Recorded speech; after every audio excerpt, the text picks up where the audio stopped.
The Opie and Anthony Show on XM 202, featuring Opie, Anthony, and James Norton. Shut up!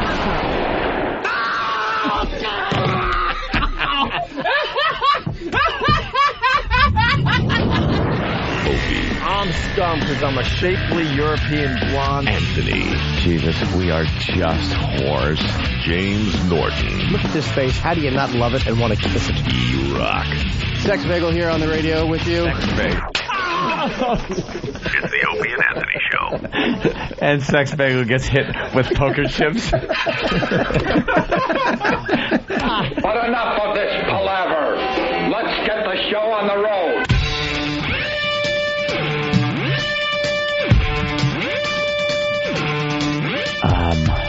Hold on, I'm almost ready to broadcast. Just another swig of vodka and I'll be ready. There we go.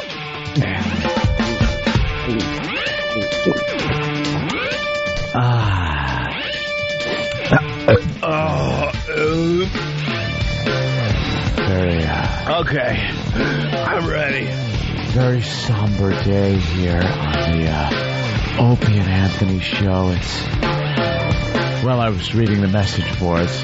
Not anything about the news or anything, just reading them. According to them, I don't know what's... Oh, the speculation. I can't take it. I want to make a statement.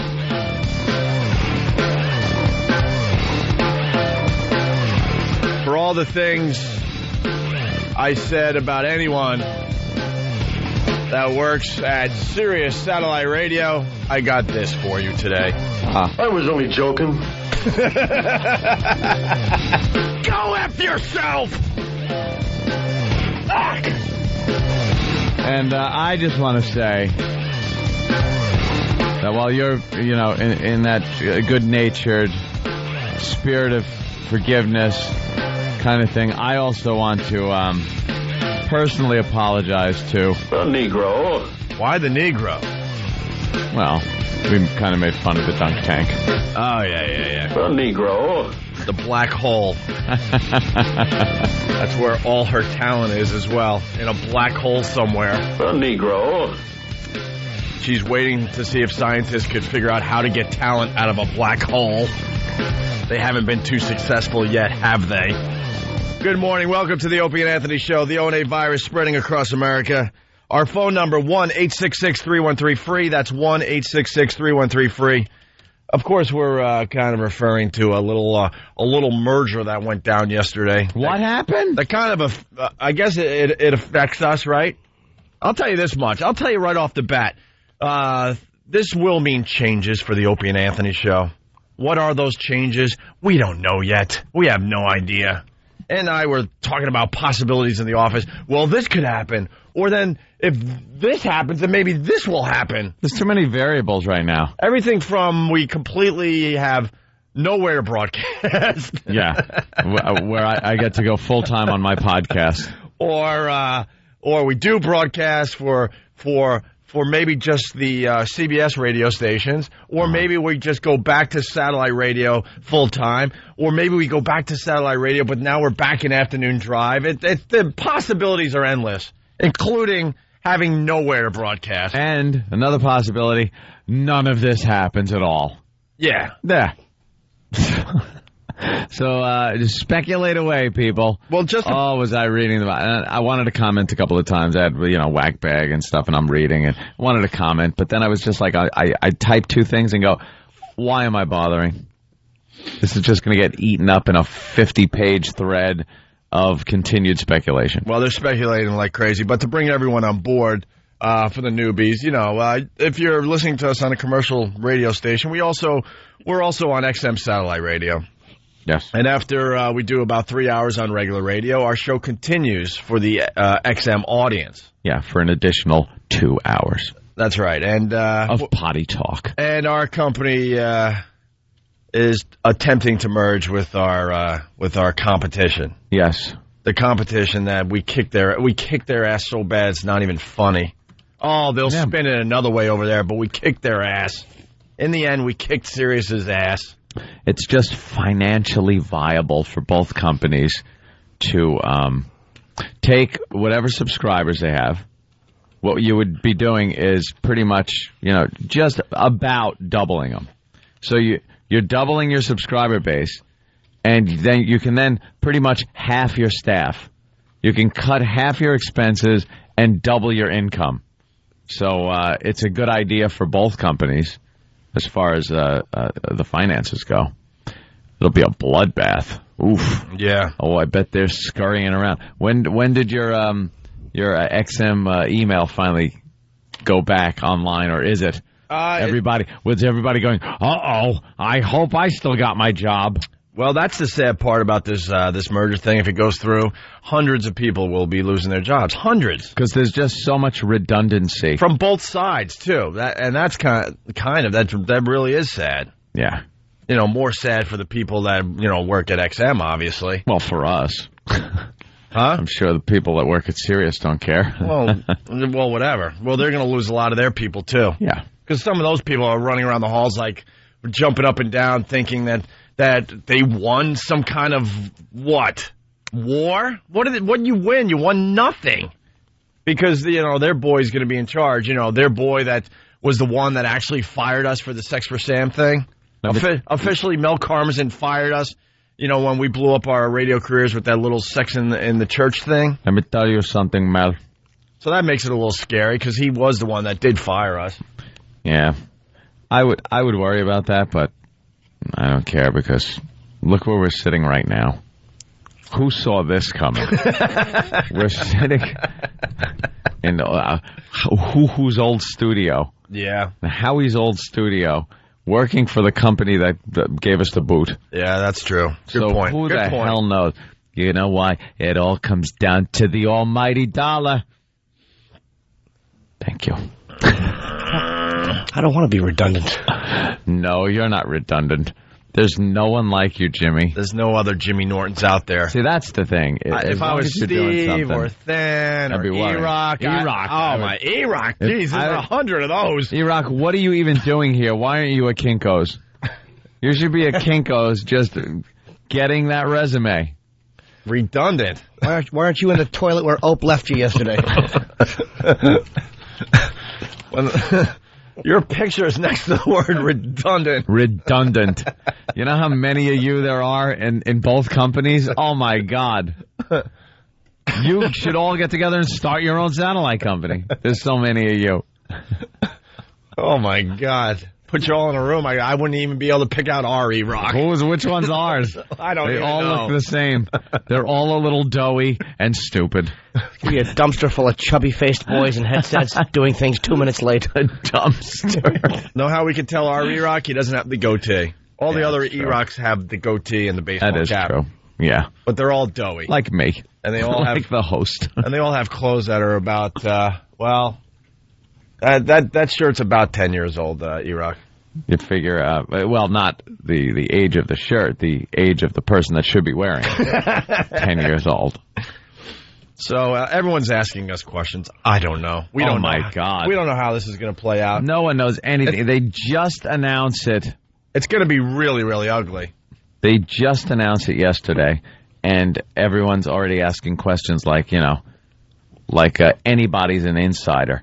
Let me tell you who knows about this situation. Gary Parsons from XM and Mel Karmazin from Sirius.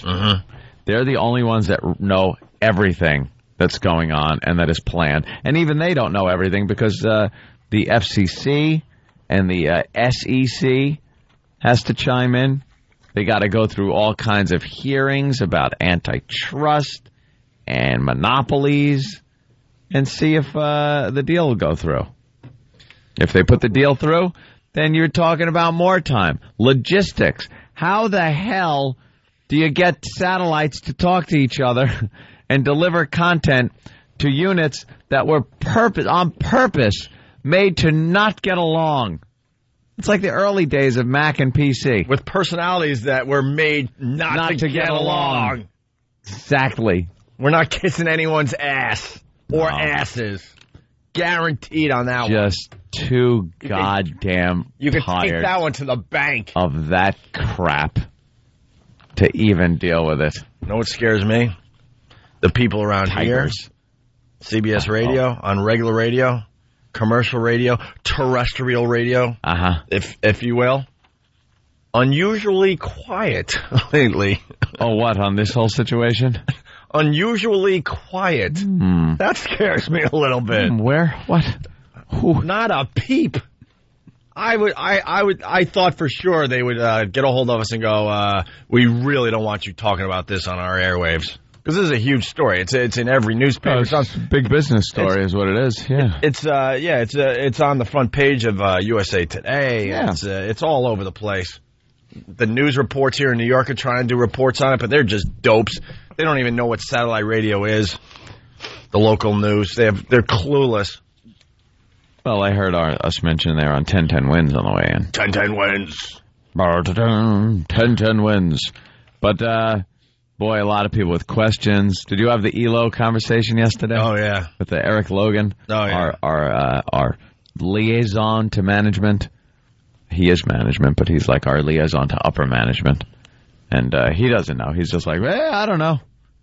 I don't know what's going on. He doesn't feel too secure about his place right now. We were talking about redundancy. Yeah. He might be redundant. How can he be?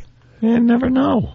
There's a blatant alcoholic running around Sirius. I don't All right, now, if you took it that way, he is a one of a kind. That is true.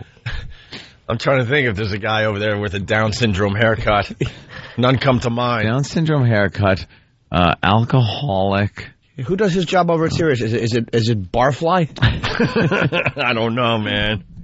Can't be redundant. Oh, this is going to get really interesting in the coming months. In the coming months. Year and a half. It's going to be very, very interesting. Let's say hi to Josh in Philly. Josh. Hey, boys, how are you? All right. Hi, Josh. What's up? Not much. When are you guys going to be on Howard 100? Ooh. I invented satellite radio.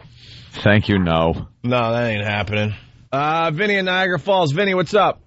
Hey, I just wanted to point out that it'd be a monopoly if you guys combined it. They're only What? a satellite company. No one's even brought this up. Vinny, quick, call someone. No one's brought up the fact that it would be a monopoly. Get a hold of the media. All right, I will. They would love that news. Yep. No problem. Punch it out, boys. Yeah, the FCC, I guess, would have to change their rules to allow this to go through. The contracts that were signed and the regulations that were signed by the FCC have in that specifically, it says the two companies are forbidden from joining into one company. That's how it's written right now. Forbidden because of the monopoly. They don't want a monopoly. It's not in the best interest to serve the public. So some people have said that could be changed. I guess one member of the FCC last night, after all this hoopla went down yesterday, said something like, well, let's just say this is going to be a very high hurdle. So they're obviously keeping the door open, but they're being realistic as to how hard this is going to be. There are a lot of people against this. Every terrestrial broadcaster is against this. The National Association of Broadcasters, who is like the union of radio stations, is completely against it, and they're a pretty big Washington lobby. So whether it even goes down or not, who knows? Once it does, again, logistics, machinery has to be sorted out first. How do you keep both sides happy? You don't want to say, okay, we're just going to be using an XM unit. The Sirius units are now wiped out, or vice versa. We're just using Sirius units. You got to get a new one. Now you're pretty much cutting off that half of the revenue flow that's supposed to take care of why you did the merger in the first place. The units aren't compatible, so you need new units. The car deals. Oh, my God. Now, when do you start? I feel like I'm back in a classroom. I'm writing down. Write it down. Is there going to be a pop quiz? I have a GM vehicle, and I have a Ford vehicle. My GM has XM. My Ford has Sirius. What the hell are you going to do? When do the car companies start rolling out cars get both of these? Both these. Or get whatever format they're going to go to? Format. Do they start loading them into every vehicle? Oh, slow down! down! New deals are going to have to be worked out with the car companies. Professor Anthony, slow down. It is, like, before it gets down to, Opie and Anthony, where will we put them? You got to pretty much satisfy the mechanical logistics of 6 or so satellites orbiting the planet, and which ones are going to be used. Do you use all of them? Do you spin 3 all off? of them? Does the government say? Oh my God! Does the government say Go ahead, you use 3? All right. You now need 3. Leave them somewhere because we need that and the bandwidth just in case another party wants to come in and become a satellite radio company. So it's not a monopoly. Not a monopoly. So you got to leave your satellites alone? And it's not like Joe Satellite Radio guy can just go, I'm going to launch some satellites. Launching I'm going to start my own company. from a farm. Is there a lot of overhead in launching satellites into outer space? It's just and these are just a few of the questions I was able to come up with in my own head. All right. It's ridiculous the amount of work that has to go into this. I have a question. Who's going to paint the new boxes with the new unit covers? All right. See, that's another big, good I'm with question. Jimmy. Who's going to paint the boxes, you little retard? Let's go to Andrew in California. Hey, guys. No one's really bothered to ask. I would guess Mexicans, by the way, Jim. Of course. Yeah, we all know. Everyone wanted to say it, but... Andrew, what's up? No one's bothered to ask you guys how you guys feel about this. Ah, good question. Good question. I'm a little scared. I'm a little scared. Scared. I find this... No, I like chaos. Yeah, I like... Duh. We love a little chaos. We love stirring the crap up. And this here is what we call excitement. See, we come in here on a daily basis. We enjoy ourselves. We try to do the best show we can. It's fun. It's fun to hang out. But we always love a good monkey wrench being wailed into the side of our head every so often and go, where did that come from? Who threw that? We made our careers living among chaos. Yeah, among chaos, hanging on by our fingernails. So guess what? Welcome home. Welcome home. We're back to chaos. We don't know what's going to happen, but that's the exciting part. It could be really, really good for us, or it could be really, really bad for us. And I know that is so vague, but that is the God's honest truth. Because the guy that, if this goes through, the guy that's going to be in charge, I don't know where we stand with the guy. We haven't in charge as CEO. Right. We haven't talked to him, and I was figuring out last night about 4.5 years. Yeah. There was a time we sort of got along with him, but he was the one that fired us for Sex for Sam. So that was, August 2002. I think we talked to him in April 2002. So we're talking almost 5 years. Yeah, 5 years. Since the last time we even talked to the guy. Since we talked to him. I saw him on the street once, and I'm so glad that I wasn't stupid that day. I was walking in Times Square, and you're going to bitch slap him? He was coming down the sidewalk. I'm like, oh, my God, here's my chance. Here's 4 years of frustration and walking right toward me. Whack that tan face. Right. I'll smack that tan off of your face. Smack those caterpillars off his face. That would be his eyebrows, yes. And you know what? I behaved. And you know what? 5 years later, well, not 5 years. This was about a year ago. I'm like, yeah, I guess I did the right thing. We also, obviously, because we're broadcasting here right now, we don't have all our eggs in one basket. Kind of like that, too. But they're being very quiet over here. I don't like that. What does that mean? What does it mean? How have they been quiet? They haven't said a peep. We just got in and no one's here. Dude, this was going down all day yesterday. I thought I'd get one phone call. Didn't you get an email from John Manelli? Late last night with what the FCC thinks of this whole thing. Yeah. And that the hurdles would be really, really high. But you could still jump over high hurdles. Yeah, of course. They do it all the time in the Olympics. Yeah, Kevin Martin, the head of the FCC, I think he has said that if both companies can show that it's the good of the public interest. That's what they want. Yeah. The good of the public interest. I just want to name drop Kevin Martin. Let's go to Mike on Long Island. Mike. What's up, boys? What's up? My question is, would you and Howard actually be able to get along together? Absolutely not. No. Can we coexist? Can we coexist? I guess so. We worked for the same company before, and we were both very successful, if that's any indicator. But let me just say, I think that little blue doggy is adorable. And I have, like I said, I have a Ford, I have a Mustang, which only has Sirius in it. I don't have XM. And I thoroughly enjoy the programming. And Howard Stern, what hasn't been said about him? What have we not said about him that hasn't been said before by us? Well, I wish you guys good luck with that. All right, thank you, sir. If I see that blue dog, I'm going to take my finger and put it under its chin and go, hello. Give it a little scratch.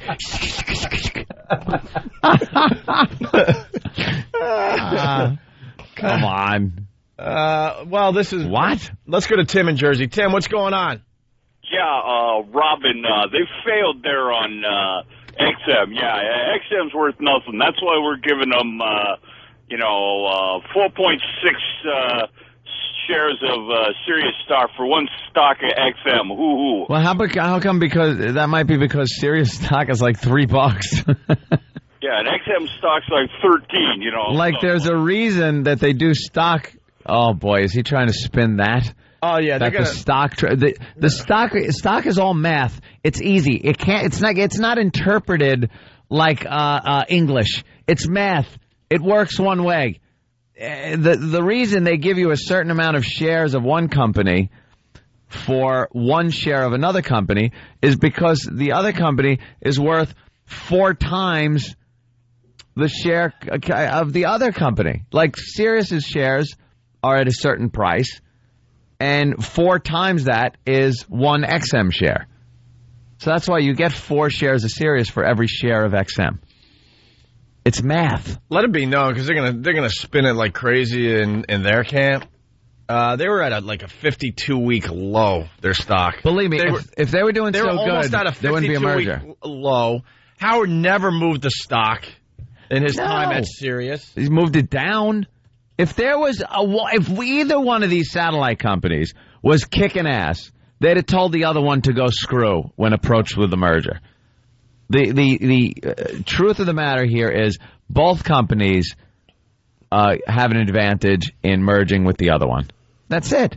Because they're both bleeding cash is what's happening. And this is a way to double your revenue with the subscribers and cut your expenses.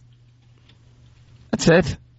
There's no one company was kicking ass so much that they decided to buy up the other company. This is an equal merger. Mel would be CEO, but the board members would be equally divided between XM and Sirius. No, according to That's how it works. According to the press release, XM gets 7 and Sirius gets 5 board members. Gets 5. Yeah. How do you know Mel would run it? I mean, Mel calls me a lot. I just never return his calls. So I don't ask. You might want to return that call. That would be a smart one there, Jimmy. Be the CEO, and then Gary would be the head of the board, chairman of the board, like Frank Sinatra. I don't know. Does he just go around singing all day? Yeah, why don't we... About dames? Is that his job? I'm the chairman of the board, baby. All right, I'm going to point at the redundant one to get us out of here for a little while. All right. Hey, redundant low. Hit that button. Rock. Hit that button. It's the Opie and Anthony Show. Hear what everyone else is talking about. O&A Uncut and Live, continuing the show on XM Satellite Radio starting at 9 a.m. Eastern. Visit xmradio.com to subscribe. It's the Opie and Anthony Show. The virus is spreading. Opie and Anthony! Good morning. You're checking out the Opie and Anthony Show. The O&A virus spreading across America. More merger talk as we continue today. Don't you worry. People are just waking up. We got other things to do as well today. Our phone number, 1-866-313-FREE. That's 1-866-313-FREE. Congratulations, my friend. Yes. Talkers Magazine, who barely acknowledged us last year. Well, we sure made us think about it. Year already? Talkers Magazine, obviously a magazine dedicated to talk radio. Talk shows. And they came out last year with their Heavy 100, I think. I think it's called their Heavy 100. Heavy 100. And then they have honorable mention after the 100. But the 100 is the big one, yeah. You want to be in the top 100 talk shows in America. Yep. And last year we were in the the second 100. Honorable mention at like 130 or something like that. And we called up Talkers Magazine and bitched about it. We felt slighted and that we shouldn't have been put so far down on the list. And we mentioned a whole bunch of other people and asked the guy at Talkers, why is this person in front of us? We're on, multiple platforms, syndicated across the country, kicking ass. Why is we'd mention names like Diane Rehm, or something, or Chris Core. They're just names that, who are these people and why are they ahead of us? And the guy had no answer, and he said it was an oversight. He said it was a mistake. It was a mistake. Well, he wasn't going to make the same mistake 2 years in a row. No, he wasn't. I think the pressure got to him. We made the top 10. Yes, we did make the top 10. We did pretty good. Hey, before we do the top 10, some people you know want to tell you where they finished. All right. In 14th place, my dad, Mr. Imus, Don Imus. Imus. In 14th place, Howie, 12th place. 12th. Not even the top 10. Man Douche in 11th place. Which is ridiculous. Right. How it should be in front of Mancow. Because Mancow is he even on the radio anymore? Don't you have to have a talk show to be in Talker's Heavy 100? Heavy 100? Honestly, I think Howard should be number one. I mean, little blue dog. 10th place, the Talkers Heavy 100. Top talk shows in America, according to Talkers Magazine. Glenn Beck in 10th place. Glenn Beck. Yeah. Mm-hmm. Who's number 9, Ope? Number 9, Neil Bortz. Remember Neil Bortz? Neil Bortz. From last year? In 9th place. I'm going to say Neil Bortz all day long. 37-year talk radio pro. Oh, what a buzzkill this guy is. Ugh. What a stick in the mud Neil Bortz is. No, it's Neil Bortz. Neil Bortz. Try it at home. Neil Bortz. With the emphasis on bore. Just hold that B in until you can't anymore, and then just spill out the last name. Watch. Neil Bortz. Yeah, say Bortz. Honey, stop talking. I'm trying to have fun listening to the Neil Bortz program. Don't be such a Bortz. Instead of putz, I was thinking. That's fine. I was trying. Get in here. The baby's got Bortz in its diaper. No. Oh, my God. You got Bortz all over your face. I'm sorry. You have Bortz. No, doctor. A woman goes for a breast exam and they find, I'm sorry, but you've got Bortz in one of your breasts. Bortz. Well, Neil Bortz is number 9. Yeah, good old Neil. And then, 8th place is Mike Gallagher. Mike Gallagher and his frozen face. What the hell's going on there? Is that a facelift? What is that? Is he a burn victim? He's a very happy to be there of this show. He came to one of my shows in the Addison last time I was there, and he's a supporter of our program. I like Mike Gallagher. I love Mike Gallagher. All right. I have no problems with Mike Gallagher except for that creepy smile with his eyes wide open. He looks like a dead person, yes. If he's a fan of this show, he can appreciate a good joke. Mike, you look like a burn victim, but you do good talk radio. 7th place, Laura Ingraham. Yes, Laura Ingraham. And then finally we get to the Opie and Anthony show. God, we're young compared to the rest of these Number cadavers. 6. We're on a list of cadavers. Couple of college kids like us in this. We look like college kids compared to the rest of these asses. 6th place, the Opie and Anthony show. And I hope John Manelli's listening today because it says Opie and Anthony, CBS Radio /XM, 6th place in the top talkers in America. Leaders of the new generation of hot talk. Intelligent, prepared, and well produced. What? That's what it says. Hope John Manelli's listening. Intelligent, prepared, and well produced. Satellite pioneers now in national radio syndication. There we go. The Opie and Anthony show. We came in 6th. Ed Schultz. How is Ed Schultz number 5? Because he's on the Jones Radio Network. Ed Schultz is in 5th place. Don't know what that is. No one knows Ed Schultz. No one's ever heard of him, not even his own listeners. Well, it says he's leader of the progressive talk host pack and gaining momentum. Nationally syndicated and local show in Fargo. Yes, Fargo. Fargo. Down by the lake. 4th place, Dr. Laura Schlesinger. Dr. Laura. Doctor should have touched up down there before those nude pictures came out. Well, it was the style. Yeah, it certainly was. She looks like, what does she look like? She looks like a mop on some type of a manic depression drug. She has a wild blonde hairdo and a stupid plastic smile. She looks dead. She looks like Dr. Zachary Smith with a wig. I was going to say, she looks like Anna Nicole Smith, how she looks now. Oh, they hadn't been bombed her until just yesterday, right. I think. 3rd place, Michael Savage. Mm-hmm. Whatever. In 2nd place, good old Sean Hannity, a friend of this program. And the top dog this year, 2007 Talkers 250, featuring the Heavy 100. Number 1 is, whatever. Look it up yourself. Gives a crap. You know who Dr. Laura looks like with that blonde hair and that smile? She looks like Florence Henderson right after she got the news. She looks like Florence Henderson after she got the disease. Oh, someone's asking about Rusty Humphries. Number 40-something. Oh, remember Rusty Humphries? Yeah, we were obsessed with this list last year. We went over all the names. Because everybody beat us. Yeah, everyone beat us, and we're like, why did Rusty Humphries beat us last year? He's in, 41st place this year, Rusty Humphries. Remember Bob and Sherry?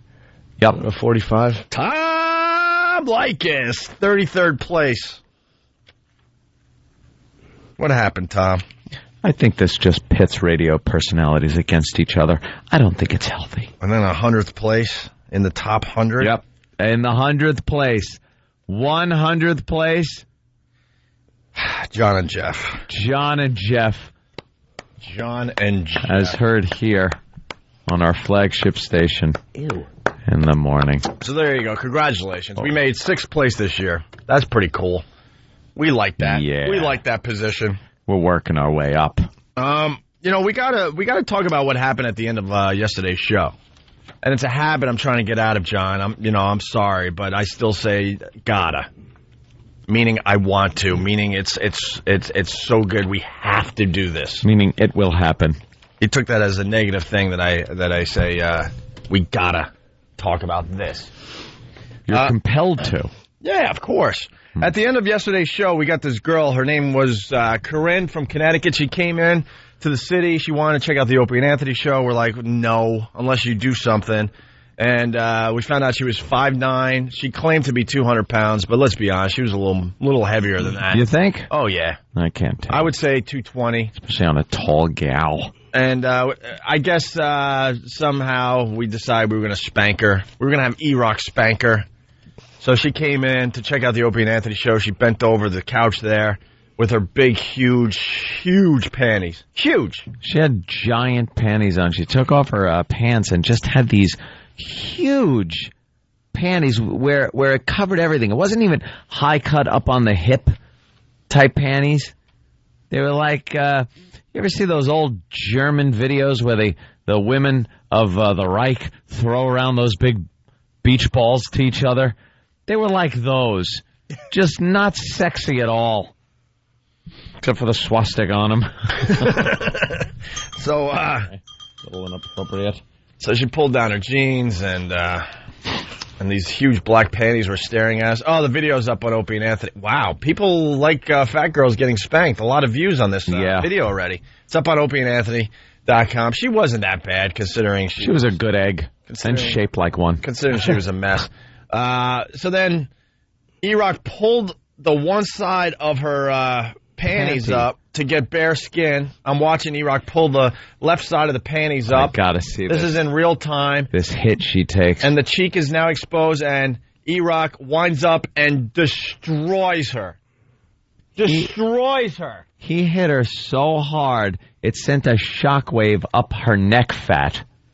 And then it left this blood, like it raised a welt that started bleeding on her left butt cheek. He caused a skin tsunami. Yeah.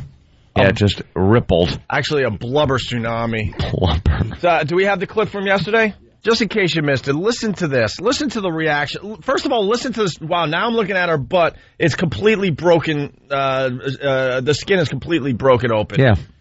But here it is, in case you missed it yesterday.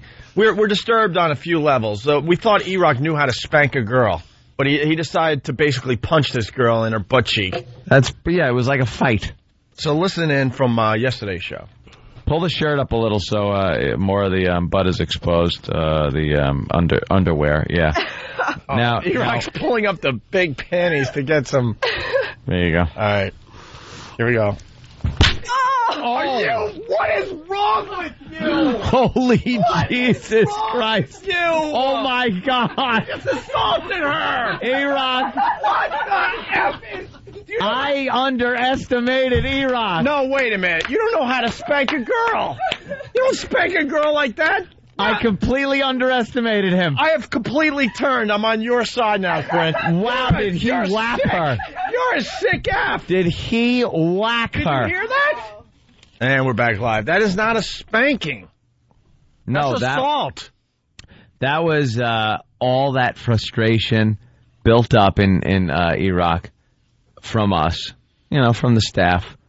He takes a lot of abuse in here, and that was him taking it out on her butt cheek. Yeah, you got to see the video on opieandanthony.com because they show the after effects after it's settled in. The slap. Didn't take long either. And her skin is broken open, man. The sound it made when he hit her. E-Rock, have you ever spanked a girl before? No. First time. That was the first time? Yeah. Oh, you got it wrong. Why would you just, wail her like that? Don't you know it has to be more of a slap? Yeah, I was afraid of it being too weak, so I overcompensated. By the way, that was a smack of Sam and Fan. Yeah. And Danny. That wasn't about her, Heine. No. Here's the sound. That's the actual clip. It sounds like a sound effect of a punch, but that is his hand striking her, and her going screaming. Oh my God! Yes, Dan. Sounds like a bad kung fu movie. Yeah, right.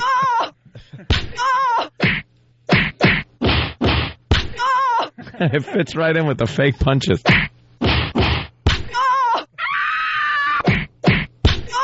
Oh my God! Ba ba ba ba ba ba ba ba ba.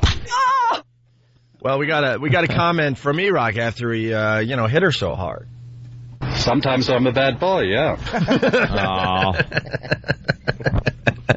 No, we got another clip from E-Rock. Yeah. I was only joking. That was the next one I had. He was? Yeah, you bastard. Okay, as long as you were only joking. Yeah, let's go to Joe in Nevada. Joe, what's up? Hey, how's it going, you guys? I wanted to call yesterday, but it was too late. But, man, E-Rock, you rule. He rules for pretty much assaulting a girl yesterday live on our show? People liked it. That was excellent, man. That just the sound she made, that moan. Yeah, she does make that sound. You guys rule, man. If you're not on XM anymore or something happens, I'm quitting. I'm going to blow up the satellite. I appreciate that, but the reality is you guys will still listen to something. And you'd have to get up into outer space to do that. It's always I know, but they're just it's going to end up trying to divide you two and Jimmy. We'll never hear from Jimmy when that happens. Well, that's true. Thanks, sir, What? for the encouragement. That is true. We've already had those discussions behind the scenes. What discussions? Jimmy's an integral part of this program. No, we've had the discussions, and you don't have to, fake it anymore. What discussions? All right, well, E-Rock rules, man. Have a good day, boys. All right. Thank you, Joe. Bye, fella. It's every radio guy's dream that, you get fired or something, and your whole audience, decides that they're never going to listen to radio again. But, it never happens. They listen. They go. They have to move on with their lives eventually. They might have a protest for like a week, and then they find something new they like to listen to. By the way, have you noticed on all the news stories, because we are so hated by the news because of our assaults on the media and other things, that we only get mentioned on the CBS channels. Yeah. Oh, really? Oh, yeah. Fox is making a point of just not even acknowledging, because we torture them with the assaults on the media. No filter. Paul goes after them with no mercy. So we'll ramp it up a little bit. We might have a little surprise for the media. Yep. So yeah, they're talking about like crazy all over the news today. I think we'll play a lot of those clips over at the other joint.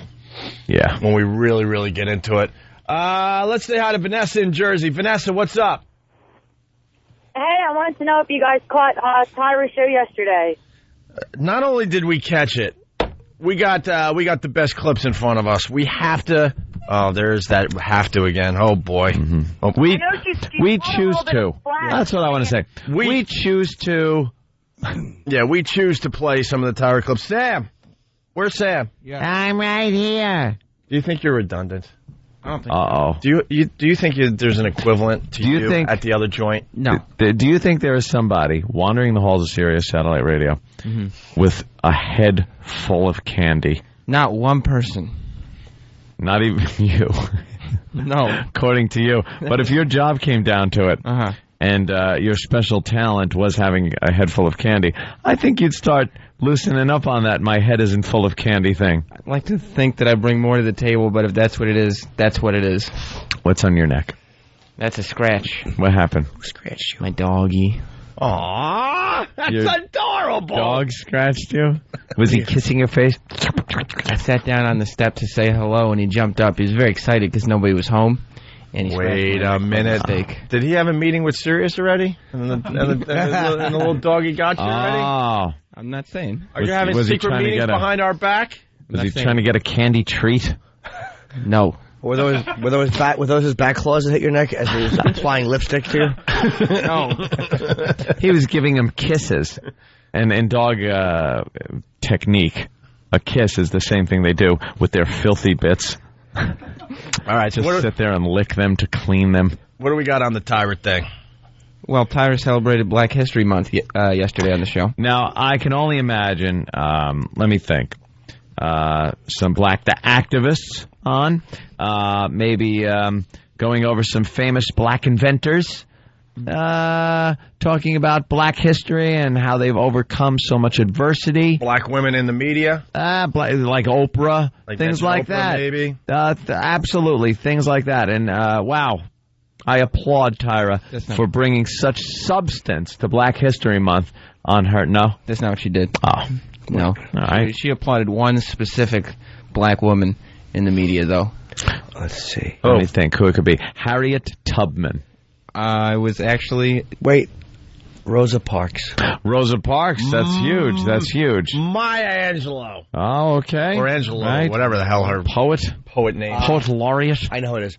Coretta Scott King. There you go. The wife stand by her man. That's right. No, it was... Oh, my God. I should have known. Betty Shabazz.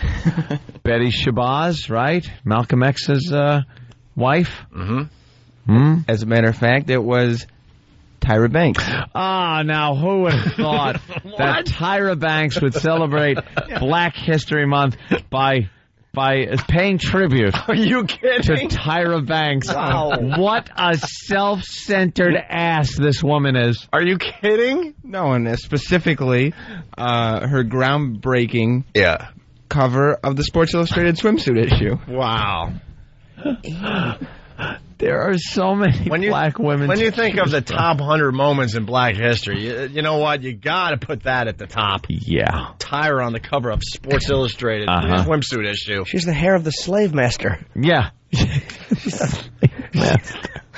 She really said she's honoring Black History Month by talking about this? Not only by talking about it, but she said she's paying tribute to Black History Month by retaking the same picture now. Uh-oh. Oh, boy. Now, wait a minute. Isn't she fat? She is supposedly 20 pounds heavier now than she was 10 years ago. Uh-huh. All right, listen. Let's break because we got to get into this. Yeah, please. Redundant one. You there? Oh, redundant one. Hey, can I hear the E-Rock smack scream thing again? You certainly can. Oh my God. That smack is not altered. I can't stress this enough. That smack is exactly as it sounded yesterday on mic. No processing. This is exactly what happened. It sounds like he belted her in the face.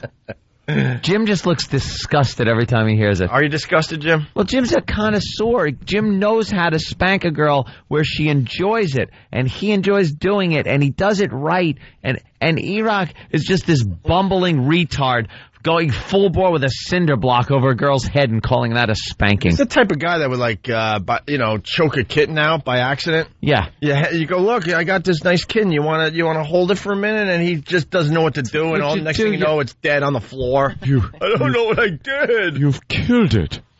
Jimmy, are you allowed to spank girls still? Now that you're in love? Oh, yeah, she goes for that. She says, go out and do as you will. No, I mean, if it's for the radio show, though. She definitely understands. All right. Can we maybe get a girl down here so Jimmy could show E-Rock how it's done? How it's done. Because this is a little disturbing. Because here's an example of how not to do it. That was the first one, too. First one, and she was bleeding after that. Maybe you work up to that. I don't know. Depending on how crazy you want to get with your lady. But some girls, maybe. You don't start with the knockout punch. He came out like Tyson. Right. You want to start with a few jabs. He wound his arm up. Like, you remember Dan Quisenberry, the pitcher? The underhanded pitcher for the Royals? That was how his... like one of those underhanded... Quisenberry. My goodness. I used to love his cereal, Quisenberry. I was thinking Louis Tion myself. Louis Tion's even better. The underhanded slap. All right. Well, we'll get into the Tyra clips next. It's the Opie and Anthony Show. It's the Opie and Anthony Show. The Opie and Anthony virus.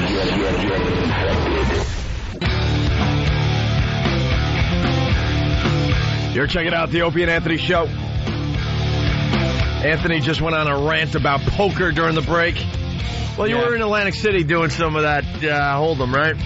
Playing Hold'em. Hey, what? From 6 o'clock Saturday night until 7 o'clock Sunday morning. What's your thought, by the way, before we get into this poker thing for a couple of seconds, and then we'll go into Tyra? Elliot Spitzer here in New York, allowing a casino to be built in the Catskills. The Catskills? Isn't that kind of far away from anything anyway? Yeah, but casinos are popping up all over America at this point. I just don't think that's the smartest thing to do. It's a source of revenue. It's a great source of revenue, but people can't help themselves. Back in the day, if you wanted to gamble, you really had to, take a road trip. You had to travel, maybe get a travel agent, Take the bus. I'll take the jitney down to Atlantic City. They got a casino like in the suburbs of Philadelphia now. It's like, oh boy, that's just not smart. And now I see in the paper today the Catskills, they're just popping up everywhere. I don't know, if you're in that mindset that you got to protect everybody from themselves, then of course they shouldn't build them. But I'm kind of like, if you can't control yourself and you have a problem, that's your problem. It's going to affect the rest of us. I'm having fun with these idiots just gambling away everything. Yeah, that's all you see when you go to Atlantic City. No one walks away a winner. Nobody. There's a handful of people. Years. Been happening for years. That's why I play poker. Not playing the casino. I'm playing other people. That's it. That's the game. It's a pure game. It's wonderful. But there's this trend. It's been going on for a while, but it's really just getting so goddamn annoying that I can't take it. Ever since TV started playing the World Series of Poker, the World Poker Tour, every other thing, celebrity poker, everybody considers themselves a champ, the best of the best. And they're talking smack and everything, and that's fine. But now you get these people that just want to look like they're a professional poker player. They just want to look the part. And they all got stories that's all they do. And they're mostly guys in their 20s or 30s that sit down They're dressed like their favorite poker stars. They have to have logo hats on and shirts and sunglasses, and they sit there and do and play the game like they're on TV. They sit there and toil over a hand that you would think they were playing for $5 million, $10 million in the World Series of Poker. Meanwhile, you're at the 2-5 table. But you, Anthony, are smart enough to see a table like that and go, "Oh, this is going to be easy." Fish. This is going to be easy because they're just looking the part. Let me sit at a table with a bunch of people that want to look like they're professional poker players. One thing I love, the goddamn iPods. Oh, that when they pop those buds in and crank up their tunes, I know they're not paying attention. They're not paying attention. Some people can do that. You watch the pros. They've been playing for so many years, and they're so good at it that maybe they could pop in the earbuds, listen to some tunes, and actually pay attention. What if they're popping on the iPods, but they're not listening to anything at all? It's their trickery. Then it's stupid too. Sit down and play the goddamn game. That's all there is to it. So you don't have an outfit when you're playing hold-up? It's whatever I had on. Jimmy, Anthony needs an outfit. Driving into Atlantic City. For his weekends when he's off playing poker, because it's happening more and more, by the way, with Ant. Ant told me yesterday he's convinced that he could quit radio tomorrow and play poker professionally. I'll just play poker. That's all I'll do. I might lose everything I've earned over the past few years, but I would just play poker. The wizard outfit. You should wear that. They'll call me the wizard. The wizard. Yeah, everyone wants a name. Of poker. And they all got to wear the stuff and just play the game. I don't know how many people I knocked out that looked like they wanted to play in the World Series of Poker with their iPods and hats with the full tilt logos on them and everything. And they're just sitting there just bleeding chips. Then you sit there and play. You're patient. You just sit, wait, bet, and just nail these people. It was great. I bought in it was a $500 buy-in. Played for a few hours. Walked away with over $2,100. Look at you. Just kind of playing a nice, relaxing game. It was no big pressure. Gotta win, gotta do that. Just being patient, having fun, and watching these idiots playing poker like they think it's supposed to be played because they watch it like that on the TV. What's the worst outfit you've seen in a game? Worst one is a guy, and this is just this past weekend. You can see it at any time. It's not even like you got to pick him out. It was a guy with this button shirt that was nothing but fanned out cards on it. He had fanned out cards on it with like straights and full houses and all good hands all over it, and sunglasses. Okay. And just that miserable look. Like, a poker face could be anything. You could sit and talk. You could smile. You can look at people. You could do things like that. But there's the people that just want to sit there and not even put on a face. I'm just going to sit here. I'm going to be like a ventriloquist. I'm not even going to move my lips. Don't look at anyone. Don't talk. Don't do anything. You give yourself away like that even worse than you do if you're just acting like yourself. So what happened to the guy that had all those nice hands on his shirt? All that, bye-bye. Early? Gone. Early? Pretty early, yeah. He was another all-in guy. There's the people that think bluffing is just when you have a crappy hand, go all in. Everyone will fold. And that works a couple of times. Right up until it don't work. Right up until you're biting your tongue going, the second I have a hand, this guy is so dead. So dead. And then he gets called. Someone gets a hand, he gets called, he's out, and then they leave in a huff. There's also another thing that's happening at the poker tables. The pissed off guy. Oh, boy. This guy's a treat at any table. Whenever he loses a hand, it's never the fault. It's never his fault for playing so poorly. It's always the guy that won. It's his fault for betting on something that he bet on, for getting lucky, for doing it. It's never the guy's fault for betting the crap he had that he never should have been in the hand. Oh, and when you wipe him out, they get up and start screaming, I'm not coming back here again. This place sucks. I'm going to the Trop. The Tropicana. Go. Just leave. Those are the people with the big problems. Just problems. It's people that won't leave the table to even go to the bathroom. They're sitting on their foot, rocking back and forth. It's like, dude, once the dealer button passes you, just get up and walk away from the table for a few minutes. Go to the bathroom, wash your hands, splash a little water, get yourself a beverage. Just relax. And people have no clue, and they sit there overpressured, they think I swear to you, they think that they're sitting there with $10 million on the table with, and here it is, it's the last play, here it is, the last hand, and then we have a new champion! We have a new champion! You're playing 2-5. It's $2, $5 blinds. Relax. Have fun with it. What's the longest you've sat at a table? About 14 hours. 14 hours? Yeah. Your that wasn't this past time. This time was about 12. Oh. But what was wrong with you? Got a little tired? Here's what happened. I was very tired. It was 7 in the morning. I was getting really tired. I was really up. And they were moving us to another table because they had a tournament going on the next day, so they had to clean out and clean up the whole area. So they were moving us to another table. So I load up my chips in the racks, and I'm going to walk over to the other table. And I kind of looked at my watch and looked at the table and looked at the chip. The cashier was right there. And I said, you know something? It's time. Just cash him in and go to sleep, you idiot. Yeah. And that's what I'd done. See, you guys sound like you know what you're doing at the table. I'll always say things like, hey, sir, you don't know when to hold him and when to fold him. When they hear gambler talk like that, they know I mean business. Now that's a winner. Yep. Right there. They would be afraid of you. I have a tell, though. Like they say every player has a tell. Yeah. I would always try to have a poker face, but whenever I would get at least a pair, I would go,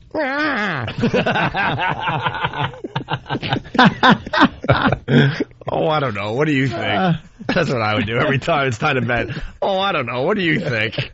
If I had nothing, I'd be dead face. But if I had a jack and then you threw me another jack, it'd be, it's to you. And then I'd know what you had. You know it was at least a pair. I'd be clear the throat guy. What do you do if you do that when you have a pair?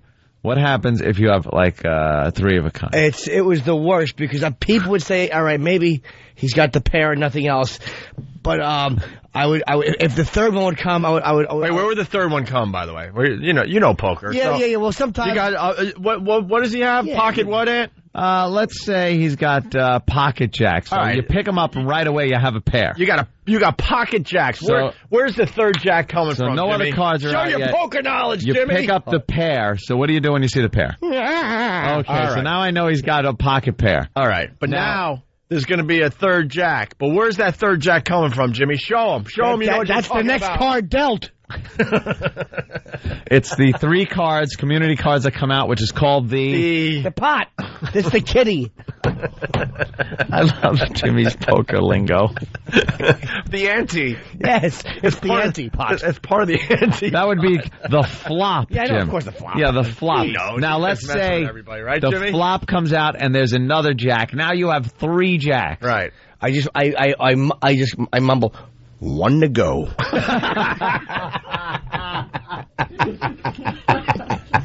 Effing Jimmy, man, you rock.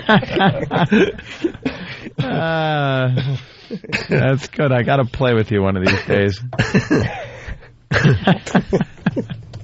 I'm going to Atlantic City this weekend. I don't sit at the poker tables though, man. No. A little blackjack. Little. You know what? Little 3 card. Here's my advice to anybody who wants to try it out. Huh. You go to the poker room. You get a cheap table. You get something like $100 buy-in at the 1-2 table. Something cheap. You could play if you're smart and you just want to learn the game, you could play all night for $100. You're just sitting there and be patient, wait for good hands, learn the game. And that's a good time too. Yeah. Your money lasts. You're socializing. You're not pouring through money. Right. And you're learning a fun game. E-Rock, why every morning do I have to look at pictures of a naked pregnant chick? What are you doing with those pictures, Mr. Redundant? I'm editing all the old Redundant. I love how he's just redundant now. I'm editing the old photos and putting them up. But every day we have to look at this girl. There's a lot of pregnant photos. Ooh. No, it's the same girl. I know this girl. This is the one that came in. She was 9 months pregnant, and we wanted to try to give birth live on our show. Mm-hmm. We talked about this already, I think, late last week. You've had her in 3 times, so there's 3 different galleries. Are you kidding? We did? No. What was wrong with us? She's sexy. I don't blame you, dude. Yeah, and she never gave birth, which was a drag, so we're going to have to do that. She's still pregnant? We're going to have to do that bit again. Before the break. Yeah, imagine. Before the break. So you will show E-Rock how to spank a girl? Did we decide that's going to happen today? Of course. All right, we need a girl in the area to come in. Jimmy's going to spank you because we have to teach E-Rock how to spank girls. Because, Anthony, if you will, could you play that clip again if you got it handy? This is E-Rock from late yesterday in the show. Girl comes in and we say, E-Rock spanked this mess of a woman. Everyone knows what a spanking sounds like, too. I described it as more of a slap. You give like that. A slap. Not like you're hitting a side of beef. And remember, this is just one microphone near her butt cheek as E-Rock smacked her. And it made this sound. And then she made a sound. That is real. Do people understand that's real? That is a hell of a... Because there's a lot of people listening right now that didn't hear that yesterday. This is what he did yesterday. He should be. He sounds like he's hitting like raw meat in front of Paulie. Yeah, that's what that sounds like in the original Rocky. Who's beating that meat in the freezer. All right. So we need a girl to come down. Jimmy's going to do a spanking exhibition to show E-Rock how it's done. There's a whole thing. Like I've seen Jimmy spank girls before.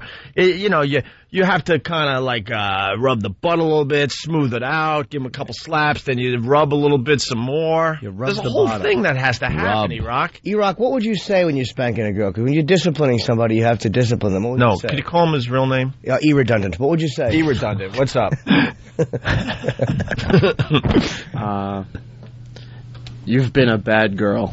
Well, I never. Hopefully not in that sexy a tone. No. Yeah, close your eyes and make believe you're hovering over a girl's butt.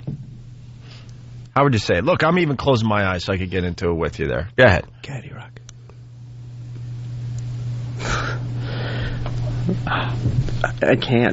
I can't think of anything to say. No. That's what you say to her. No, E-Rock. I can't. You could say the same thing. You've been a bad girl, but say it like you mean it, like you're hovering over this girl. She knows she's been bad. Her panties are pulled down. You're ready to give it to her. All right, let's hear the voice you would use. Oh, you've been a bad girl, haven't you? Oh, the clenched teeth when he does it. Ew. You're Michael after McCluskey broke his jaw. You're a crooked cop. It's a crooked cop. Suck. All right, well. I got some people at the papers. That's really hot, Eric. I told you not to make on the rug. Very hot. All right, look, here's the deal. We need a girl to come down so Jimmy could show E-Rock how it's done the right way. We need one girl, one lousy girl, to take one for the team today. A wonderful girl. Yes. And she's not going to be assaulted by E-Rock. No. It's going to be a nice little gentle spanking by none other than Jimmy Norton. Jimmy's an expert at this. I just like doing it. He will walk E-Rock through this. You rub the bottom to warm it up. Yeah, a little rub and then a tap. Rub, tap.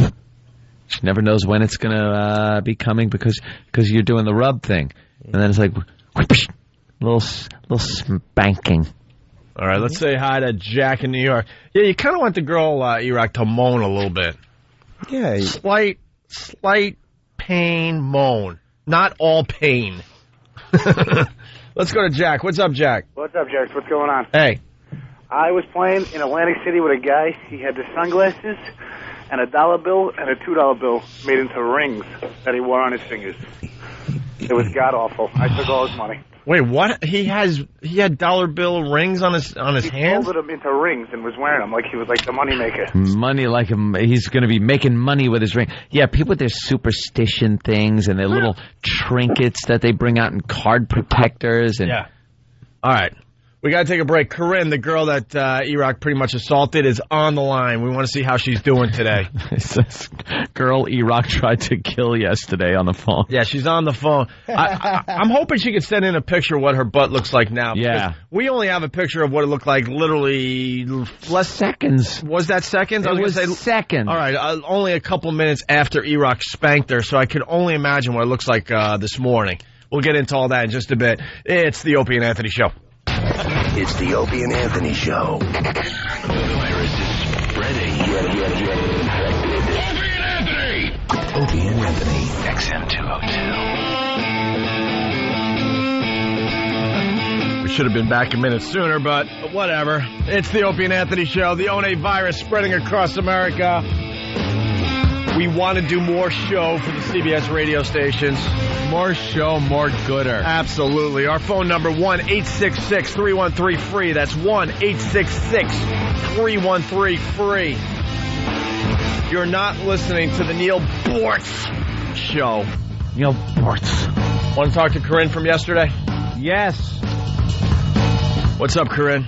Hi, guys. How are you? Before we talk to you, I want to hear the old spank that E-Rock gave you. By the way, it was just one spank. Poor Corinne didn't even get her spanking officially. No. She got assaulted with one punch to her kidney, it sounds like.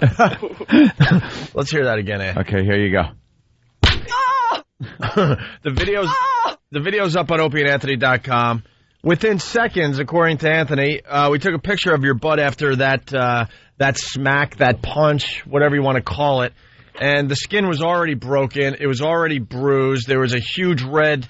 I'm looking at it right now. There's a huge red handprint on your butt, and then in the middle of the handprint, I guess where the palm is, obviously, it just broke the skin wide open. It looks like a paintball wound. Yeah. When you get hit at close range with a paintball gun. Yeah. Well, I have to say this morning, it's not that bad. Oh, really? A little black and blue? It didn't get any bigger. It's just a little bit darker. So it's just basically that spot where he broke the blood vessels. Oh. Does it hurt to sit? Oh, no. I'm surprised. So it was no big deal. No big deal. It sounded a lot worse. All right. Well, I'm looking at the pictures, and I see a huge red handprint, and it's bleeding. God, how fat are you that it didn't hurt?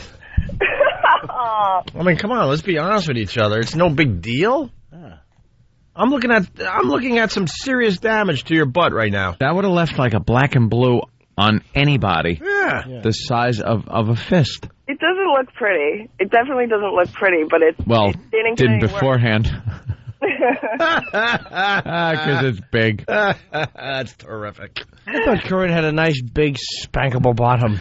It was definitely spankable in a Frederica Bimmel type of way. Right. But are you wearing better panties?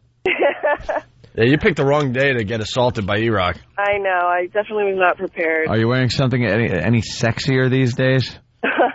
I'm wearing the boy shorts today, Anthony. Ooh. Oh, good. Nice. Yuck. Got him off a boy. Sure. She's actually wearing a boy's shorts. Thinks that's what we meant. Yeah, this big pair of underwear, Sylvester the Cat on them. Or some other topical cartoon character. Cat on my ass. Sylvester. She had a Sambo on her panties. Fool I am.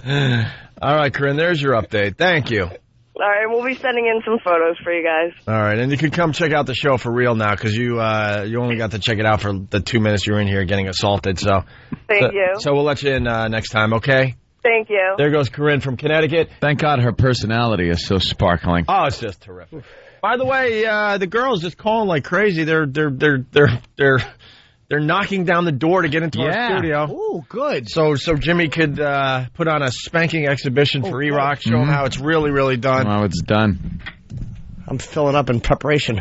Well, will you sit down? Sit there. Will you please sit down? He's got to stand up and show everybody. I wanted to press it against the console. By the way, Jimmy, I was lying. Not one girl ready to take one for the team. Come on, please. Jimmy wants to show E-Rock how a spanking is done the right way. But I got to say, it's a very subjective thing. They may prefer the brutality of the Hun to a different type of spanking.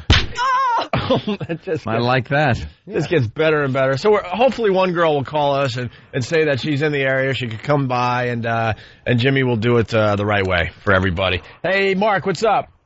Hey, what's going on? I think the funniest thing about that is Opie's reaction, that little 2-second pause, and then his just, what the hell is wrong with you? Yeah. You know? Yeah, I mean, I turned on E-Rock fast. I was in Corinne's corner. Yeah. Yep. That was just twisted how that went down yesterday. All right, so Tyra Banks celebrating Black History Month yesterday. Yes. And we found out it wasn't by honoring any of the black women in history that have changed things, that black people just owe some of these women so much. But she didn't choose one of them. She chose herself, she always does. I think she should have. I think she's done a lot for black people. And I think that a lot of women, I mean, Oprah's kind of has done really very little to bring black women to the forefront. Oh, I know. Yeah. What has she done, really? Billie Holiday, I mean, another non-contributor musically. Well, Tyra has to make it about herself. I mean, we've been talking about this for a while now. Did she do a panty party? I don't think she... No? Panty party! Oh, kiss my fat ass! Oh, kiss my fat ass! Oh. Sometimes I'm a bad boy, yeah. I was only joking. A Negro. Fanny party! Oh, kiss my fat ass! Say, are you about size 14?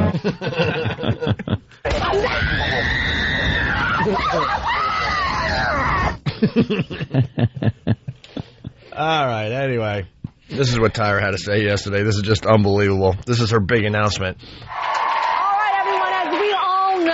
February is Black History Month, and today I'm honoring Black history by celebrating an event that not only changed my life and the direction of my career, but more importantly, it impacted the face of beauty for women of color everywhere. This month marks the 10-year anniversary of my appearance on the cover of Sports Illustrated magazine's swimsuit edition.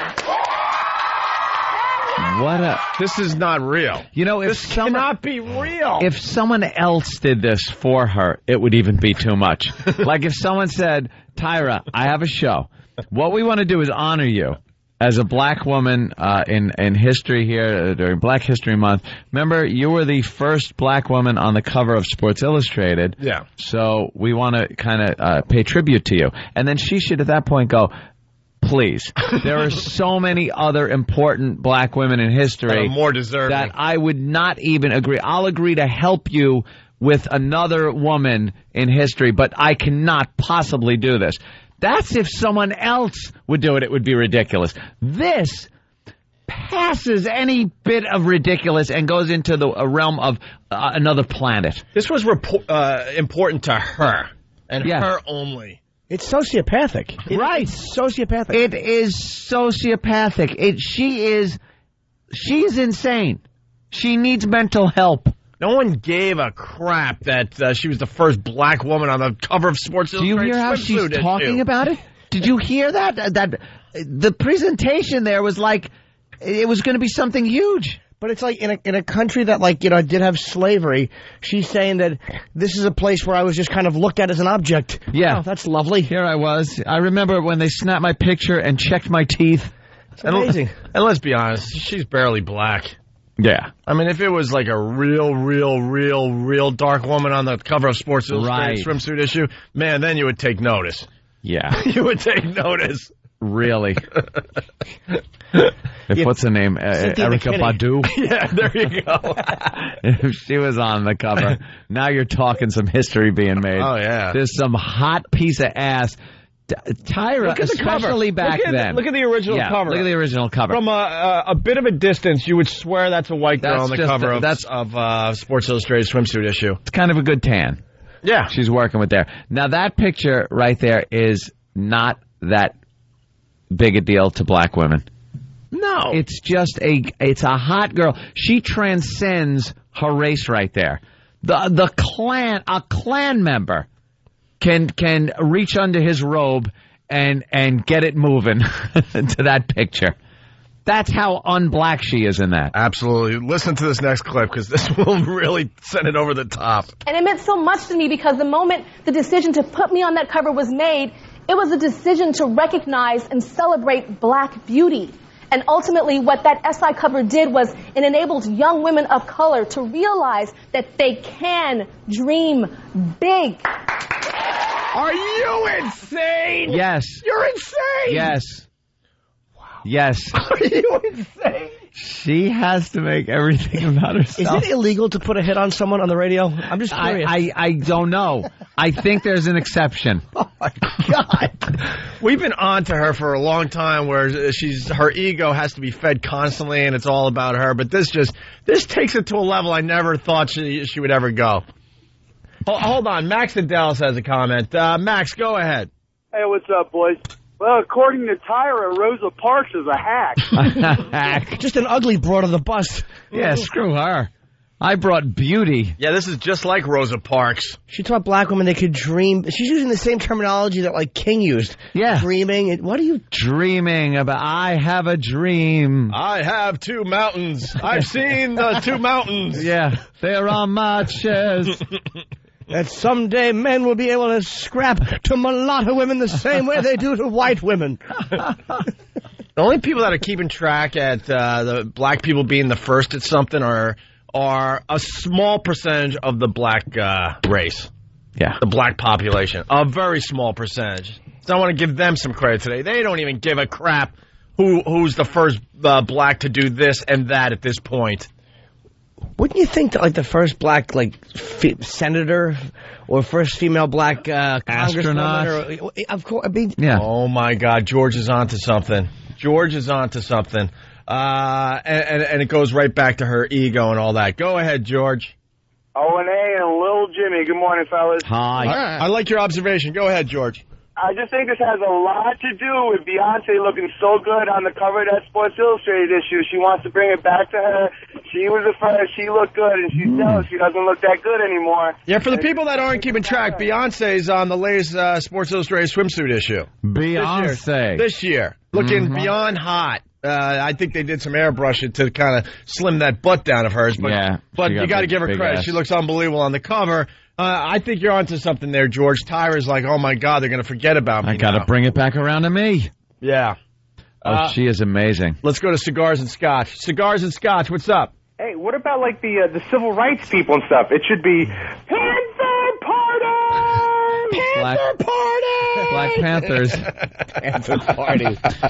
She cannot keep things just in perspective.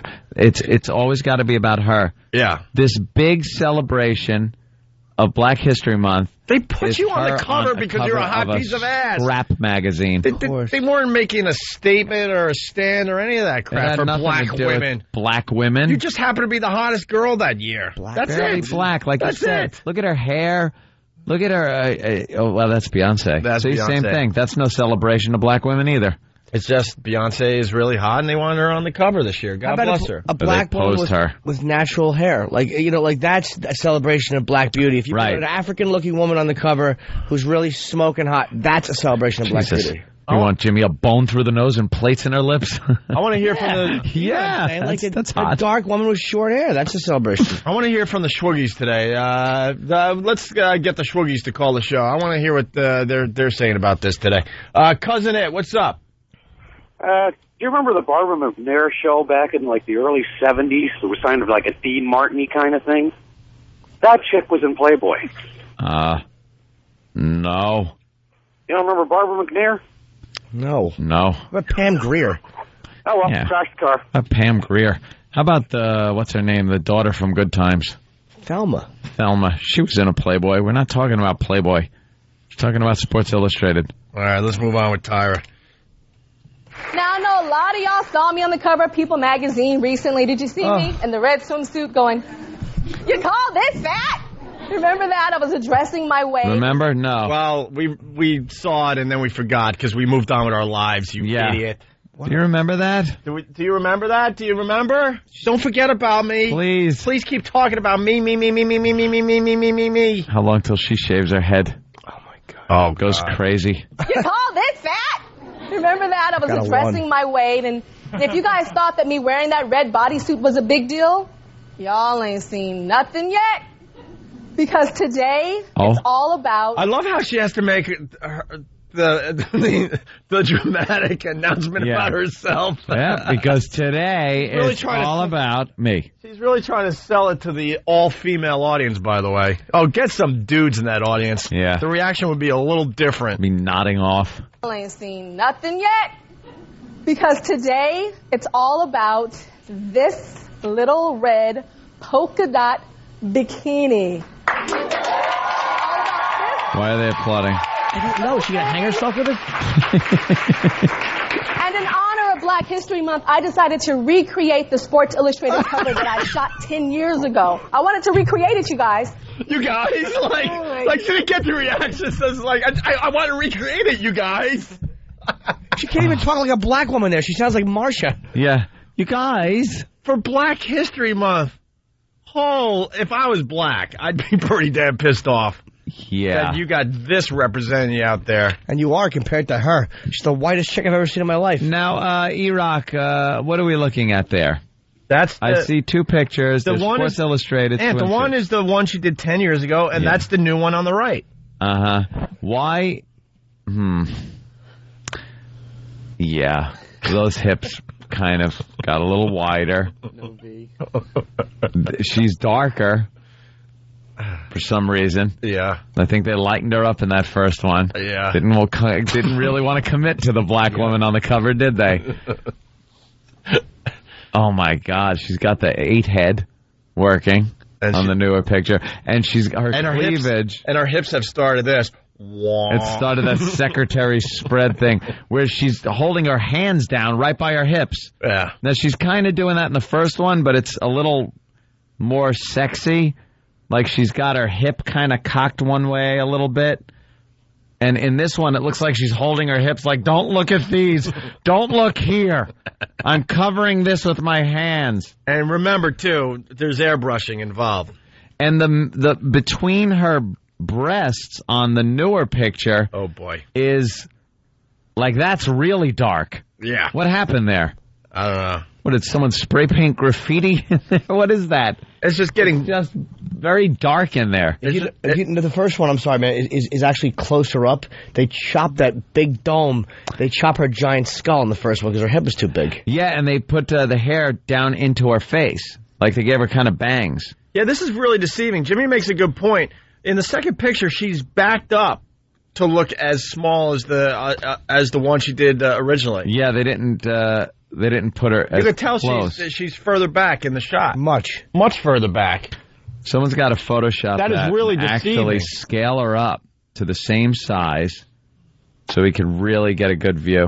But in the first one, they put her close because A, she was much skinnier, and B, her head, she has a gigantic misshapen head. Oh, my God. It is huge. I hear there's sonar in there, and that's how she catches her fish. She looks like Dak. Let's go to Amanda. Amanda, what's up today?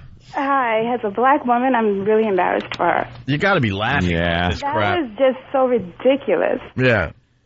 Like, as a black woman, to get on a TV show during Black History Month and choose herself as the inspiration that young black women should have, is not only self-serving, but it's an insult to black women and the achievements that other black women have made over the years. No, it is. And this is coming from me, who is a just ridiculous racist. Oh, it is actually an insult. I don't use I laugh because it's true. No, it's an insult. It's Wait. disrespectful. Yeah. Can I ask you a question? Who do you like as a black woman? Who would you say? Yeah, would you be inspired? Are you inspired by Free.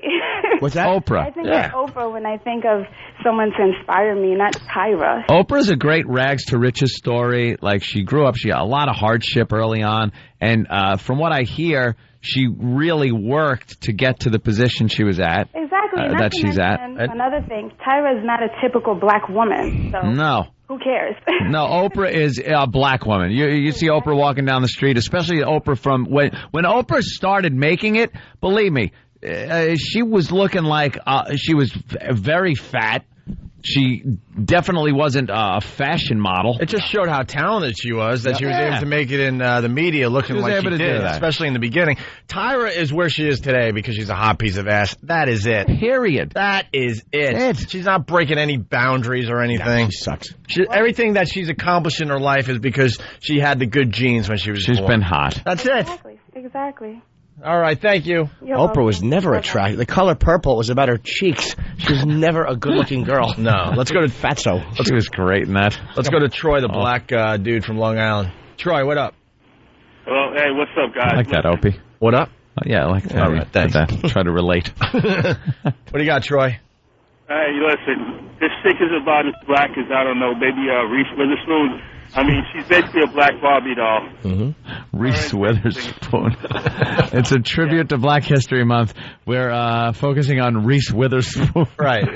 Well, Troy, also, it says here, David Duke did more for blacks than Tyra. Did you say that, Troy? Yeah, I said that to the phone screener. Very nice. I mean, seriously, she's done nothing. She's absolutely done nothing for our community. All right. I have to say. Love you guys. Well, we got just a little more Tyra because it's just terrific hearing her talk about herself over and over again. And then BET comes up to me. It's the most vivid memory from the shoot. Any funny stories? And everybody's asking me the same questions, but for some reason when BET asked me, it just like got me in my gut, like, oh my gosh, I'm the little black girl from Inglewood, and I'm on the cover of Sports Illustrated. Oh my God. Oh my God. She's actually playing some type of race card here. I'm just a little black girl from Inglewood. Yeah, you look just like every little black girl from Inglewood. Move out of the sticks, gentlemen. Like, got me in my gut, Ben. like, oh my gosh, I'm the little black girl from Inglewood, and I'm on the cover of Sports Illustrated. Like, I just, like, fell apart. And I think it's because I knew how many young black girls were going to be watching that interview. And so many young girls don't feel beautiful, you know, and they're going to see this. They're not. And be like, oh, wow, mommy, you know, I can have my dreams come true. No, you too, can't. I was on that cover. And not just dreams of being a model, you know, but dreams of anything. Not just dreams of being a model, but like dreams of anything. Being a scientist. Yeah, you know, something lower on the scale. A model being, you know, the best thing, of course. Oh, my God. But, you know, curing diseases. Being an astronaut or... I can't get enough of Tyra talking about herself. I could listen to this all day long. She just must She's delusional. walk around all day thinking how great she is. Sam's got something to add here? No? Yes, maybe? No? What about you? Are you inspired, your half-blackness, by Tyra? No, not. I'm inspired that she could manage to get a television show and focus around herself this much and be on the air as long as she has. Okay. And the women out there are buying into this crap. Yeah. That's why she's still able to do this TV show. Also, she did mention she had to have a little bit of fabric added to the bikini top. Oh, she did. Oh, yeah. Okay. When you get fat, That's because they're coming. The boobies do get bigger. They're coming down a little more, too. The fabric is to, you know, I'm sure it was added because they're kind of gravity. It's gravity. On the sides there. Yeah. You know who's an inspirational black woman? Whoopi Goldberg. Very successful, Oscar winner. Radio show host. Didn't do it on looks. Didn't do it on looks. Very good. Not if you ask Ted Danson. He dug her. He couldn't have. For some reason. How gay was he that year? He had to put his own wig over her face when he banged her.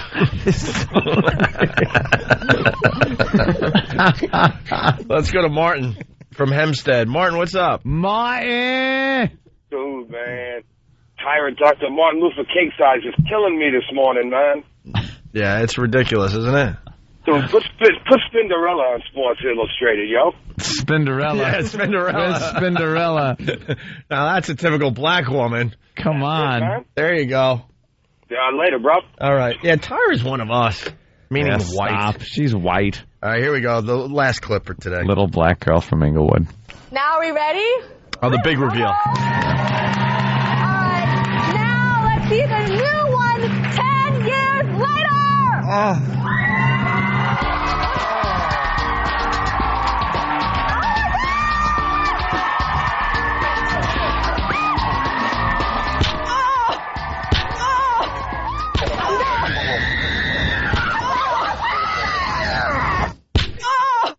Wait, what'd she do in that clip? Obviously, she was just so thrilled. She was so thrilled with herself.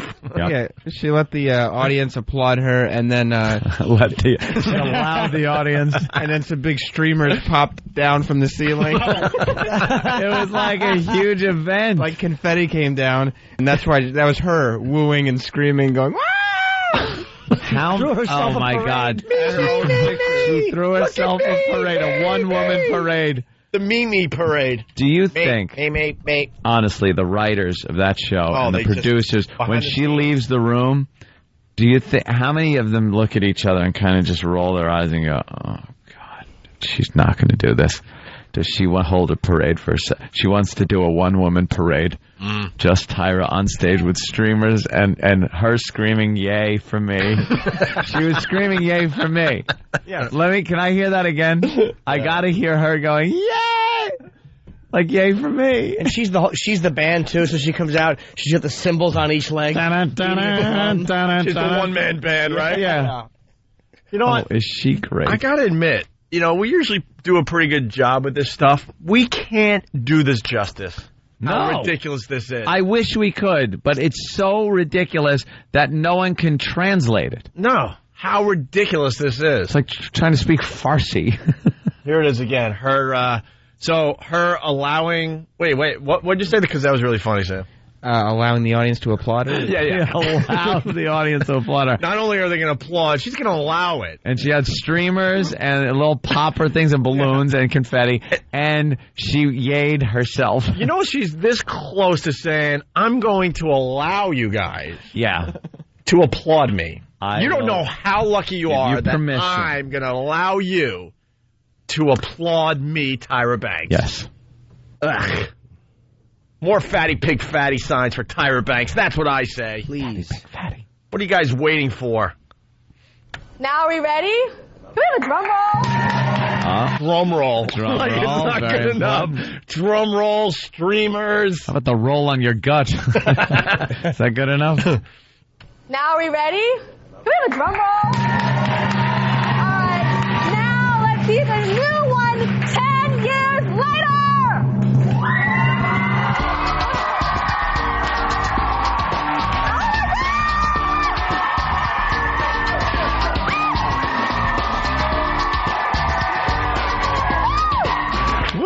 I want to fully understand this clip, Sam. I really want to get into this clip a little more. Okay. What is she referring to when she says, oh, my God, herself? And how great she looks? Or the reaction she's getting? I think her first oh my God came when the first set of streamers came down. Because obviously she was... Oh, that was a surprise, right? Yeah, not that she planned it. No. Okay, what I want when we're applauding me is I want streamers. I want a drum roll. She plans every I want the whole piece audience of that show. Paying attention. Yes. See, the key, when people are celebrating you, you can't set it up. No. You can't set it up. You can't be part of the meeting. You can't yay yourself. You need to be humble. Right. She knows not that word. It's humble. Shouldn't she said like, "Oh, guys, stop"? Like, yeah. Oh no. You know, there's a little something. It's similar. I could tell, but I wish I looked like I did back then. But right. It's the same suit, and I think for my age, okay, it was 10 years ago. None of that. I look great. Woo! This is fantastic. More confetti. She's like, how she feeds her ego. She's like a drug addict. She needs it. She is addicted to that ego feed. You're right. Yeah. I just know we're not doing it justice. I just know. I wish we could. It's just beyond unbelievable. Don't feel bad, because it is impossible to do it justice. Right? Like only her.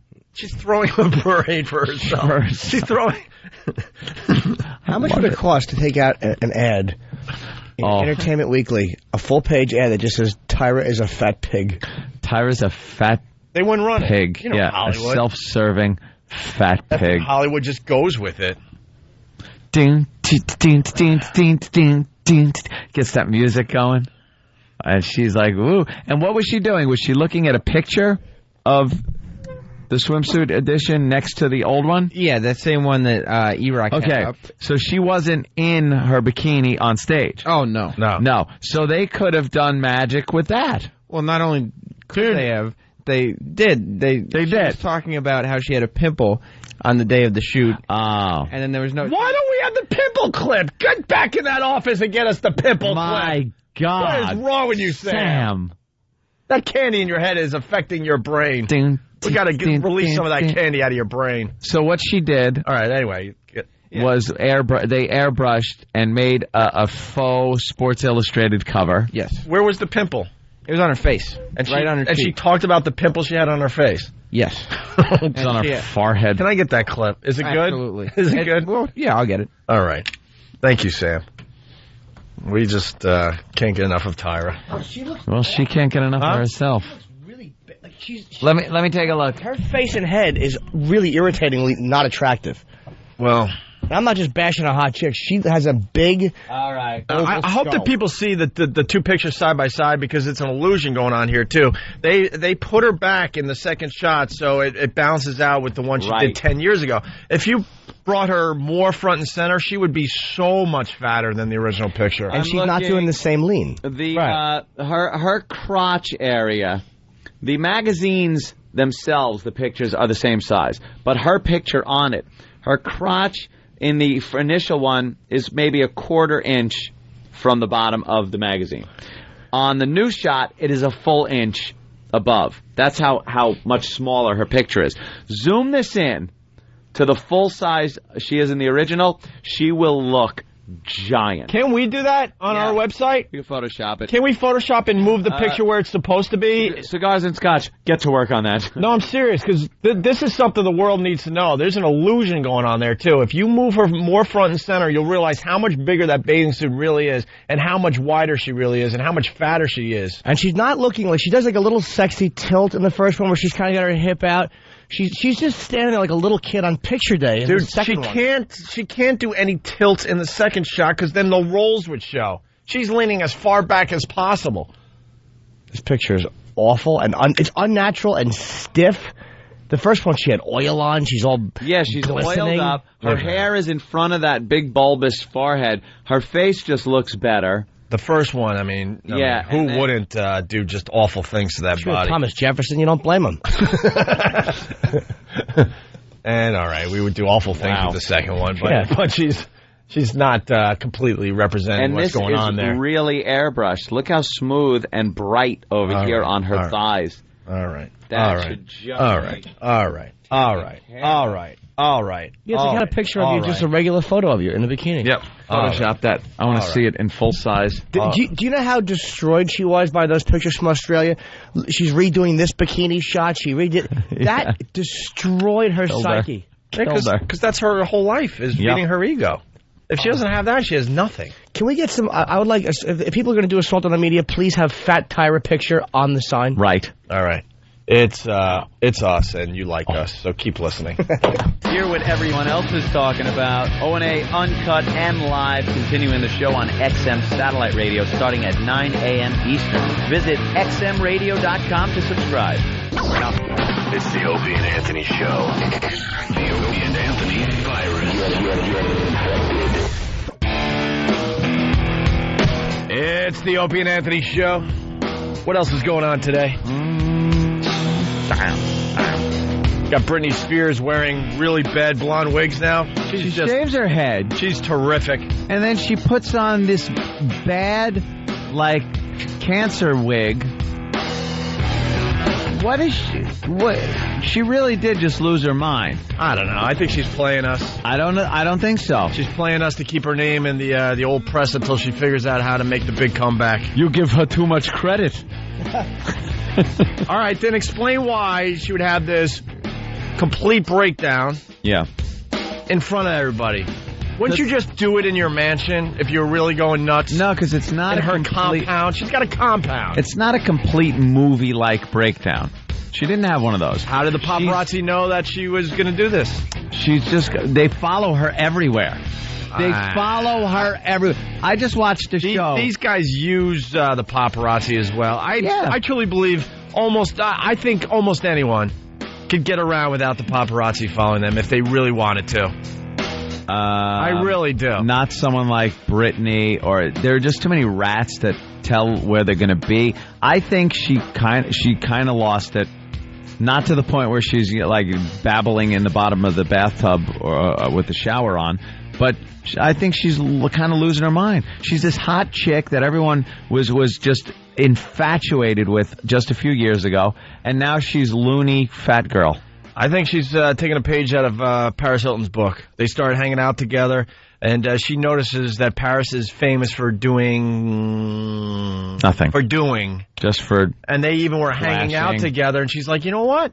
This is kind of fun to just do stupid things in public and have everybody talk about you. And no one's really talking about me lately. I don't need Paris anymore. She kind of taught me a few tricks here. She taught me the old oopsie shot that we discuss from time to time. And I think she went out on her own and said, look, I get this game now, and I'm going to really, really have fun with it. I'm not going to have a record coming out anytime. Because she doesn't need to look pretty anytime soon. So she's like, you know what? I'm going to really shock people. I'm going to do what Paris has been doing for years and Lindsay Lohan has been doing for years, and I'm going to really show you what this game is all about. Well, it's working. She's getting press. I really do. Because now she's like walking around in a blonde wig and no one can control her. It's a bad blonde wig. It's a bad blonde wig. I mean, she could obviously got something that looked a little nicer than this. A little more natural. Yeah.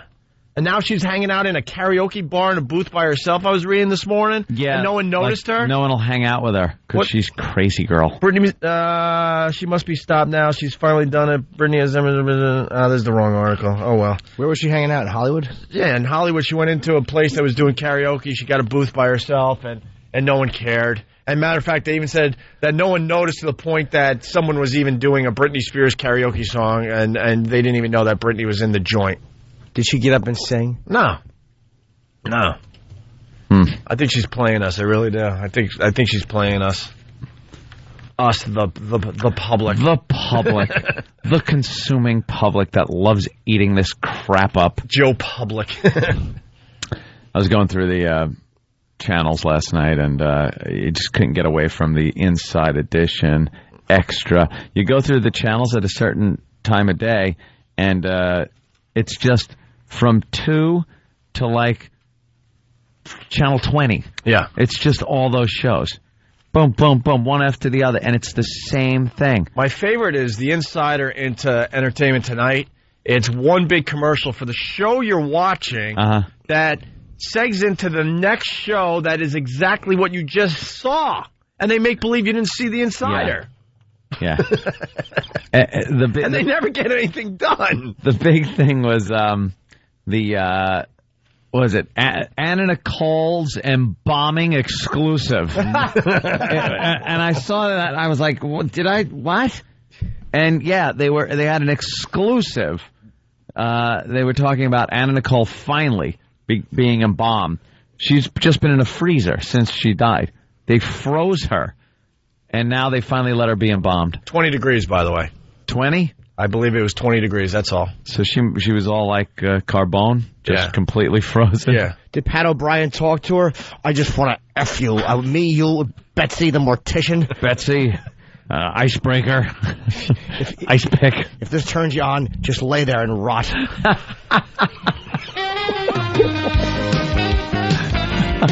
Anna Nicole Smith. We'll be talking about how they defrosted her and embalmed her in this exclusive interview with her, even though she's dead. Yeah, we're the only one that has the exclusive interview with the corpse. With the corpse. Anna Nicole Smith's mom will be joining us for an exclusive. It's only a matter of time. They interview the corpse, and you just there's a hand. They don't even try to like fake it, and the hand is moving the mouth just with some bed voice dub, dried up prune face, and then you got that corner with the big freaking lump in his head. Have you seen the picture yet? I still haven't seen him. We found a better picture yesterday. He has Gumby head, like the top. He's got a big goiter on his head. I think it would be if you're looking at him, the top left side of his head just pops way up. He's got something going on. Is he smart? Maybe it's just his brain. just squeezing out. It just needs more room. It needs more room. He's one of those real smart guys.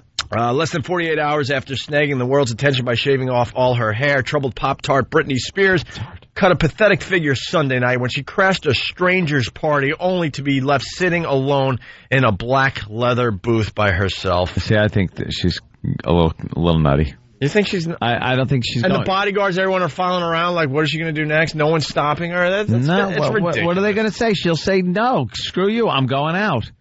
They're talking about putting her in rehab, and she goes in for a day and then leaves or something. It's just... Dude, when she was shaving her head, she was making sure that she could be seen in the window with the paparazzi. She kept looking at the cameras and stuff. That don't mean she's not crazy. If you're really going crazy, you do this in your mansion by yourself. And then someone finds you and goes, oh my God, what the hell are you doing? She's crazy, but she's also, doing it for attention because she's kind of crazy. That's what I think. I think she's an attention whore, and she can't get it. Can't get the attention she wants. So she starts doing the acting out. She didn't have... Here's the problem. She wants the sexy image. She wants to shed the whole mom thing. But she doesn't have the guts just to bang on camera like Paris Hilton did. Yeah, there you go. Stop with the little oopsie. Just show it to me. That'd do it. You want right? Make a porno. I mean, that's the way to... You want to be sexy? Make a porno. Make a porno. That'll be interesting how it plays out. I think there's some tomfoolery going on. A little tomfoolery. Neil Borks isn't talking about this today. Tonight he's shopping at Waldbaum's. Waldbaum's. I think he's at King Cullen. Stupid Waldbaum's. How do you even say it? A W. Is the D silent? I don't even know. A D, a B, an L, an M. Could you pick worse letters? What was the X, the Z, and the Q taken? Awful. All right. Tyra talking about her pimple. Yes. Mm-hmm. Sam thought this wasn't important enough to bring to our attention, but casually mentioned it, so we said, you got to get this clip. And, man, this is priceless. So the whole photo shoot of her getting back into that bathing suit, even though it's a different bathing suit, it's a larger version of the original. Yeah. That she wore on the cover 10 years ago. She did a whole thing where she had a camcorder in the morning when she was waking up, documenting her going through the process of... Oh, God, how important is this? That it just needs to be documented from beginning to end as a huge moment in black history. There was actually footage of her sleeping on the airplane on the show. That's great. I only want to see that if she's sitting next to Payne Stewart. And let me tell you, it was very cold on that plane. I want to see her sit next to Kenny, and they have to film her to trying to look all hot as she's sleeping with Kenny next to her with his head leaned back, his mouth agape. He's the worst looking human when he sleeps. Oh. Big dumb face looking up at the ceiling. Because he's so tall that his head goes over the headrest and just completely goes back like someone snapped his neck. Looks like Saddam laying under the gallows. His head is just snapped back. He's got no chin, and his mouth is wide open. He's snoring. I gotta tell you guys, Club Soda Kenny picked me up this morning, and I knew it was coming. I'm like, oh, God, here it comes. I'm not even in my seat yet. I'm closing the door. So what does this mean to you? Did you hear the news? So what does the merger mean to you guys? You know, this could be pretty bad for everyone. And you know he was practicing all the way from Jersey to Manhattan how he's going to ask. How should I ask? Should I wait till he turns up 10-10 wins like he does every morning? Or just hit it right away. Get it out of the way. Maybe I should get it out of the way. I'll do that. Because they're going to want Stern to do mornings. Right. He said, not even, I swear, I'm reaching for that. So what does that mean to you guys? What about the facility you broadcast from? Will there be a walkover? So he was at least smart enough to not, say merge or anything. He assumed that I knew at this point, because sometimes he has to state the obvious, but this time it's just, what does this mean to you guys? Because that's what's important. Morning, Kenny. Door closed. Mel doesn't even like you guys. Yeah, I know, Kenny. Actually, I think that was brought up. Of course it was. Yeah. Negative no. You know what Kenny is? You know he holds a grudge. Does he? No, I didn't think that. Kenny's a gossip. He really is. He's a gossip. You know, he's probably busybody. Probably in front of a mirror just practicing how he's going to talk to us today. Should I do with my hands? Should I, thrust them out in front of me? What do you think? I got to be calm and a little bit sensitive. I don't want to But I want to show concern. I don't want to work anyone up here. This is tough. But I think they need me at this point. They need me today. Okay, I think I got it. Let me get in the car. All right, now Greg will get in the car. You're screwed! Maybe that was a little... let me do this over. No, that was Super Agent Bob Eatman. Oh, doom and gloom. The harbinger of death. He called me. Oh, my God. Oh. Did you hear the news? I don't know how Bob did it, but he flew to my house in no time, and I had to invite him in for him to be able to cross the threshold, and I saw no reflection in the mirror of him, and then he delivered the news. Well, this looks very bad. He's just the worst. Oh, is he just the worst? I got some concerns. Do ya? Do you have a few concerns, Super Agent Bob Eatman? Here's Bob's phone calls. Anthony, hi. How are you doing? How are you doing? Doing fine, Bob. Doing good. How are you doing? Oh, this merger thing. I don't know what this means for anyone involved. We're going to have to do some, we're going to have to really think about what we want to do with this and how we're going to make what... How about we just sit and see how it plays out? Yeah. Plays out. We could all just be dead tomorrow. Death, destruction everywhere. Plays out. It's horrid. I'm a lawyer. We don't let play. Lawyer, this doesn't play out. We got to plan in advance for these things. He actually said to me, you got to get those ratings up so we have options. Do we? Wow, we were hoping we could just make them plummet. And a lot of listeners don't know who Bob is. If you don't know who he is, he was actually in the original Omen. He poked a lady's eyes out.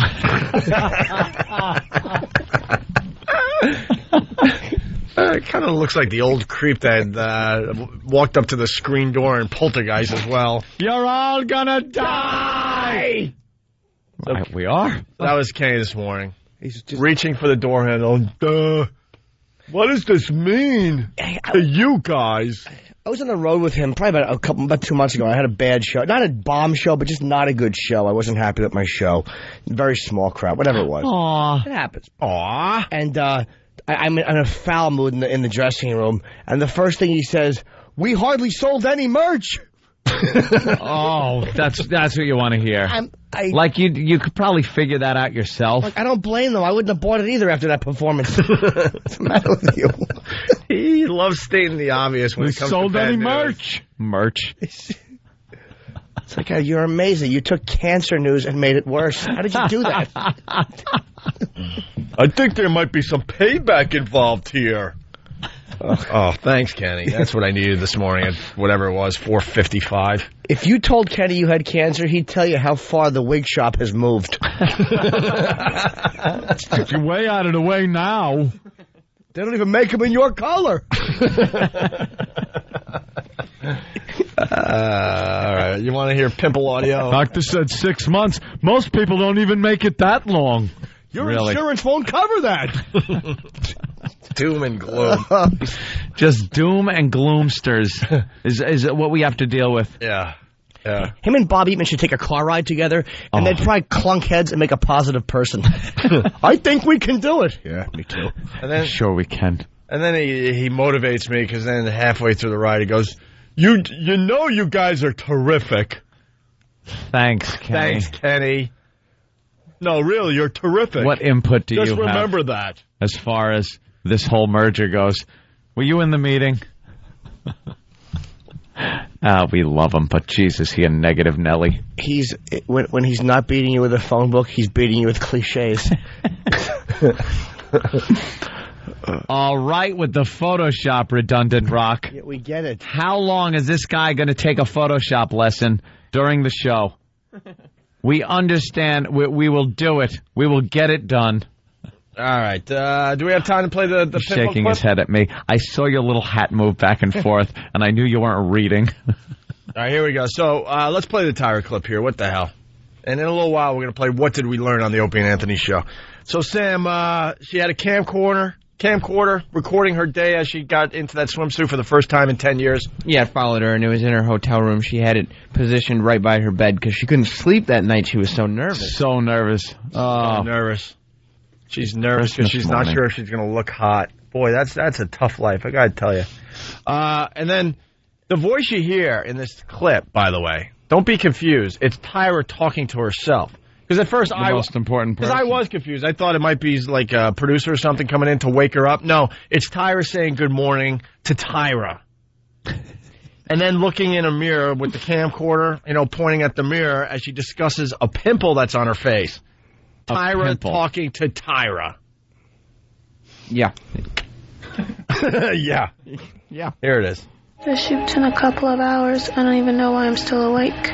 Why did I have to get this huge pimple on my face right here? Good morning, Pimple.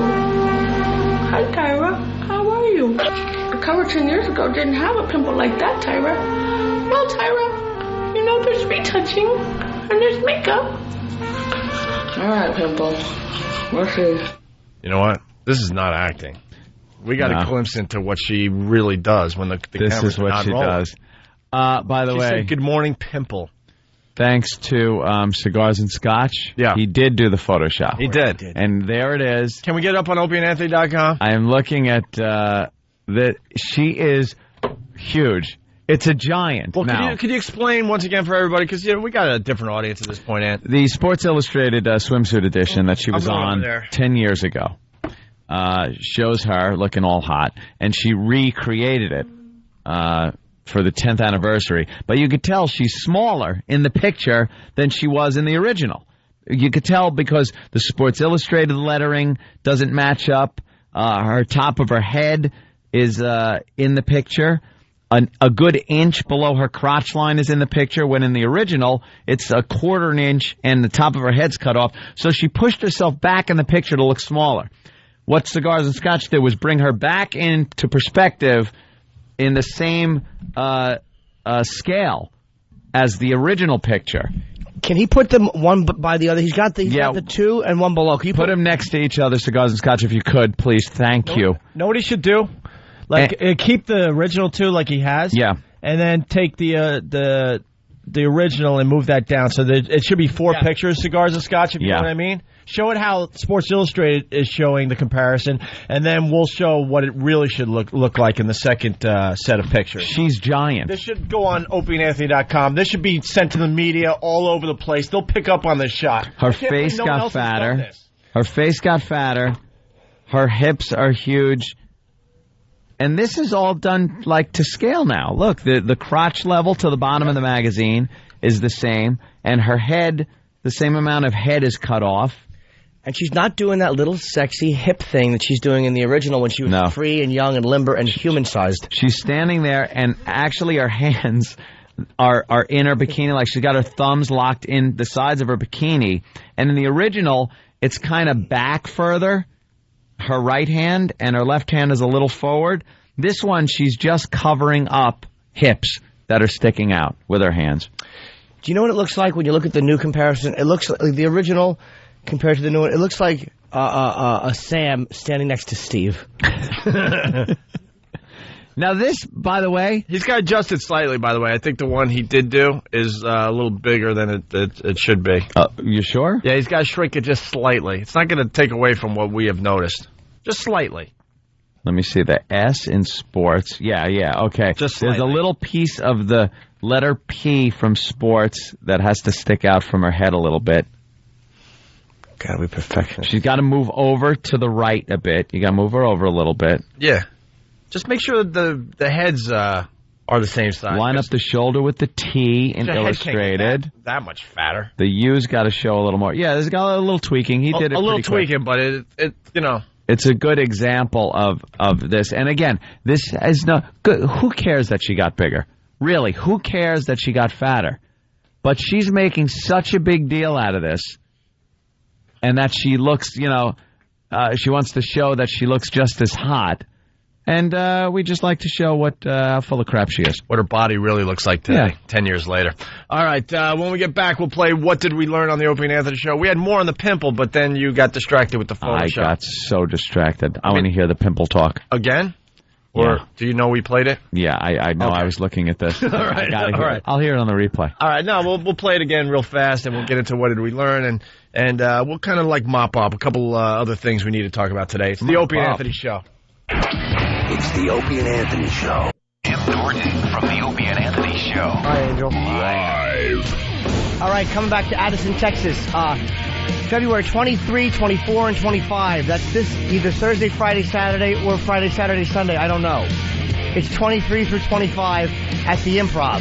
972-404-8501. This February 23 through 25. For more info, visit EdoBullet.com. Good morning. We're getting ready to play What Did We Learn on the Opie and Anthony Show today? Here in New York, we do live reads, I don't know. I think the rest of the country, some places hear us do live reads from time to time. Yeah. But we were live in New York during the commercial break. Ant was trying to do a live read for Amco, and I'm laughing hysterically in the background. We're obsessed with Tyra. Some people saying we're more obsessed with Tyra than Tyra is obsessed with herself, by the way. And we're looking at the swimsuit cover she did 10 years ago, and she redid it, last week or a couple weeks ago. And we're noticing that if you really adjust the shots where they should be, that she's a lot bigger. Yep. Than she was 10 years ago. And this says it all. Used lead bag from Whack Bag. Yep. Biggest laugh I got from a listener today. He writes, "Oh my God, look at all the extra polka dots." Yeah, that alone should Why tell did you we something. notice? You want to go through that real fast, Ann, please? You got the pictures in front of you. She's got her Sports Illustrated picture from 10 years ago, one from now. She's doing a comparison, saying she, still looks hot. Yeah. It's all about her. And she's wearing the same little pink polka dotted bikini, but it's not quite the same, is it? There are a lot more polka dots in the new one. Well, she's kind of. They're on the old one. She was saying that this is the original suit, that they just added some material to it, or the original design. I don't know, whatever. But man, there are a lot more polka dots. More polka dots. I'm looking at the bottom. It's like 1, 2, 3, 4, 5, 6, 7 on the bottom. Was the original? Was the original. Okay. And the new one's 1, 2, 3, 4, 5, 6, 7, 8, 9, possibly 10. I'm looking behind 9 and 2 halves. Yeah. You can make it to 10, possibly. And the boobs we got on this one, it's 1, 2, 3. On the right boob, okay. And here it's 1, 2, 3, 4, 5, 6, 7, maybe 8 on the bottom. That's going to make me laugh all day. And also the color. If you notice, the color of this new one is very bright pink and the bright white. I really think it's a distracting color. Like, is there any way Cigars and Scotch can take the old suit and put it on the new picture with those muted colors? Color corrected. Yes. But we're asking him for a lot of work today. Well, we'd like that done. Well, yeah. Well, he can Photoshop done. More boob and stuff. Can. Anyway, I can darken it up. Anthony, you said you barely were listening to the pimple clip. So. Yes. Well, she was getting ready for the shoot, and she had got the camcorder to record her day. She wakes up in the morning, and like I said, I thought it was a producer waking her up, but it's Tyra talking to Tyra. Right. Through the camera, and talking about this pimple. Here it is again. The shoot's in a couple of hours. I don't even know why I'm still awake. Why did I have to get this huge pimple on my face right here? Good morning, Pimple. Hi, Tyra. How are you? The cover 10 years ago didn't have a pimple like that, Tyra. Well, Tyra, there's retouching and there's makeup. All right, Pimple. We'll see. Good morning, Mr. Pimple. Want some breakfast, Mr. Pimple? Good morning. She's talking to her pimple. Yeah. Hi, Cherry. Hi, Pimple. The secret word is pimple. Hello, Mr. Cellulite. Hello, Rolly. Hello, Mr. Polka Dotted Bikini. Hello, Rolls. She woke up and discovered a pimple. Do you think the parents of children, like 6-year-olds with cancer, feel bad for her? Care about her pimple? Well, if you ask Tyra, she would say, I hope they do. I hope they do feel bad for me. I can't believe I woke up with this pimple. Oh, my God. This is awful. There's some kid, no hair left on his head, on a respirator with parents crying. She's inspiring him. Someday you, too, can wear a wig made out of the hair of a horse's tail. There you go. Why are we so obsessed with her? Because it's just fun. I know. How ridiculous she is. Because she's so obsessed. She's awful in a mind-boggling way. She's awful in a way and I mean, including Hitler and Napoleon. I've never seen a more awful than her. Yeah. Let's make it all good here, though, guys, okay? I was only joking. See? I was only joking. I was only joking. Yeah, I was only joking. That's the new one around the house. All day long. I was only joking. Oh! Oh? What? Oh, yeah? One of the all-time greatest taserings, by the way. Yeah. Jimmy said to remind us about your girlfriend and what she says after she services Jimmy. Yeah. Oh, I don't know if I can say it. I'll have to say this gently. After she performs treats. Yes. And she's a good girl.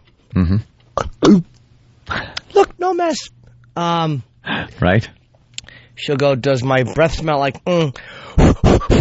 and blow her awful breath in my face after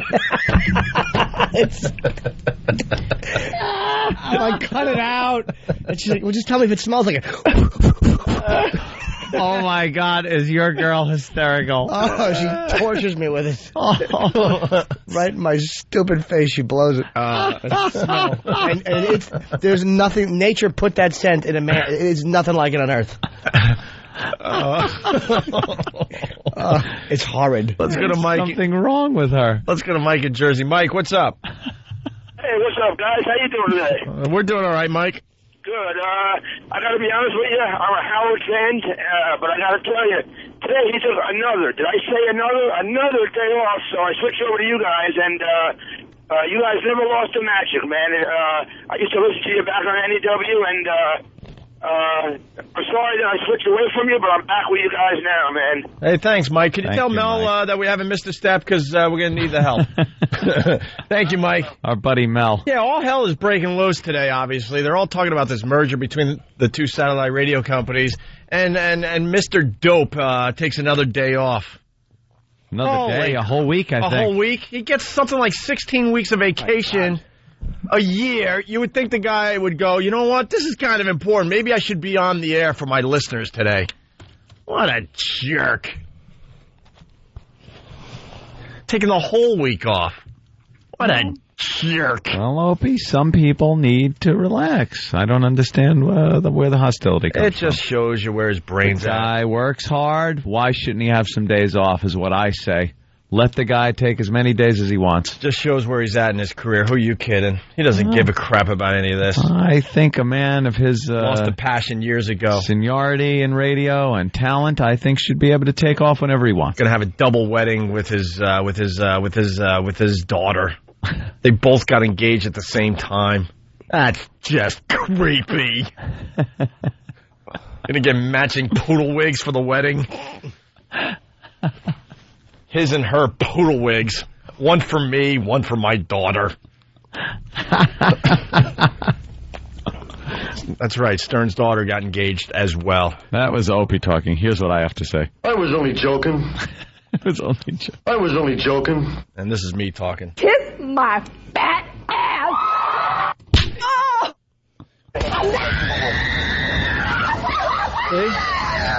See, they gave you the E-Rock clip, but I trump you every time. Go ahead, try me. Try me. Well, I like the E-Rock clip.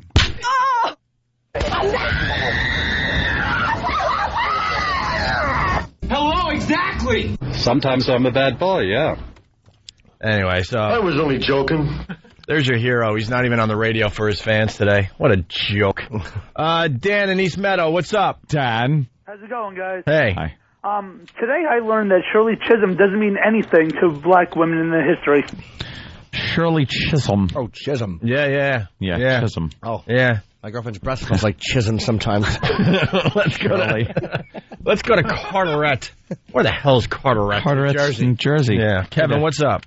Hey, Bubba Boys. Hey. Hi. I learned two things today. Yes. For one, Mel Karmazin sounds just like Kramer. Mel Karmazin. Karmazin. All right. And for another, Anthony might do well down in Atlantic City, but he still gets wiped out by Kevin Smith in cards. Hey, I have a rematch this Saturday. Do you really? Yeah, playing with Kevin again this Saturday. Oh, boy, I see it. I see it's happening, Jimmy. More and more poker taking up Anthony's life. Will not lose this time. More and more Kevin Smith. He's going to go be an actor. Oh, yeah. Jared, what's up? Hello. Hello. I learned I may need a trailer hitch for my replacement XM satellite radio unit. And let's say hi to Coke Logic. Coke Logic, what did you learn on the Opie and Anthony show today? Hey, today I learned that E-Rock is redundant. Yes, redundant. All right. Just remember this. The Opie and Anthony show loves chaos. That's and right. We're in the middle of it. We love a good adventure. If you're not joining us over at XM, have a great day. Yep.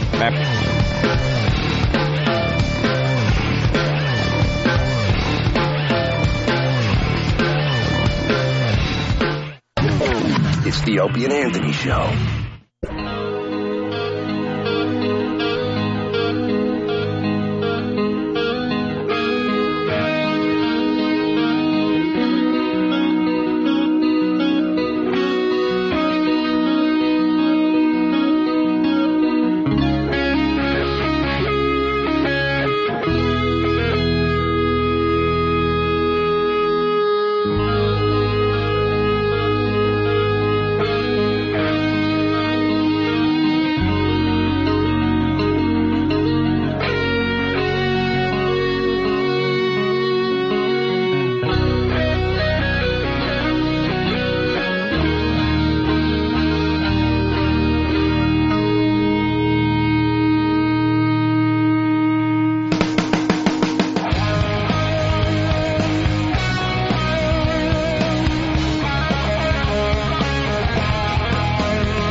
They are the most vile, despicable human beings in the country. Creeps, ankle biter. Obviously, the strength is their ability to turn mistruth into something people would believe.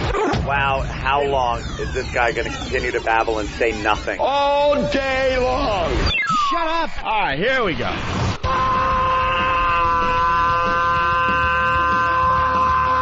Welcome to the Opie and Anthony Show. It's worse than I imagined. That's terrible. I'm sorry. We are a bunch of dopes. I think we're lewd. And we're probably pushing 20 arrests because of this radio show. Out of touch cornballs. 3 retards. We have the effect of Tylenol PM.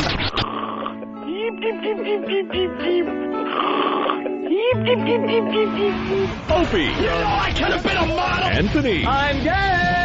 James Norton. I like yogurt. Robert Reed. Press conference is online now. Oh, thank you.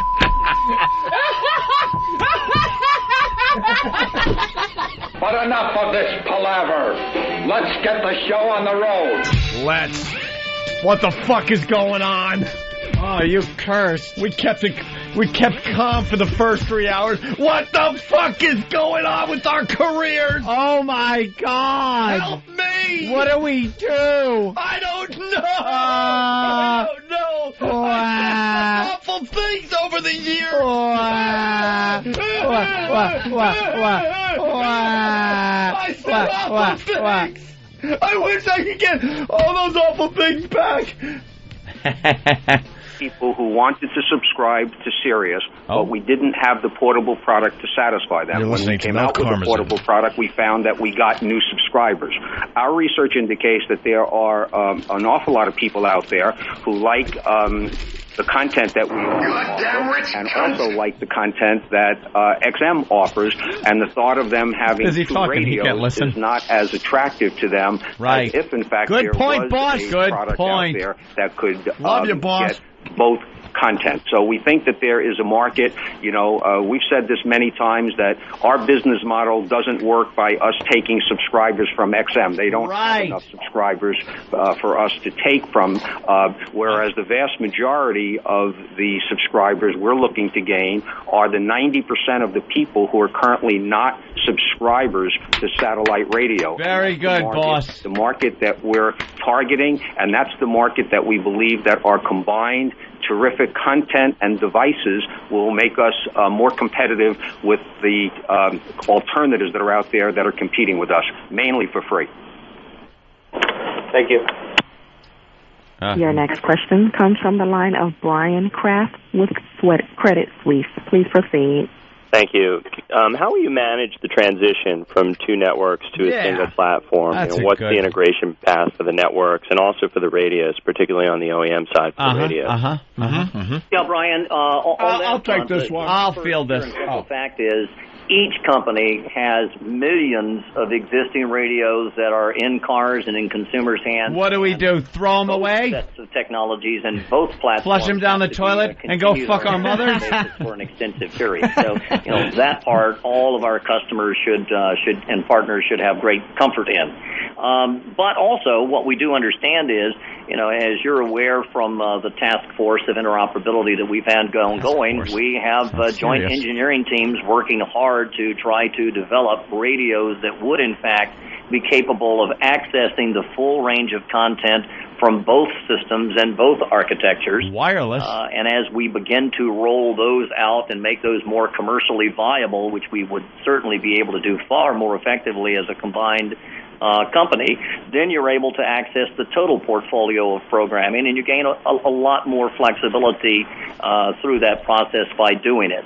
Now, are there other synergies and improvements and CapEx savings that we can make actually back into the satellite architectures and the combined terrestrial network? Absolutely. The sparing capabilities and the ability to overlay the repeater networks nicely, I think those are somewhat longer term CapEx savings as we go throughout. But that's the general migration or transition type plan that you would see. And if I could just follow up. I mean, stupid follow-up. You talked about offering a much broader array of content, you know, by combining the spectrum and being able to eliminate some of the redundant channels. Yeah. At what point in time do you think you can do that? Because I think you've got to get the vast majority of your basically customers they're asking, when can we get rid of E-Rock? The radios with the dual chipsets before you can do that. Is that about E-Rock? About that correctly? I think there's all kinds of opportunities in the interim period. So let's assume that we had a conversation with one of our content partners that was exclusive, and that the merger has now occurred, and that we believe that we want to expose that content to a wider audience, and it's in XM's interest to want to have that content, then we would be able to change that deal from an exclusive to where it's a shared content, so that someone who's driving in a General Motors vehicle or driving in a Ford vehicle will be able to access that content. So it really doesn't require just that chipset. We can do these things in advance. So we'd be simulcast negotiation with our content on both XM 202 and on a Okay, Sirius channel, wherever the hell that would be. Your next question comes from the line of Jonathan Jacoby with Bank of America Securities. Please proceed. My question's for Mel Karmazin. When it comes to Opie and Anthony, are you still holding a grudge? Everyone knows back in 2002 they got fired for their Sex for Sam stunt. Second question is, from a technology standpoint, to use both spectrums, are you going to have to launch new satellites to broadcast across the entire 25 megahertz? My understanding is satellites don't have enough power. And then lastly, have you thought about the concern with the NAB, perhaps on a congressional issue? They reintroduced H.R. 9883 last week. H.R. 9883, do you think sort of the NAB might use that as a springboard to bring Congress involved into the mix here? I don't know. In terms of looking at the transaction. He's Thank actually you. wrong. Talking about satellites. Let me start off on the thing. First off, on the interim operations, Jonathan, let's be very clear about this. We have had excellent antitrust and regulatory advice from our counsel, and until this merger is consummated and closed, both companies will continue to operate as we do today in the normal course. A sloppy party body. The great flexibility for both of us to continue to execute on our plan. So look for no changes on that particular front. On the new satellites front, if you were simply trying to move to an architecture where a single satellite spanned both sets, or a single constellation spanned both sets, that's much further out. But you do have the ability to integrate the two different systems together at the chipset level. If you can, it takes a little bit of additional development, as you know. We've been working on those for a good period of time. And certain of our satellites do have the capability of going across both sets of spectrum, so we believe there could be near-term CapEx savings associated with that. And let me let Mel hit some of the NAB congressional activities. On the subject of congressional issues, we have obviously reached out in the last 12 hours or so to some of the members to talk to them about why this merger is in the best interest of their constituents. Reached out to me. I told them, you go ahead with it. This week, you got all my confidence and my blessing. With them next Market week, opens in 8 minutes. And lay out why this I got my page is up. a great merger for the consumer. Regarding I can any change my order right here. Organization's efforts, I can hit cancel my order. I can say is the fact that, and I don't want to dwell on the NAB, but, terrestrial radio has been saying for all of these years, and I go back to when I started funding it in 1990, the lobbying efforts on the part of the NAB against satellite radio, and all of what they were saying is, satellite radio competes with terrestrial radio. They have different standards. We're competitors. And now what they're saying is that satellite radio is a monopoly, if the two companies combine. So, I think that on the Pickering bill, that obviously, we, have a viewpoint that we are currently not in. We're not using our local repeaters, for any local programming. We certainly believe that we should be allowed, because the American public wants us to be allowed, to broadcast the Yankee games on XM or to broadcast the Giants on Sirius. And, the NAB is saying that that's local content. And, we're saying we're broadcasting it on a national footprint. We're not into the local National Association of Broadcasters, market. And again, NAB. Our belief is that big lobby have the winning size of the Washington. rational argument smoke a lot of cigars. They don't want this merger to go down. NAB has sort of been doing a aggressive job in sort of putting down everything that's competitive to them rather than selling terrestrial radio stinks after 9 o'clock just anyway. Quickly as a follow-up in terms of Think a model about NAB question, and what it, but then it gets better again when Ron and Fez come on. Think about NAB. Why don't we give you that number backwards. offline so we'll have someone from Investor Relations call you at the end of this call. Great, thank you. Your next question comes from the line of Tom Watts with Cohen and Company. Please proceed. Cohen and Company. Again, congratulations, everybody. Thank you. Thank you. Two quick questions. One, does the merger or establishing interoperability between the systems change any of the provisions in your OEM royalty agreement, or is there an opportunity to renegotiate some of those royalty arrangements? And second, given some of the planned satellite launches by both companies, will this affect that satellite launch schedule, or are there any opportunities to incorporate different capabilities into those satellites? So firstly, in the case of Sirius, we have announced that we are going to launch Sirius 5 in 2008, and this transaction... I'm going to be on it. I'll broadcast him from space.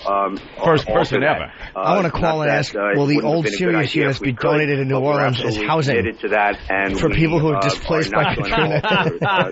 They're being bought up by FEMA as new trailers. Both companies believe in honoring agreements, not, in breaking agreements. We have no interest in doing anything that's inconsistent with any of our OEM agreements. So on the subject of interoperability radios, that if the car companies believe that it was in the best interest of their drivers OEMs and that they want the radios that come to have us in the cars off the assembly lines, open and open to Thank do you. it. In the meantime, we would move ahead, first rate on retail. We think that retail is looking for new products. We think that one of the big drivers of demand for satellite radio at retail will be a interoperable or next generation product. Yep. And once we get the regulatory approval, I couldn't agree more. Sort of look to get that quick to market. Hey, and Tom, I'll amplify those comments as well too. I mean, that's exactly what we believe. We actually believe that it's all gotta be our OEM partners and the new car manufacturers. I'll answer the other half to show the unity. Aspects that could come from a we really probably just hate each other. Strength that would then offer to them. And directly bigger, to the satellite Mel. I give Mel the big cock. Mel's got the bigger cock. Yeah, sorry, Gary. I don't know. Parsons probably has better girth. November, December time frame. No, I picture Mel having a big, fat, tanned one. At this time frame. At least Gary will look you in the eye as he fucks you. But nothing in this transaction changes or modifies the current plans that we would have on the Constellation. And that's why we talked about the two types of synergies. There is the synergies that we know we can get to immediately upon closing, and then there is really, unlike a lot of other types of transactions, there is those synergies, and then there becomes this longer-term opportunity to get another bite at the bullet of synergies as we get into future constellations and repeater networks. Yeah, definitely. Okay, thanks very much. Next question. Come on. Your next question comes from the line of Barton Crockett with J.P. Morgan. Please J.P. Crockett. Oh, here we go. Okay, great. Thank you for taking the question. I wanted to ask a question about pricing, and the question is really this. Wouldn't it be fun to break in, though? Department traditionally looks at. Do you have a question? One of the things we focus on is pricing. I'd like to know, will pedophilia have a place in the merger? Do we finally get our pedophilia channel? Customers, there's substitution and less distinct. You guys have talked about interest in raising prices. XM recently, did that a year ago. I was wondering if you could talk a little bit about how you see the pricing analysis, playing out in terms of being supportive of your antitrust argument. This just in from Chris from Dallas. The Florida Orange Harvest report is about to come in. Prices or not. Thank you. Thanks, Bart. Sal Winthrop. Quick correction. XM raised prices 2 years ago. The market is about to open. It's been a while on that time frame. But the one thing that we do know, this is directly to your other question, clearly it's the combination of this coming in from John in Wilmington. Synergy is for queers. How quickly you grow your subscriber base. And then Greg from Long Island. Synergy, ways for the company to make more money and screw the customers. On an ongoing basis. Raising our prices diminished our conversion rate on some fronts. So that is a situation that you're clearly cognizant of. Yeah, I was discussing that with Gary the other day. Trained by this AM, FM, free. Well, I told Mel to mention synergy. Like, I don't know if it makes sense. I'll just mention it. I said, do it. Yeah, he gets like it. that in the car as a constraining factor on that we look at on a daily basis, and frankly, that we've been looking at in our own pricing philosophies prior to the discussions of this. You know, we're only listening in to hear our own names. Of course we are. I say we. They're going to throw in Norton out. Come on. Wouldn't it be funny if Gary said Opie and Anthony and Mel said, don't forget Norton and not E-Rock. Norton.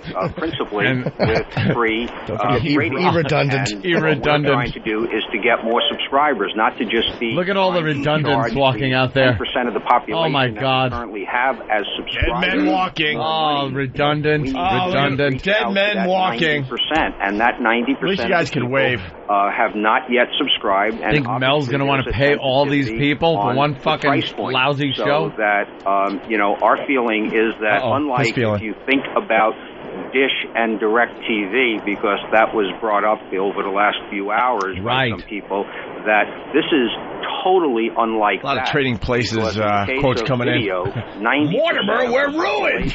is not watching it over the air with round ears, but they're getting their television. How's Pork Belly's doing today? Or satellite. So the market really are just pay services. Here, in our case, the vast majority, over 90% of the people, are getting their radio over the air and for free. And that will be a restraint on satellite radio's overall ability to raise prices, and we're confident that the Justice Department will see that when they look at all of our competitors.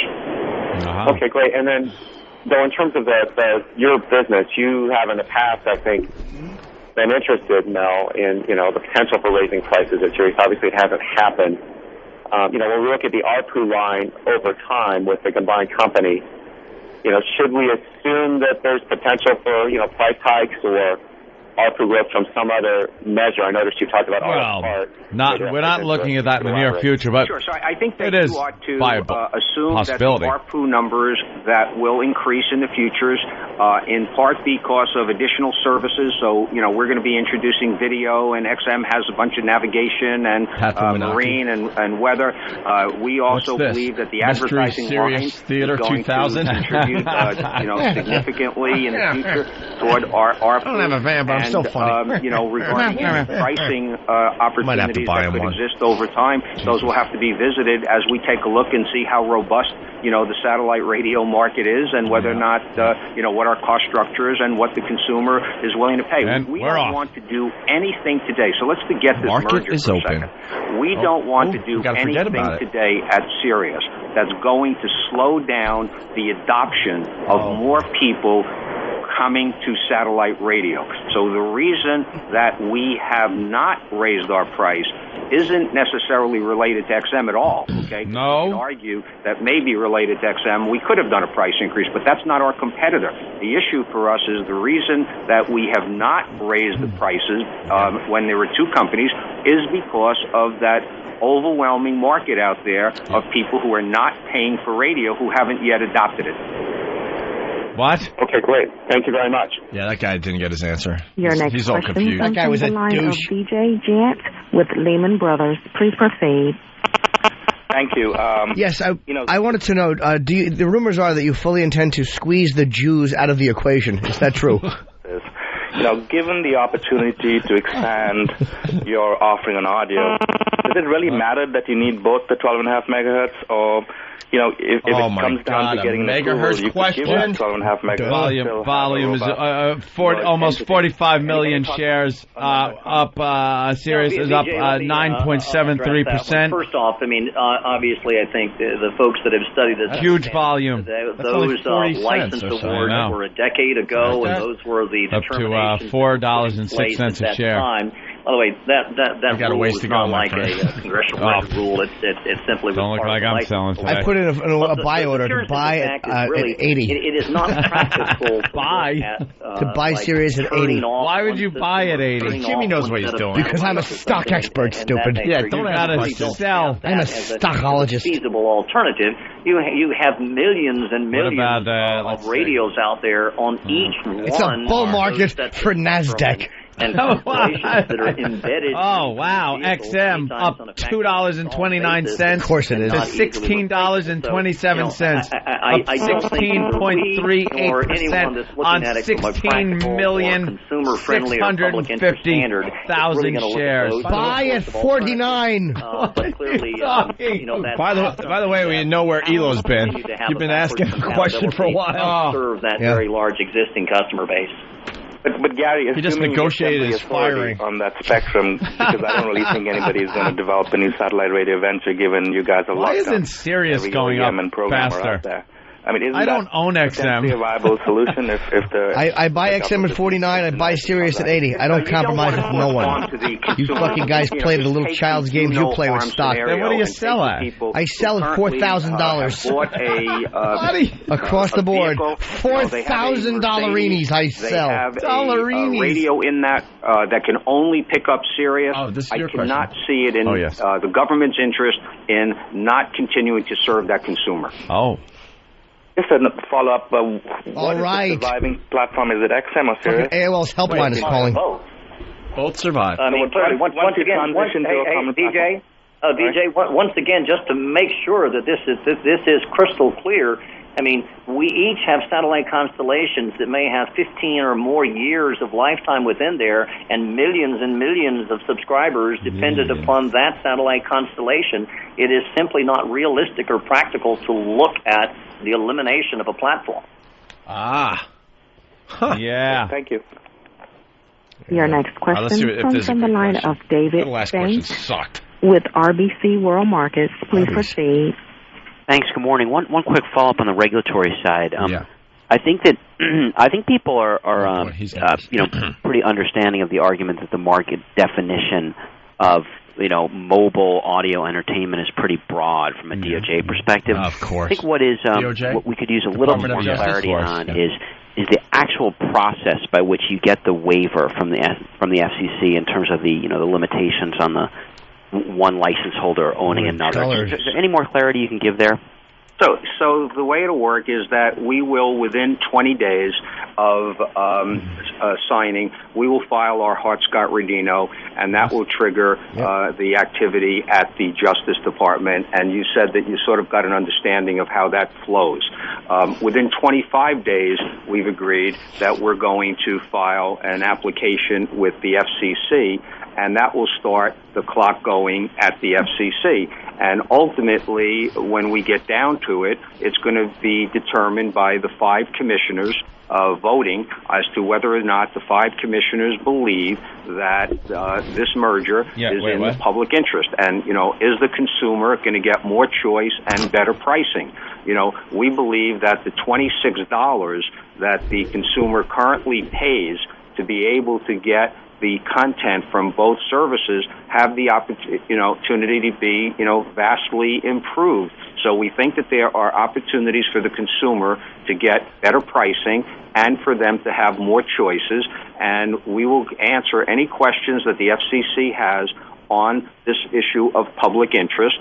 And at the end of the day, the commissioners will vote and hopefully vote in favor of the merger. Will they? Okay. Thanks, guys. I think we only have maybe one more question. Ooh, okay. We have time for one last question. Oh, come on, that question comes from the line of Lorraine Mancini with Lehman. We're counting on an hour from you guys. Less show for us to do. Couple questions for you. First of all, there's going to be a lot more serious shares in the market, and now that you've got potentially much faster growing cash flow, how do you look at stock buybacks in the future when a combined company? Also, how quickly do you think you can get the interoperable product in the market? And in line with that, what do you think the replacement cycle is for your current retail products? Is it 3 years? How long will it take once that's in the market for people to switch in their replacement?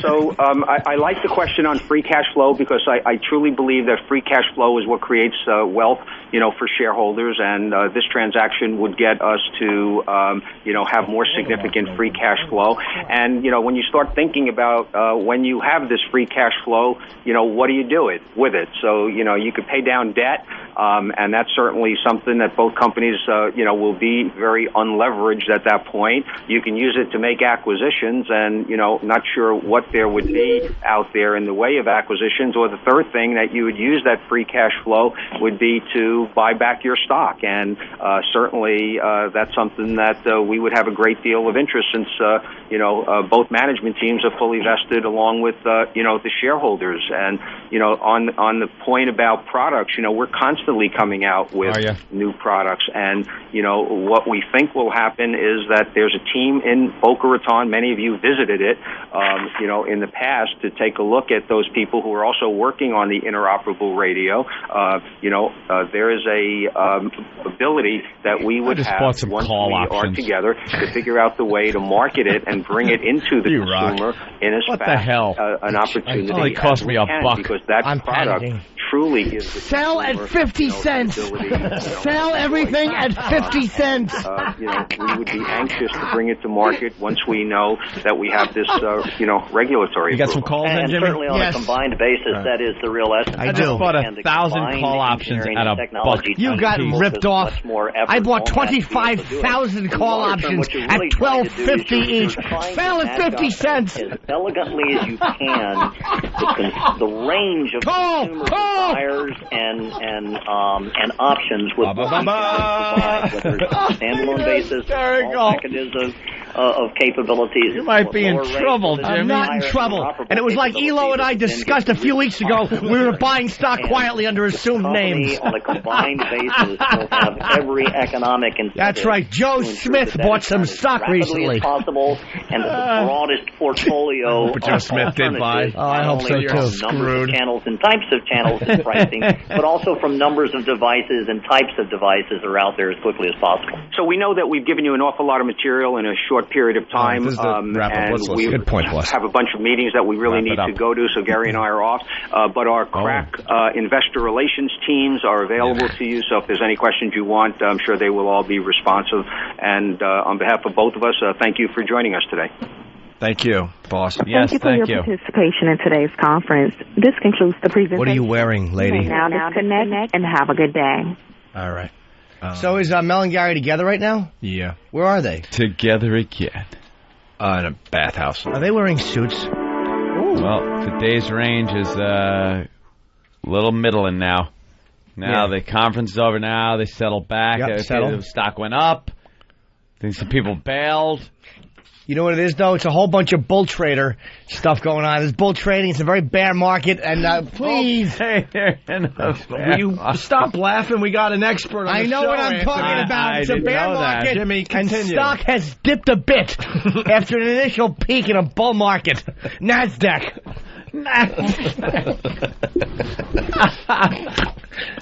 What about options? Yeah, please. Who doesn't need them? What are we, faggots? Show me a man with no options. I'll show you a man with two cocks in his mouth. People are saying Boardroom Jimmy is their new favorite character. Bird from Philly. Boardroom Jimmy. Of course. You heard the press conference. Why don't you summarize for us here what you heard? Bunch of bullshit, really. It's just going to be a couple satellites are going to go up, and what we're going to do is we're going to buy back all the options and sell at $3.11. End of discussion. That's what cash flow is, as Mel and I have talked about before. Boardroom Jimmy, yes. I told him. So is this a good deal for both companies? It certainly is not a good deal. Why? Because we need to make more satellite companies. Dilute the market.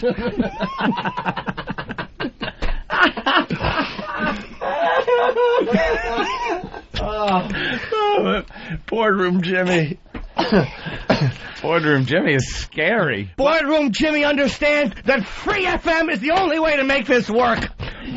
Stop charging people and add commercials. Boardroom Jimmy, you got a lot of stockholders. They're a bit nervous with this news of this merger. Well, you got to calm their fears here, sir. There's no need to have any fear. In a bear market, there's always going to be NASDAQ trading.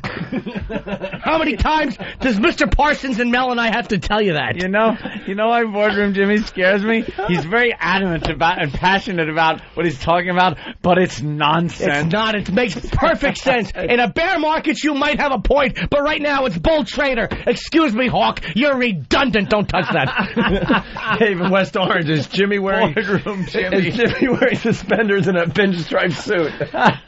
Jimmy Gordon, Gecko Norton. That's right. Sell. I love Boardroom Jimmy. He's a total ass. Boardroom Jimmy makes a lot of sense. You sure do, I certainly do. And the only way to make this work is insider trading. I've said that many times. Give information to people and then don't tell the public. What about the monopoly? Yeah. Exactly. It's a fine game, and I'm going to have it in every break room for all of our employees. This is never going to get FCC approval because we don't need the FCC. I say fuck them. We do what we want. We don't go to people. Boardroom Jimmy, we got a lot of questions coming in. We got some dude. He wants to know, what about the synergy and the bottom line? Synergy is for faggots, and the bottom line is what. I don't get involved in the bottom line. Sell at $1.50. Bottom line. Stop with that hack corporate talk. Sell at $1.50. The bottom line is what Eric Logan is laying under after a night of drinking. All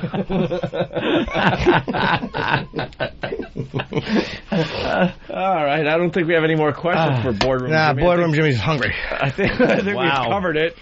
But, we're going to have to keep the new character because, there's going to be a lot of questions. I'll be happy to answer any of them. All right. Someone is saying, get Jimmy a monocle. A monocle and one of those oldie time tickers. The big glass globe that the ticker tape comes out of. He needs a pocket watch. Boardroom Jimmy, would you like a pocket watch? I don't care what you get me, because the S&C 500 is exactly what I'm trying to say. What about blue chip stocks there? I don't believe in blue chip stocks. No. Sell everything. Are you more a penny stock guy? Huh? Penny stock? No, I just buy options. Right. 3,000 options at $40 per, and then sell. You realize the stocks would have to be about $4,000. Of course they would be. Who wouldn't know that? Someone wants to know, Boardroom Jimmy, can you explain the difference between NASDAQ and the Dow? I certainly can, but I choose not to. That would be insider trading. That's insider trading. The Dow. Who doesn't? The Dow is irrelevant. It's falling by the wayside. Irrelevant. The Dow. That's the way blacks deal with the Dow.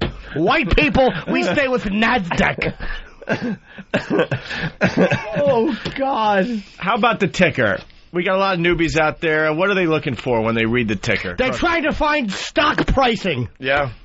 Yeah. All right. Now, what would you do? What would you do in this situation? You got Sirius. What is this? It's you could buy options now for pretty cheap. Do you buy put options or call options? Yes. See, do you think the price is going up? You buy some calls. Or you think it's going to go down, then you buy some put. The options right now, you don't buy now, stupid. You wait till the options go up, and then you buy when they're more valuable. But it's all relative. Hey, of course it's all relative. If you bought call options now, and if the price goes up, then they're worth more, and you sell them and make some money. Yeah, but right here it just says that interest rates have been fluctuating for some time. Where did that come from? Of course. Someone from New York, pair Boardroom Jimmy with the Money Honey. It'll be the Money Honey and the Money Dummy. Yeah. Well, I've been in this discussion before. The Money Honey is a cunt. Wilson, for Christ's sake, sell! My God. We're wrong. This is one of my favorites from the movie right here. I want trading reopened right now. Get those brokers back in here. Turn those machines back on. Turn those machines back on. That's someone who took Jimmy's advice. Right. Well, we'll see who laughs last when I've got all the money in my corner. All right. I see you got the Market Watch. Of course I do. I live for the Market Watch. I wipe my hiney with old editions of it. All I read. Jimmy wipes with the Wall Street Journal now. It's a fun paper. All right, we're going to break. All right. We got Heather Graham coming in. Yep. Yes. Promoting Gray Matters. Limited release this Friday. Is she here yet? Limited release. Oh, boy. I love her. Not yet. She has a makeout scene in that movie. Yeah? We were just watching it earlier. She's got a good cast, E-Rock too. popped it up. Yeah? Yeah. Pretty cool. And then she was in one of my favorite movies ever. Roller Girl. Boogie Nights. Yep.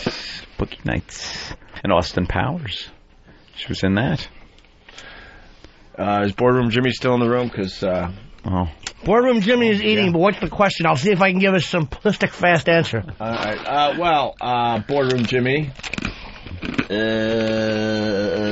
How do I diversify my portfolio to compensate for the volatility of my satellite radio share? There is no volatility. Diversifying is for Jews and faggots. I've said that many times. Standard & Poor's 500 specifically says that. Standard & Poor's. Boardroom Jimmy, how will this merger affect OPEC? OPEC is non-existent anymore. It's just a figurehead. Please talk to me during a bear market about OPEC. Here's what I say about OPEC and mergers. That's what I say. Oh, God. Oh, God.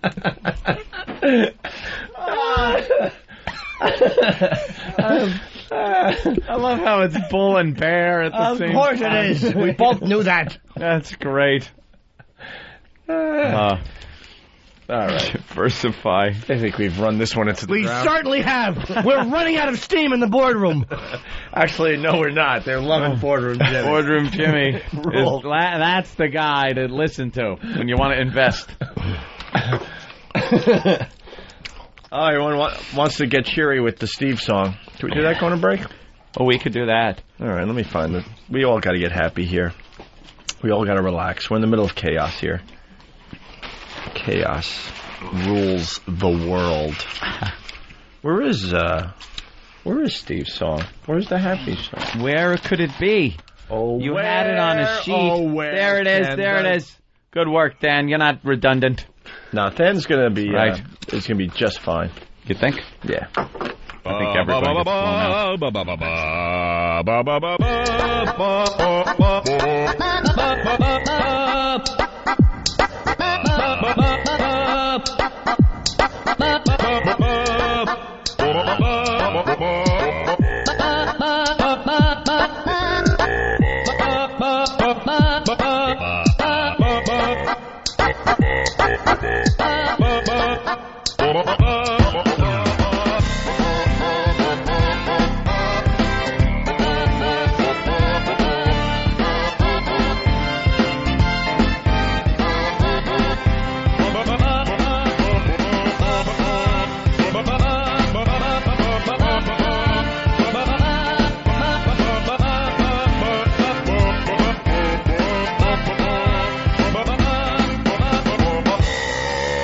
That's terrible. I'm sorry. They're practicing being cruel and unusual. The Opie and Anthony Show.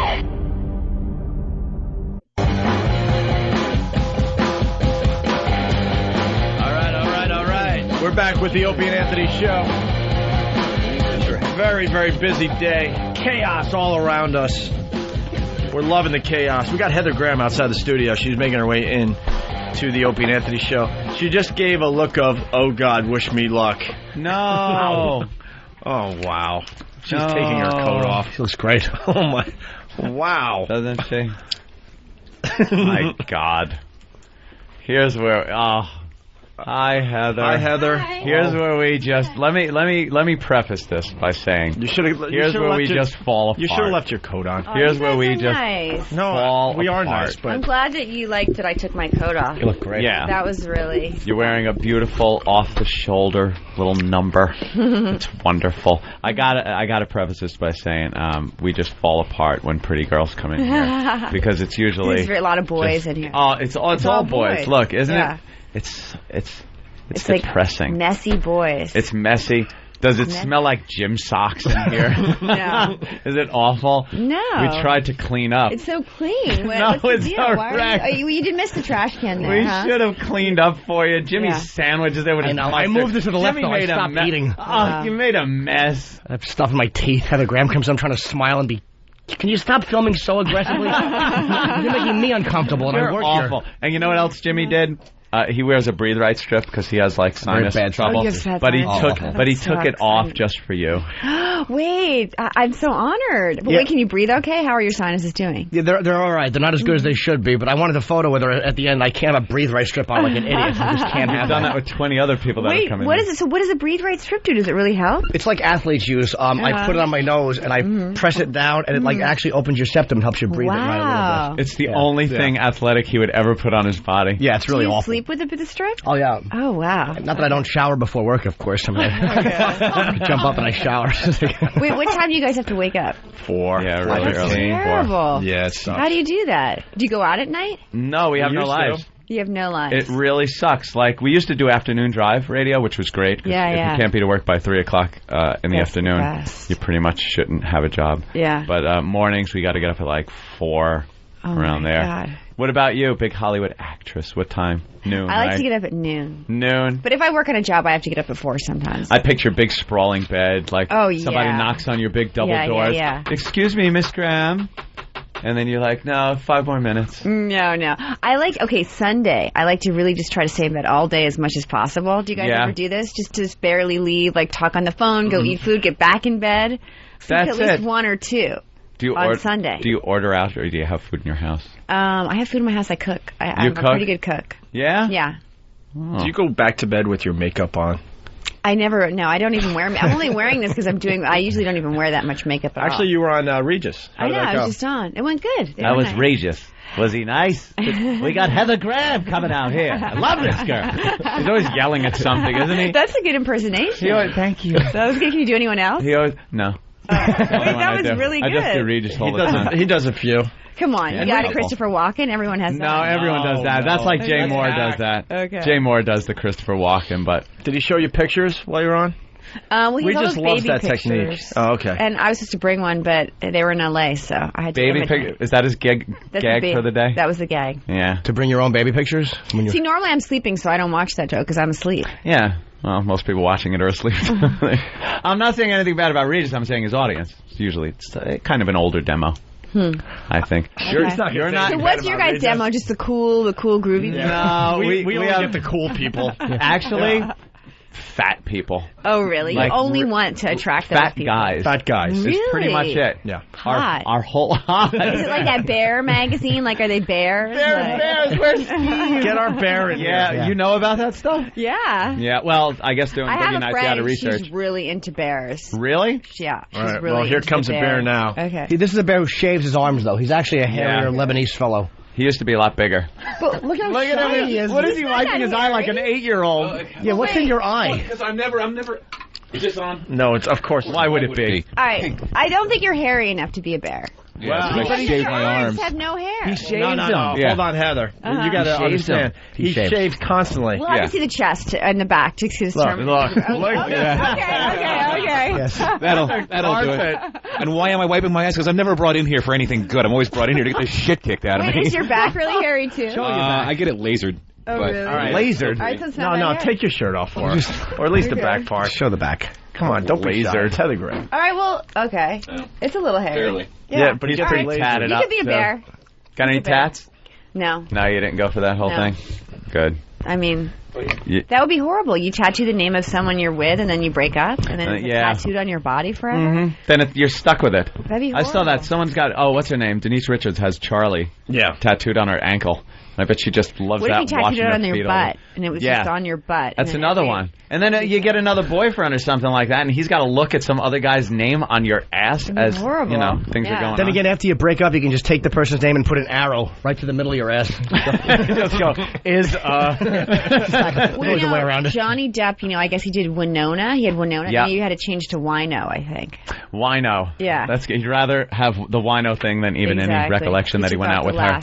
Letters. I was actually surprised to read. You were in a movie I loved, and I don't. It's been a year since I've seen it. 6 Degrees of Separation. Oh wow, which I thought that was a long time ago. Yeah, it was a really cool Will Smith movie, which I like my favorite thing he's ever done because he played like a hustler who said he was Sidney Poitier's son. It was like really a weird. Oh yeah, it's from a play actually. Who were you in that? I haven't seen it in probably 5 years. Do you remember he's like a gay hustler? Yeah. Will Smith. So basically, he has sex with my boyfriend, and I'm like, we're aspiring actors, and we're living in this small little apartment. He comes to stay with us, and we become friends with him. And then he sleeps with my boyfriend. I get very sad. Does he seduce the boyfriend or something? Yeah, he seduces the boyfriend. Yeah. I forgot. I remember that scene. I remember that whole. Look at Did it turn you on? No. Is that why you love that movie? No, it only would have turned me on if you were yelling at the boyfriend and making him do it. That would have been kind of hot. He gets Heather Graham. Hot, yeah. I'm not he steals away Heather Graham's boyfriend. Will Smith does. How does he do that? Did the boyfriend? I guess he takes it up the butt. Right? Guess that narrows it down. That pretty much would do it. Way to bring the point home. I would say a roofie would have to be involved. I think it's all about how he's so seductive and he can get anyone to do anything, right? Yeah. He's the most very manipulative, seductive. And he kind of convinces Stockard Channing and Donald Sutherland are the very liberal New Yorkers who kind of adopt him, and it's good. And there's a scene out in front of a theater in Washington, near Washington Square Park in the Village. That's how I remember. Yeah. Really interesting point to raise. You ass. Way to take a good point and crash and burn with it. We have Ryan in Chicago. Ryan, we're talking to Heather Graham today. What do you got? Hey, I remember years ago, I think it was during your Austin Power stuff that you're on Leno, I think it was. Yeah. I was what? You were driving and admitted to working yourself there while you were driving, and I've done the same thing just thinking about that. I've seen you in your magazines and stuff. Wait, but you should be careful. What if you get in an accident? That'd be worth it, What about you? You were doing it. Did you fess up to masturbating while you were driving? I don't know why. Why did I say that on TV? Why would you say that? I don't know. I had a friend. She just looks and goes, I don't know. This is what happened. I had a friend, and she was telling me how she would masturbate when she was driving, and she was talking about it. She made it sound so good. I'm like, I have to try this. Give it a whirl, right? I tried it.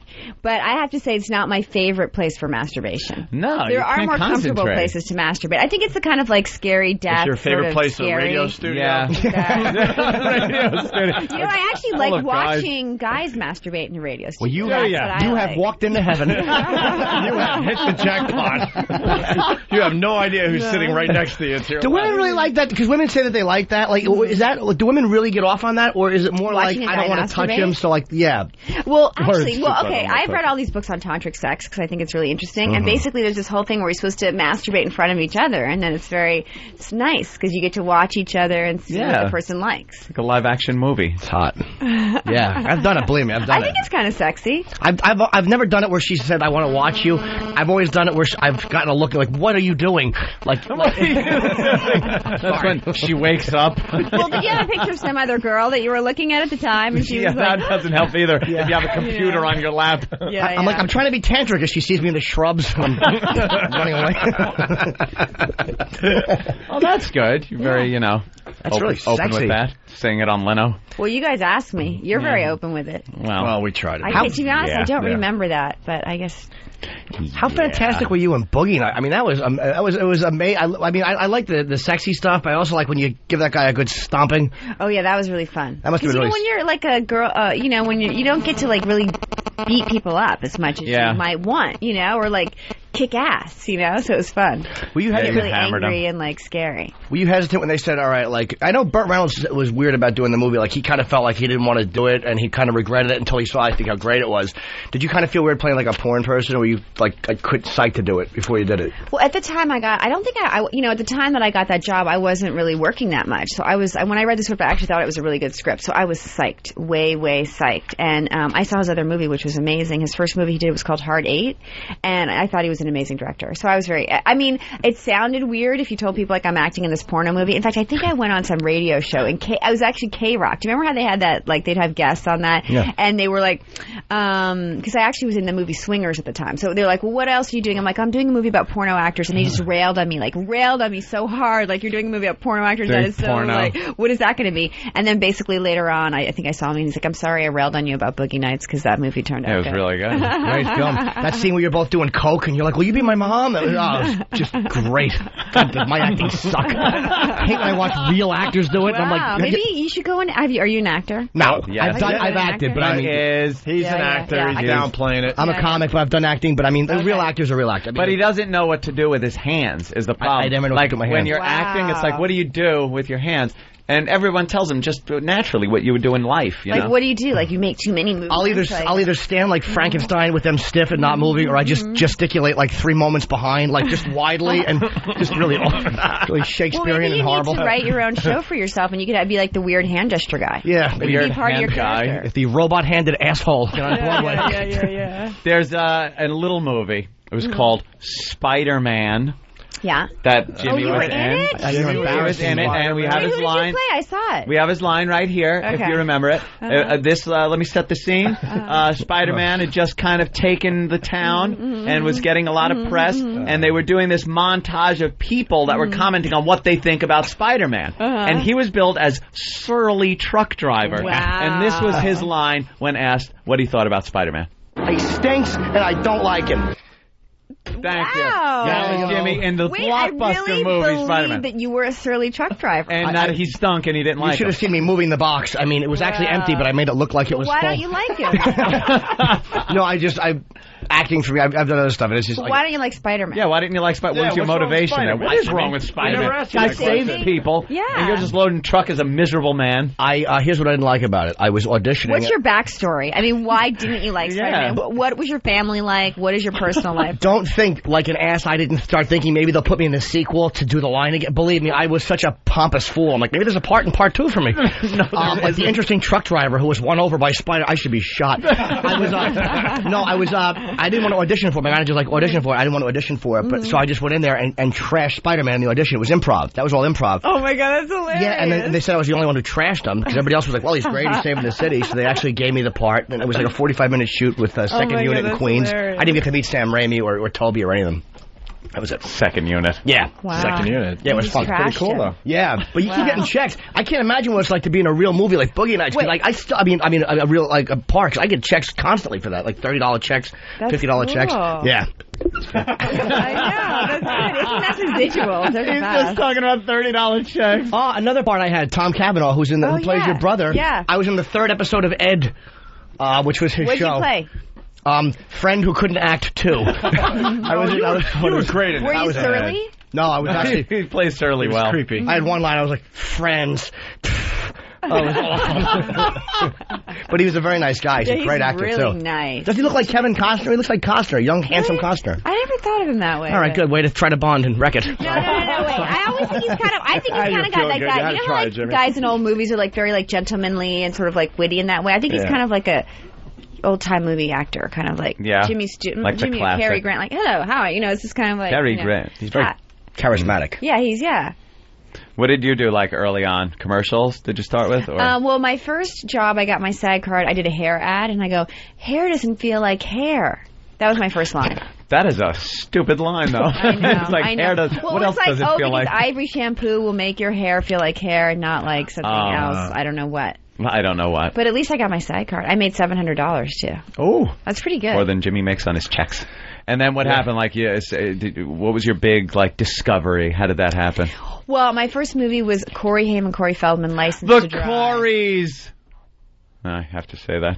And then I was like the Beatles, you know. I was in Drugstore Cowboy after that, so that was kind of cool. Wow. Yeah. What'd you do that? I played, it's about Matt Dillon, Kelly Lynch, and then James LeGros and I are the other couple, and it's just about how we're all drug addicts. Did you ever see it? Yeah, many years ago, and I want to say, as the book, it's not an S.E. Hinton book, is it? No. Okay, because I think I read the book, That would be The Outsiders, right? Or I remember that one, yeah. No. This is not like that. It's totally grungy, like about these people that steal drugs from drugstores. and shoot him up. How funny is it to see Thomas Howell, who starred in that cast, is the one that nobody cared about afterwards, compared to Matt Dillon and Swayze and Emilio Estevez and the rest of that cast. Nobody gives a shit about him. I care about him. No, I'm not saying he's bad. I deeply care about him. He went to my high school. Did he really? Yeah. What is the C for? Because Thomas Howell was obviously taken, so he threw a C in front of it. Like, I'm Jim Norton. Edward Norton's brother already got into SAG before me, so I had to go Jim J. Norton, like Bullock from that stupid Ted Knight sitcom. Wow. Well, that's like Paul Anderson who did Boogie Nights. There's another Paul Anderson, so he had to be P.T. Anderson or something. Oh, Paul Thomas Anderson? Yeah. I thought there's a porn actor named Paul Thomas. He's like a legendary dirty boy in porn. That's what I thought that was at first. Wow. And was he dating Fiona Apple, too? He was. Not anymore. No. I think he's dating this girl from Saturday Night Live, Maya Rudolph, right? And they just had a baby. Oh, yeah. Okay, I know who she is. I don't watch the show. I'm usually busy. I was looking for my... Do you do any... Let me ask you... Oh, wait, are you going to talk about my movie that's... Yes. All right, let's talk about the movie. All right, no, we can talk about other things, too. But I had a question before I asked you, but have you done any of your roles, like anything you look back on in your career and you go like, ugh... Yeah, but do you think I would tell you about that? Yeah, why not? Like, I'll look back on, like I've been doing stand-up for 17 years, and I can look back on many shows and go, oh my God, that was a bad one I did. It's terrible. But do you look back on any roles and go, I wish I was better? But here I'm on the radio. I want to tell you the movies that were horrible so that if anyone wants to go watch it, they'll watch it. Ugh, that'd be terrible. No, because people would go to rent a movie. If you were in a movie and you said, I didn't like my performance in that, because people probably have seen it, they would probably watch it again. No, maybe they haven't seen it. I think there's one that's so bad that hopefully no one has ever seen it. You just hated yourself in it? Oh, now we got it. No. I mean, I just think the whole movie was so bad that, like, there's no way that I could have been good in it. And it's just shot so bad. Oh, it just makes me, like, want to vomit when I think about it. It's not Gray Matters. God, now we got to know. It's definitely not Gray Matters. Let's see. Hope Springs? Now you're going to run through the whole... Stop. Wait, what? Instead of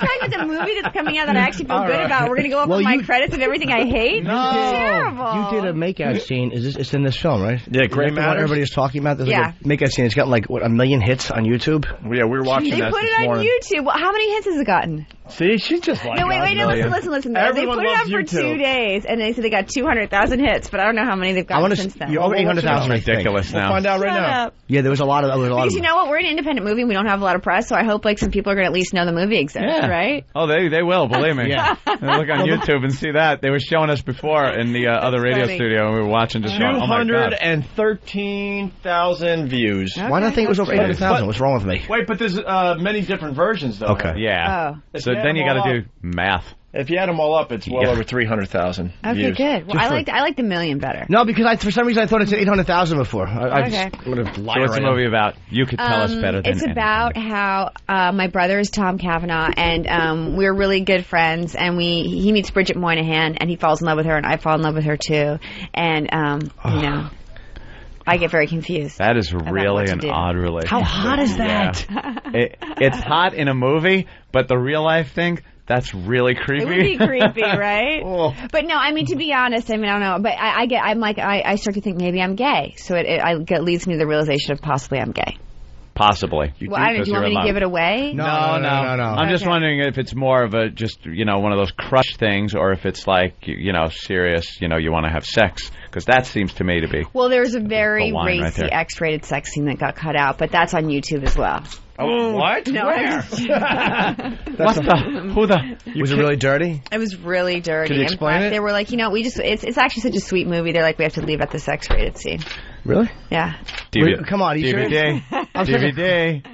Come on, it'll be director's cut DVD. Well, I'm wondering if they left it out, like they left out that the scene with. I know they didn't leave it out with the Vincent Gallo, Chloe. How do you say her name? Right. No, honestly, I'm just joking. It's a pretty sweet movie, other than the fact that I get to make out with Bridget. Mm-hmm. That's really. And then there's one scene where I see this girl walking by, and I start to feel like I'm attracted to girls, and then I see her naked, like walking by. And originally she was topless, but then the ratings board wouldn't give us, I guess, a PG-13, so they made her be wearing a bra. But then I'm just like, isn't that weird? Because you can like kill someone and skin him and stab him and cut their head we've always off. said that. Like death and killing is fine, but I mean, she doesn't even have that big of boobs. It's just like pretty. Like it didn't even look that like. Do you know what I mean? It was just like some girl walking and. You've never really had any qualms about doing nude scenes. It's nerve-wracking. It's got to be nerve-wracking, but I mean, you had to make a conscious decision at some point, like the first time to go, done that many all right, let me do this. I've only done them twice. Yeah, but they're really memorable. That seems to be what. That's nice. There's probably been actresses that, like, I only do nude scenes, and we're like, who, what? Yeah, whatever. It's like Heather Graham, no, every movie she's naked, I swear to God, it's fantastic. That's funny. But you had to, like, maybe that first time. Yeah, well, Boogie, honestly, I was really nervous, but I guess I thought, I don't know, it was fun to be in the movie. It was cool. The thing is, you don't even, especially in Boogie Nights, come off at all like, oh boy, you can tell she's nervous. Doing this part like well, that. because if you're a porno actor, I guess you'd be really like, whatever. Because that's how you played it off. That's the character acting. was just, and you knew what to do with your hands and everything, gestures, and your skate gestures. Did you watch them shoot it all? Did you go on any adult sets and watch them? We did. It's great, right? Jimmy's been there. Let's see. Well, okay, we went on one with what's his name, Ron Jeremy, and he was doing this thing where he was saying like, I can control when I orgasm. I'm going to count to this number and I'll orgasm, and he did, and it was kind of weird. No, but honestly, they were shooting this thing, and these guys were watching the football game while they were doing it. Like they kept, they were like, I don't know. It's just it's business to them. It was sort of I mean, it was, I don't know, it wasn't as probably exciting as you'd think. It's not as sexy. No, I've been on sets before. And then, like, guys would lose their heart. A lot of times, the main thing is that guys will lose their heart-ons if a lot of people are watching, so they don't want people. Jimmy did a scene with Ron Jeremy, so. Wow. I actually had a real-life threesome with him. It didn't last very long, but it was. I hosted the Porn Awards in 2004, and they took pictures of it. No way. Yeah, it was wonderful. Was that fun? Yeah, it was. Did you get any hot dates with porno actors? No, I hosted with Jenna Jameson. You can't get any better. Nothing. I struck out horribly. They're all like, you're very funny. 4,000 people, and none of them. You got to put a girl on the rotisserie though with Ron. Yeah, but that was for fun. Like, Ron not a single solitary girl. Like, did you even try? Yes, not even a vibe. I didn't even get a hint. No, it was like punches to the elbow. You've never seen more asexual communication than between me and porno actresses. No. It was. Didn't you say like, I'm a big shot, I'm hosting this show, and then they were like, it was after the show. They saw me host it. They saw it went very well. They didn't care. So me and Ron had that whole thing. It was very, very brief. But I got to go on sets and watch them. And a couple of the guys were amazing. Like, there's some guys that can have sex to anything, and other guys did struggle. Yeah. We were giggling at something else, but the guy was like, "Oh, you guys have to leave," so we all had to clear the set for him to perform. Yeah. Crazy him. He doesn't want a bunch of people watching. What's wrong with that guy? Look, I have problems in a consensual, normal situation. I get very distracted. So with 50 guys watching. Well, yeah. Wow, okay. So do you take like any kind of like, Viagra? Occasionally I'll eat a Viagra. And I don't even chew a Viagra. I'll just hold it under my tongue like it's nitroglycerin because I learned that in Brazil. Really? Oh, does that work better? Why, does it last longer? Or? Yeah, because it's going right into your blood, I think. It doesn't have to go through your stomach acid. It's right into the blood. 100 milligrams. Interesting. Your head gets like all red and stuff, and your nose gets really stuffy. Like, I can't breathe, but you're ready to. Ready for action. Yeah, you're stuffy. Wait, is it better if you take Viagra or if you don't take Viagra? Is there a difference? No, I mean, there's times where I don't take it, obviously, but once in a while I'll take it if I know, like, you got to be ready in an hour or something like that. It's better when you do, though. You got to be ready in an hour? Yeah, like on a date. I like to start, like, long before I get home. I want her to see, see, I'm ready to go. It's almost like I like to have that happen in the restaurant or whatever, like to start to in the restaurant. Oh, so wait, you take it in the restaurant so that you'll be ready with a hard-on, like, if she... Oh, yeah. But how do you know she's going to want... Have you ever taken it and then she doesn't have sex with you? Oh, yeah, many times. So then I'm just home admiring it by myself, going, well, I guess it's just me and you watching TV. I put a sideways baseball hat on it and we just watch television. Wait, what do you do? Do you then, when you jerk off and you took a Viagra, is it different or is it's great. I got to be honest. Is it better or it's better? Put it this way. Harder to come, though. He came into work one day and we thought he had pink eye, but it turned out he had gotten something in his eye. That's how crazy his it was Viagra rules. Yeah. I mean, but wait, does it make you feel kind of crazy, or you're just like it makes you see like a little bit of a blue tint, and it also shut up. It really does, yeah. And they say that's a side effect of it, but it doesn't hurt your eyes. And then it makes you very congested, and it gives you a headache. Whereas your blood pressure is up. Absolutely, it was a side effect of a heart medication.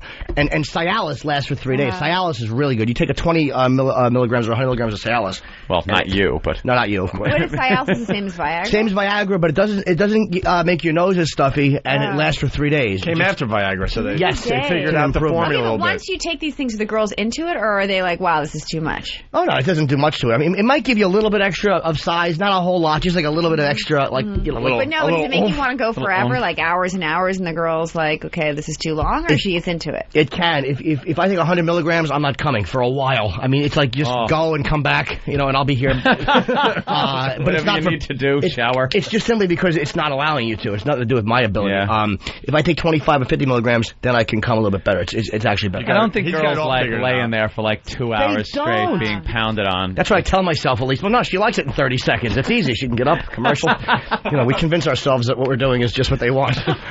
But wait, do you have a girlfriend? Yes, I do. You do. First time in 5 years. Now we do. All right, wait, so does she like the Viagra or better without the Viagra? Well, she never, I mean, I don't actually show her I'm taking it. I just all of a sudden she thinks like, wow, I'm dating a man. And until she catches me in between doses, and she's like, what's the matter? I'm like, I don't know, I must be sick. Oh my. So wait, you're nervous that she would find out that you wouldn't get a hard on at the right moment? Yeah, it would just dangle there like an atrophied worm. Just humiliate me and mock me. And almost tell her, like, wow. Give me some drug, So, she turns me on very much, though. I mean, it's the first time I've been in a relationship in a long time. That's nice. How long have you been with her? A few months. We were friends for years. He's in love. Yeah, I think I'm in love. I mean, nice. I don't fuck around. I mean, I really like her. That's nice. She's great. And that's her birthday. Boy, before his girlfriend, though. Wow. It's her birthday? Today is, yeah. We're going to go out to French restaurant. Jimmy's very cute. Jimmy has some stories before the girlfriend. I don't know if you want to my girl, she's the worst. I was telling the story on the CBS side. She's really funny. Like, she'll go down on me, and then after she's done, she'll just go, hey, does my breath smell like cum? And she blows in my face. It makes me laugh. That's what I would do if I was a girl. Funny. She's a fellow. What do you mean if you're a girl? What's that? Oh, stop it.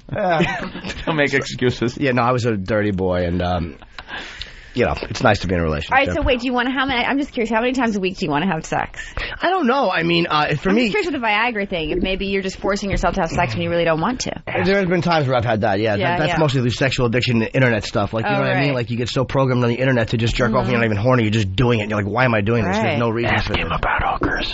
What? Well, you've gone out with hookers. Who hasn't? I mean, my God, yeah. I mean, I've never gone out with any hookers. All right, well. I think women are a little bit because women have much different standards because women make the choice. With women, it's normally the choice. Women make some bad choices, though. Yeah, they do. Believe me. It's my girlfriend, case in point. She doesn't listen to the show. No, wait. How many times a week do you and your girlfriend have sex? Not as many as you think. I mean, maybe like intercourse. Yeah, sometimes 3 times a week, sometimes 7 times a week, sometimes twice. So it depends if she's on a period. Yeah. I've been getting into digitally getting her off though with my hands. It's been nice lately because she likes like little spanking. Oh yeah. And then you discipline somebody. Yeah, and then you just talk to them while you're. Yeah. She likes that. She's good. She's a good egg. So wait, she doesn't mind if you tell all this stuff about her on the radio? Oh, she hates it. Right. Are you kidding? She hates it. But that's why I don't say who she is because she gets really annoyed. She doesn't want her personal life blown out. But of course, like her friends know that you're her boyfriend, right? Probably, yeah. If she's with Jimmy, she probably doesn't have many friends left. Yeah, I'm sure she's heard a few bad things. You notice that he has no hair on his arms?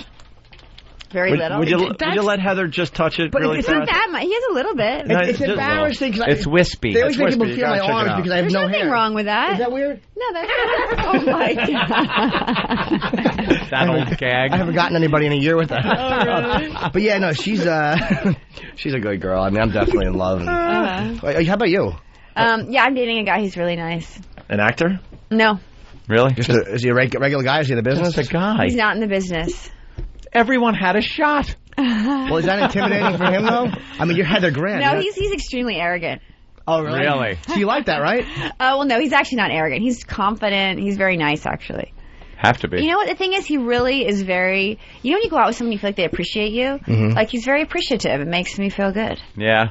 How long? He's nice. You've been going like 6 months. 6 Oh, look at that. Where do you meet a non-in-the-business guy who's not, like... How do you not be impressed that that's Heather Graham? Like, it's okay. It's Heather Graham. Okay, he's a club owner. Okay. Is that bad? No, why? See, if you're a girl, you don't really think, I really want to date a club owner. But he's like a business guy. He used to be a banker. Now he owns clubs. He wants to, own hotels and stuff. Yeah.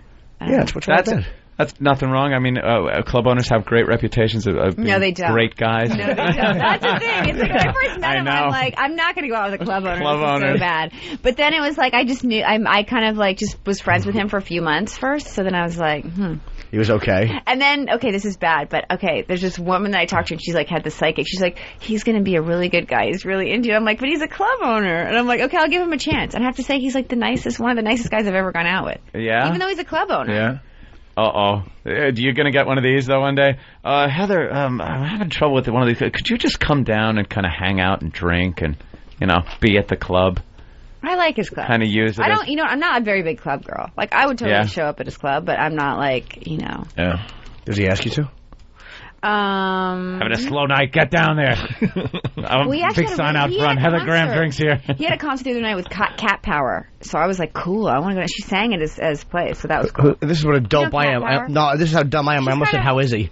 Who is he? Oh my God! No, it's like a cool alternative, groovy, and I think Patti Smith. I don't know if she's going to go. She might play there too. So it's like kind of interesting things. It's not just like get totally bombed and like. Plus, I kind of like dancing. Yeah. Did you ever? This is a personal question, but did he ever ask you like to put the like? I honestly, if I was dating Heather Graham, I mean, it's probably beyond reasonable assumption that would happen. I'm guessing. That showed a lot of confidence there that she likes. You don't want to go out, do you? Well, you're in love with your girlfriend. She would be gone tomorrow. I'd throw her in a coffin alive. Oh, come on. I love her. I love her. If I have a shot with Heather Graham, coffin lid shut. They would never find her again. No, she'd be. Come on, you're kidding, aren't you? No. But did you ever like? I would probably, if I was dating, I can't even look what I said, but I would probably request that you at least once with the roller skate. Honestly, I'm not even kidding. I would request that at once. Wow, no one's ever asked me that. Oh my! But I do have a pair of them in my house in this little tiny alcove. Just like I don't know, I kept them as a little. As a little reminder. Was that you in the scene when it was after Wahlberg left? Dirk Diggler was out doing his thing, and then there's the new stud in town, and the girl who goes up, well, he fucked me in the ass, and Burt Reynolds goes, she wants you to fuck her in the ass. Was that you? That was such a great scene. Why were you picturing that in your mind? No. Over and over? It was just a funny scene because it was so casual the way they discussed it, and Bert's like, you're gonna fuck her in the ass, and the guy's like, okay. No better scene than this. I'm a fucking idiot. Yeah. I'm a fucking idiot. After he pulls it. Do you want to kiss me? I want to kiss you on the mouth. I kiss you on the mouth. And he had his car painted just like Dirk's. Timon Hoffman when he tries to kiss him. Oh, he was so good in that movie. And Nina Hartley, the porn girl who was shot by Bill Macy. Yeah. I made out with her at the end of an independent film. It was a comedy. We got to mug it out at the end of the movie. Was it fun?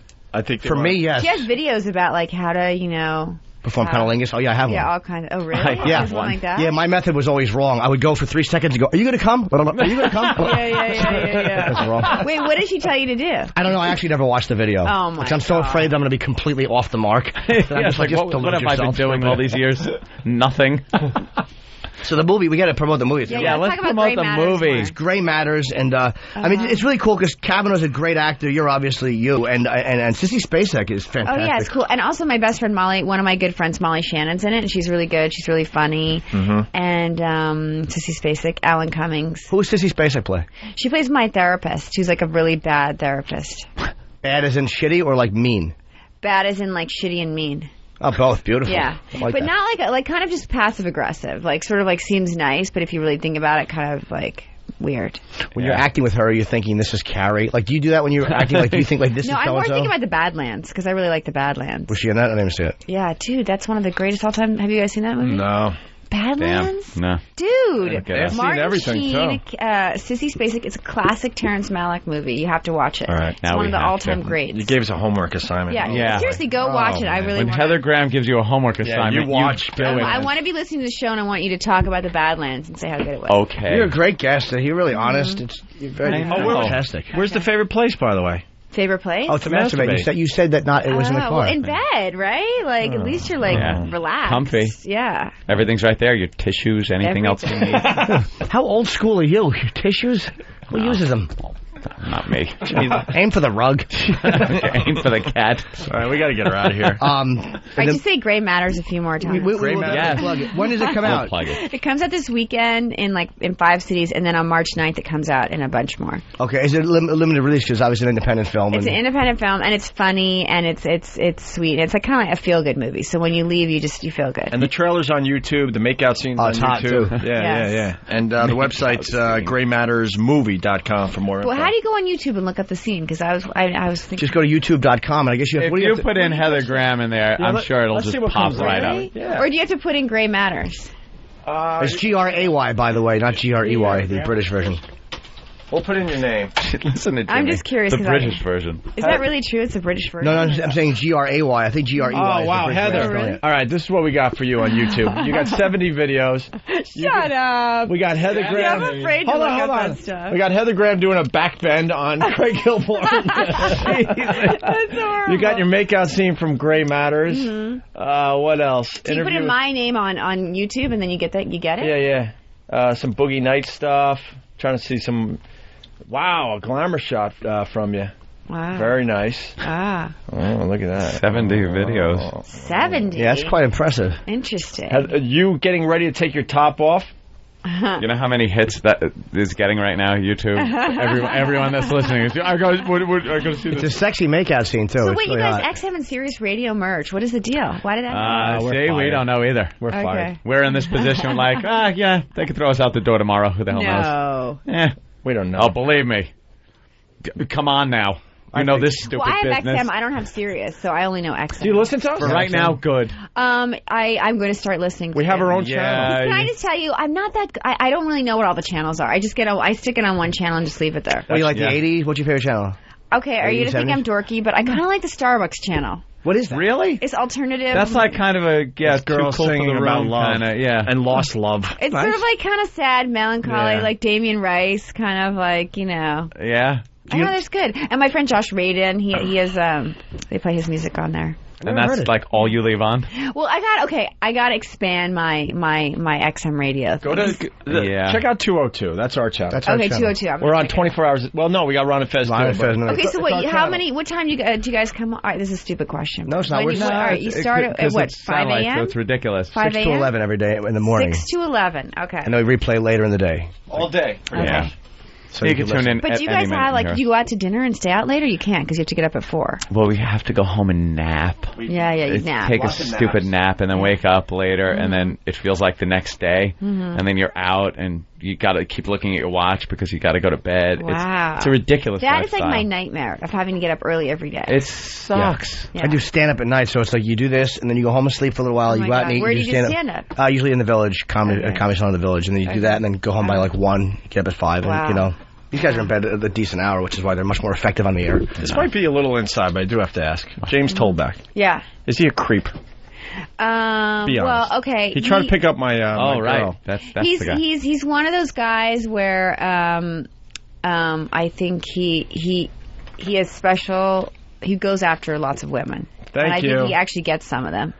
He's a mess of a human being. We were at a bank, and I'm doing some banking. My girlfriend's waiting for me near the door. Yeah. He walked up to her and said, "I could get you in movies." Yeah, no, I think he's like a notorious, like, you know, womanizer, you know? Yeah. He came off like that. He told her that she didn't really need any portfolio or anything, or no acting. I mean, actually, like, he skills does or have a anything. side of his personality that is, you know, interesting, and he's like a smart, interesting guy, but then he is kind of, in terms of, he seems like sort of like one of those people that's just addicted to, you know, the seduction of women, you know? Mm-hmm.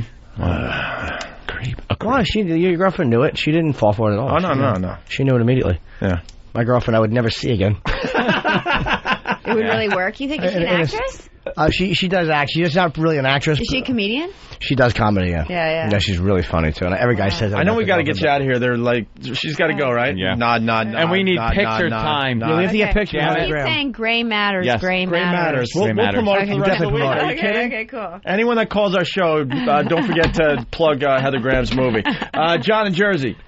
Quick. Hey, what's up, guys? Real fast. All right, happy birthday, Jimmy. Thank you. I just want to say that Heather Graham is the coolest guest ever on the O&A show. She's great. She rocks. Love you, Heather. All right. That's nice. Yeah, a lot of girls come in, and boy, they clam up. Oh, really? And they just see. like I could that. even go worse, but we are on the radio. If we weren't on the radio right now, I'd be. You can curse on I'd this probably radio. This is satellite radio. saying more. So It's even, satellite radio. even the Just dreaded curse. C-bomb Give us a is curse. I totally can just curse. acceptable. Yeah. Like, Yeah. What's your fuck. favorite? Yeah. Okay, that's See? a good See one. how freeing that is? She interviewed us. No, but seriously, I could be way more raunchy if I didn't think. Okay, well, some people might be actually listening to this. Yeah, there might be a couple of people. Most people listen to the Starbucks channel, though. I'm teasing her. We have to get pictures with Heather. Yes. Go to break, goddammit. And go see Great Matters, you bums. Yeah. And make sure you listen to 202 when you're driving around. I will. Please. Okay. And then call us, because then we'll feel like we have a friend. Yeah. That'll be okay. Wait, will you see Then we have a Badlands? hot friend. Watch Badlands, and then I'm just curious to see if you like it or not. And then we'll have to give our reviews. And we'll have a discussion. We'll give our reviews. Okay, I'm curious. All right, Gray Matters this Friday. Heather Graham, everyone. Be right back. Oh, the virus is out. Tell your friends. He's infected. That's right, OP. Shut your mouth. I love the homoerotic nature of the whole event. The virus made my genitals rot off. Whoa, dude, don't come near me. We're your celebrity skin cancer connection. And it was better than my first kiss. Oh, laugh until your innards spill out on the chair. Anthony Show.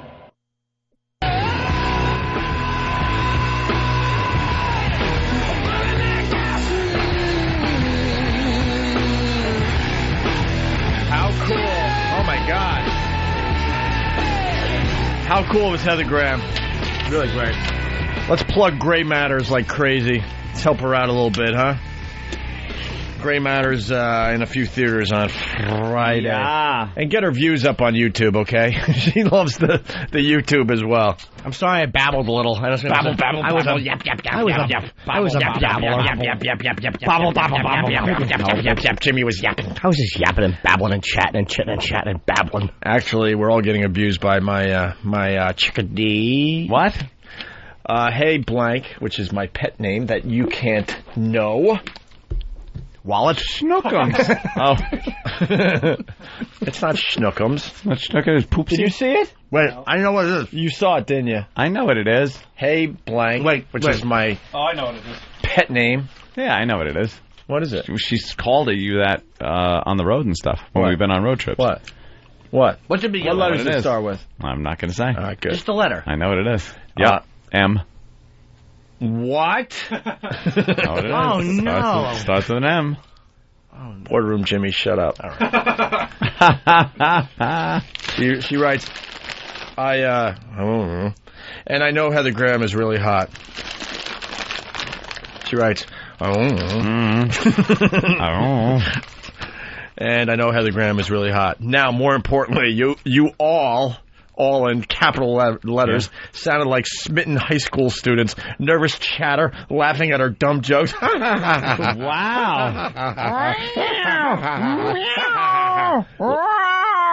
I've never seen ha ha ha spelled with so many on TV. H's and A's She was in my just life. in here, and now I'm watching her on the TV. But then she writes, God, hilarious. She was a good guest. My girlfriend just sent me one, too. Yeah? You're now single. Oh. You put her in a coffin alive, you told her.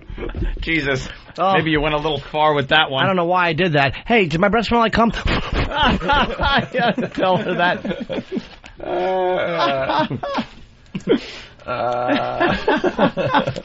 It makes me laugh.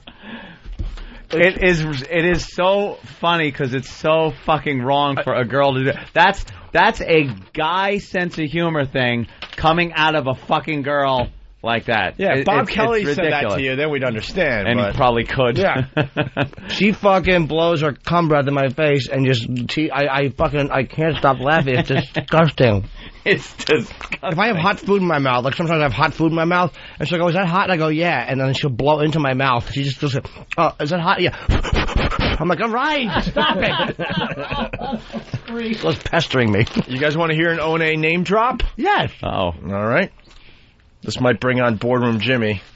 You never know. You never know when Boardroom Jimmy's gonna. Oh my God! Jeez, it's been an hour. What are you doing? What do you got over there? We were mentioned in the conference call. It was at the beginning when we were still on the other side. And we got the audio. Damn it. Yeah. Mm-hmm. You checking? Well, I was gonna pop it up, but all right, here we go. Go ahead. Why do you find that? XM and Sirius already have the best personalities in the entertainment industry. But today, if you want to listen to Howard Stern and Opie and Anthony, you need to subscribe to both services. The same applies to Martha and Oprah, football and baseball. Thank you. As well as other exclusive and premium branded content. Thank you, Gary. Thank you, Gary. This transaction is about choice. Doing it over time, we look forward to providing our subscribers with this enhanced programming lineup, something that we know they will enjoy and they will value. Yes, of course. We all, I mean, these just, I don't want to get into the technical talk of it. See, that's the way it's supposed to be done. Absolutely. Like that, you say that, you know. And then the moderator mispronounces Mel's last name. It's Mel Karmazin. Yes. Good one. I would now like to turn the call over to Mr. Mel Karmazin, Chief Executive Officer. Karmazin, you dolt. Dumb conference call operator. You Karmazin. Hey, Mel Karmazin. Hey, Karmazin. Holy shit, good thing. I thought we'd have to deal with Mel Karmazin again. Woo! Who's this Mel Karmazin guy? He might be a good guy. Mel is snapped when he hit 60, and he's like, this is a young character he does. I'm Mel Karmazin. He's got his shirt open. Hey, Mel Karmazin, how the fuck you doing? Oh, NASDAQ. Hey, we're going to take this fucking company to the top, huh, motherfuckers? We're going to grab XM by the collar. Hey, Baracadon. Hey, Mel Karmazin, get the fuck out of here. We get to hang out with the wise guys now. Hey, Karmazin. The wise guys in their radio show. Maybe we can bring them some meatballs. Hey, we'll bring them some bacalama. Hey, my mother used to make meatballs like this. Rest in peace. Ah, fuck How do we idiots? Oh, God, this sucks. How did he respond to Karmazin? Did he say it's Karmazin? Maybe we get to kick Martha in the cunt. Oh. I doubt we'd be allowed to do that. I don't know. But that was the accurate comparison. Howard, Opie and Anthony, Oprah, Martha, baseball, football. That was accurate. Yeah. When they do Howard, Oprah. But come on. It's like, what? All right, here we go. Maybe for money. Karmazin. It's Mel Karmazin. Let's listen to it. I will now like to turn the call over to Mr. Mel Karmazin, Chief Executive Officer of Sirius Satellite Radio. Please go ahead, sir. Okay, well, hopefully the volume of calls that caused the problem is over, and I have no problem with the pronunciation of my name. I want to thank you all for joining us today. I'm happy to be joined by Gary Parsons, Chairman of XM Satellite Radio. Happy to be here. A little nervous. Mel Karmazin. I'm Mel Karmazin. This is my wife, Cynthia Karmazin, and my kid, Dana Karmazin. Dana. It's my friend, Dirks Bentley. Mel Karmazin. Hey, holy fuck, is that Mel Karmazin? Hey, that motherfucker owes me money, huh? Hey, we did that. Can we get Elo on the phone or what? Where's he hiding? I want to know where Elo is. All right, Rabbit, where's Elo? Where's he hiding? Now, this is... he ain't in this stove. I want to take notice now. What, sweetie? Oh, the media is going to get a beating from us. We've been taking notice. This is how we end the show today. Oh, we will get the media back. We got a sample of news clips reporting the big merger between these two companies. Now, let me tell you something. They hate us because of our assaults on the media. They don't like saying our name, period. That's fine. But now they will pay. Yeah. They hit us back by doing this. Now we hit them back. Now we have to tell the world who we are because you're not telling them. That's what we do now. We held a sign in front of Bruno Tattaglia at 2 o'clock. At 2 o'clock. All right. Some quick clips. The guys have been collecting these all day. This is our good friend, Mr. Imus. Don Imus. This is how he reported it today. We haven't talked about the proposed merger between XM and Sirius, which I don't understand how it works. If it will work. The wheel? Mel Karmazin is going to run the company, which gives it a shot at least making it. It's good news. But Sirius stock was sold at $370, which is somewhat under what some people bought it at. Yeah. And so on the proposed deal, for every share of XM stock you have, you'd get 4.6 shares of Sirius, but I don't know. I don't understand. I need Robert Anders or James Kramer or somebody to explain it to me. Exactly. Deal. Trying to see if I can figure that stock thing out, but I don't care. I don't see any details here in this particular piece. I'm not ever going to make any money, so forget that. Is that a private phone call? I love it. It's not a private phone call. What the fuck was that? Is that just them talking? Wow. I love the fact. Primus is he really doesn't say much, does he? He's wonderful. God, I mean, I love the guy, but he doesn't like me, but I love him.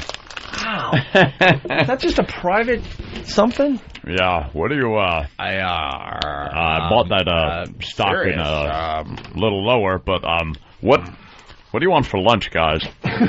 I'm thinking a burger, maybe some fries. Fries, burger. Got it.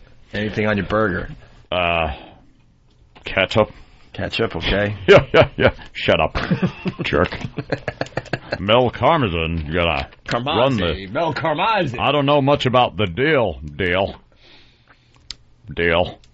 But Mel Karmazzi's running it, which the Karmazzi family, they're tough.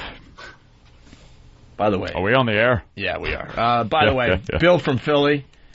Did you guys hear that Bubba's producer talked with Mel Karmazzi yesterday? Karmazzi. And Mel said that Opie and Anthony were not long for the company. Yeah, sure. Seriously, he claimed that. Yeah. Yeah, well. We're not long for the company? Yeah, well, let me tell you something. Bubba and his producer are a bunch of douches. Bubba's producer, first of all, has no contact with Mel Karmazzi or Mel Karmazin. You don't think Mel called Bubba's producer? Yeah, Mel would call Bubba's producer, the show that's trying to ride the coattails of Howard's show. He gets the inside scoop. Yeah. No one else. It's Mel, it's Gary Parsons, and this nameless, we don't even know his name, Bubba's producer. So what Mel did was the name that Gary Parsons is going to mention in this merger. Right. Which is Opie and Anthony next to Stern and then Martha and this. Right.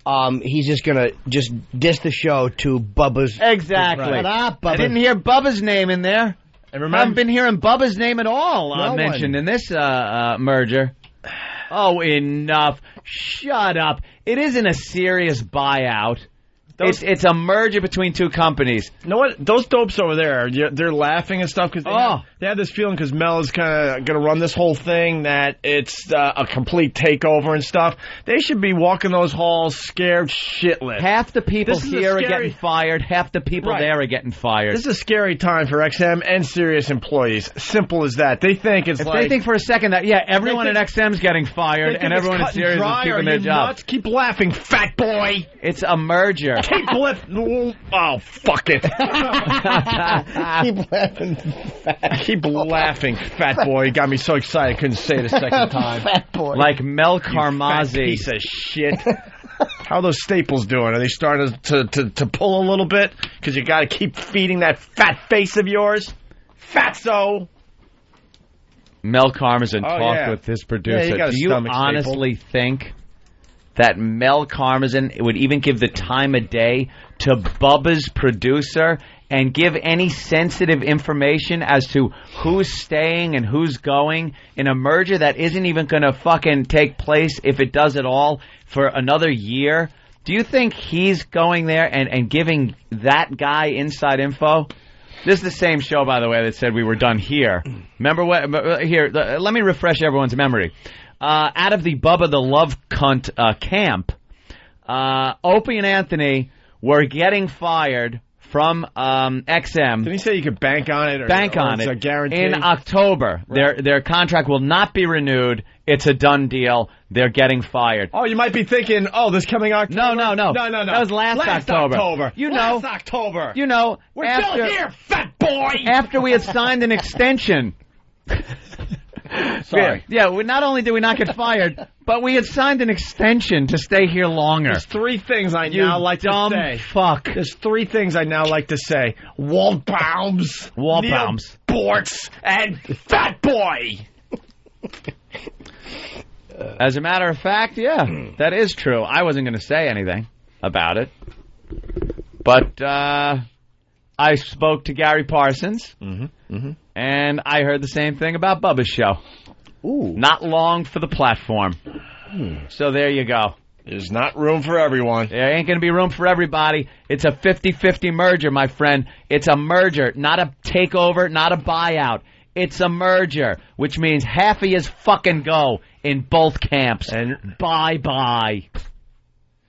And let's just wait when Mel Karmazin sees what we have done Mel for XM. Karmazin. Hey, Paisan, I call him. What have you done, fat boy? Yeah, fat boy, what are you billing? Can you back it up with numbers like we can? Right. Fat boy? What do you do besides hang out with Neil Bortz and go to Waldbaum's, fat boy? Yeah, jack off. It does feel good. Yeah, it does. Especially 3 in a row.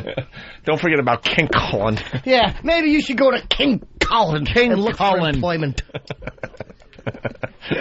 You won't be working at Waldbaum's, fat boy. So you and Neil Bortz can go to King Cullen. I hope Boardroom Jimmy shows up one last time before we get off the air. Boardroom Jimmy is a gun sniffer. All right, here we go. So that was Imus. And, well, let's see how 10-10 wins did with 10-10 wins, all news, all day, all night. Holy shit. Pothole alert. Pothole alert. Damn, you gave us 22 minutes. We'll scare the living fuck out of you. We're in chaos mode, and we couldn't be happier. That's what I have to say to all the message boards today. Shake it up. They all want our comment today. We love it. We love fucking chaos. Yeah. We're at home with chaos. You watch what we do next. Ooh. The two satellite radio companies, XM and Sirius, have agreed to merge. Both XM and Sirius posted significant financial losses as they built up their programming and attracted subscribers. Both stocks declined about 40% last year, but investors believe a merger could bring down costs significantly. Sirius is home to Howard Stern, while XM features the Opie and Anthony show, and the deal faces substantial obstacles in Washington, including an FCC provision that specifically forbids the two companies to combine. There you go. That guy's a fan of the show, you can tell. Specifically forbids the two companies from combine. Wow. Whoa, boy. Sirius features Howard Stern, while XM features Opie and Anthony. FCC rules say that the two companies cannot combine. What the fuck was that? I don't ask for a request often. Yeah. You know that, Anthony. I don't like putting you on the spot. I hear you. Could you do news guy talking to wife, and maybe news guy telling wife to get that sexy number ready for later tonight? I'm home, honey. Why don't you put on one of those nice and wait in the bedroom for me? I'll be taking a shower, come out nice and clean, and shove my cock in your mouth. Tonight at 10. Speaking of mergers, we're going to be merging with your asshole. After I drink enough to make you look pretty. It's nothing but ass sex this evening. Ass sex Tuesday. That guy sounded like a fool. He was a buff. But at least, you know. All right, let's hear New York 1. Fair enough. New York 1. New York 1. Who will be on the fucko list today? Howard Stern and Oprah Winfrey may soon share the same airwaves as two satellite radio rivals agree to merge. Oprah Winfrey? Oprah Winfrey and her 1 hour of radio a fucking week as we do 25. I think that's just a woman, to be honest with you. I don't think that's agenda-driven, New York 1. I think that's just her reading out of the paper. Yeah. But what are they, like... Am I correct then? Like, even the paper, though, writing it. I mean, obviously, both platforms have the comparable shows. If you have the high-profile, been-in-the-news, shock jock show, it's Howard Stern, Opie and Anthony. And that's just the way it goes. Then you have the bitch-driven fucking cunt channels, which is like Oprah and what's her name? Martha. That's your bitches. They listen to that shit. And then you have your baseball and your football, your sports stuff. Hockey and basketball. Ah, there you go. The AP story, which apparently everybody's just reading off, said... Finally, or now you can get Howard and Oprah in the same place. And Oprah's not on the radio. It's Oprah and Friends. Don't forget, that's all they know. A lot of them is I know, that that's Oprah what and drives Howard me were nuts. fighting, and that was because they hate because he was having his listeners seeking complaints against her. Sound of her voice. That was the APE story. Trust me, Karmazzi's going to be looking at some of these deals. Hold on. You know what? I didn't even hear you. I'm sorry. Okay. What you missed was it was a car crash and a bell all in one. And the bell wouldn't work. Who took my bell apart? Oh, no. It was a Bell car crash. Yeah. Just repeat it. He didn't hear that.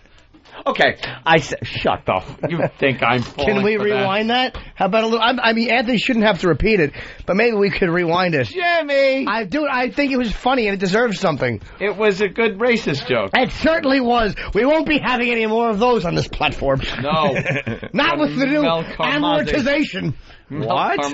Wait, I think Stock. Oh my God! Boardroom Jimmy's making another appearance on the Opie and Anthony show. Boardroom Jimmy doesn't want to run himself into the ground. Let's just say amortization. Wow! Really? Yes. I know what that means. Of course you don't. What do you think of the glass ceiling? Fiscal years will shut the glass ceilings down. Fiscal years. I don't even know what he's talking about. Of course you don't. It's way above your head, as the glass ceiling should be. Obviously. Amortization. Boardroom Jimmy, is this merger still baking? It's not baking. It's in one bucket with the SEC looking at the whole conglomerate. It's all about leveraging, Greg. Leverage. Yeah, you gotta call us by our real names. That's true. Just make it Tony or something, okay? Mr. Kamiya, do you not understand? It's all about leveraging. Yeah? Yes. It's gotta be. Of course it is. If you don't understand what dividend and reinvestment plans are, then you don't belong in this conversation.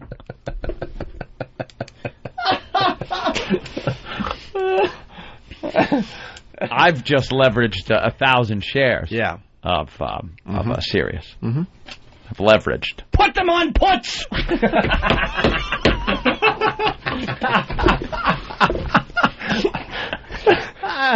I love them. Could you explain puts? Yes. To the layman. All right. There's something you do with stock which is going to knock the bear market right back to where it belongs. We have a settlement date, gentlemen. If your net income doesn't outweigh your profitability, puts are of no value. Mr. Kamiya, do I have your understanding on this? Absolutely. Any questions from you, Gregory?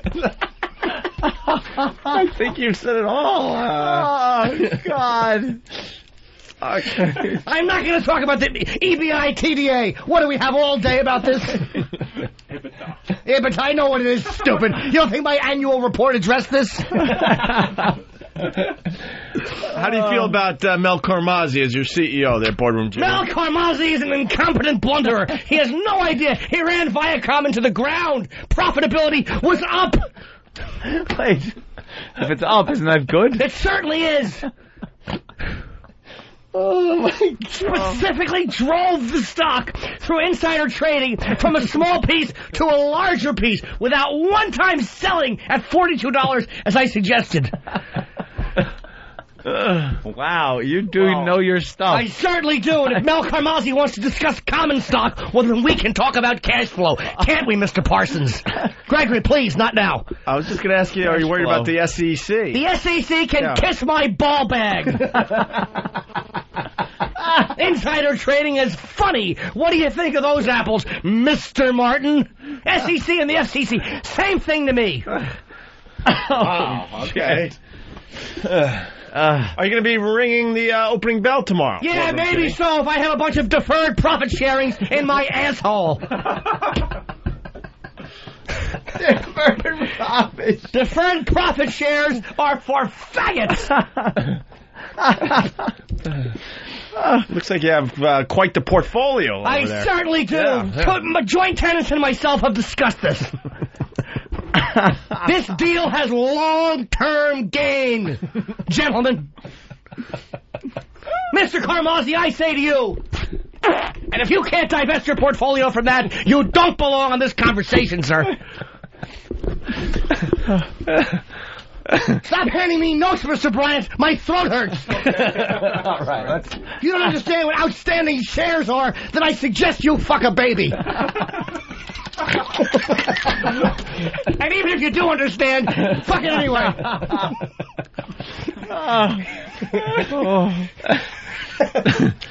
People are asking Boardroom Jimmy if they should invest in AIDS. It's trading on the NASDAQ. I don't get involved in tawdry humor. No, it's all business with him. It's all business. I understand, sir. No tawdry humor. I understand. AIDS is trading low again. And again. And again. And again. Right. Oh. All right. So you got a lot of pie charts in front of you there. Very impressive. Of course it is. All right, here we go. NASDAQ composites my ass. NASDAQ. What do you think about NASDAQ, the tech stocks? How do you think the future looks in tech stock? Bunch of bullshit! Short-term game, gentlemen. Short-term game. Put them all on puts and sell at $3,484.11. Not a dime sooner.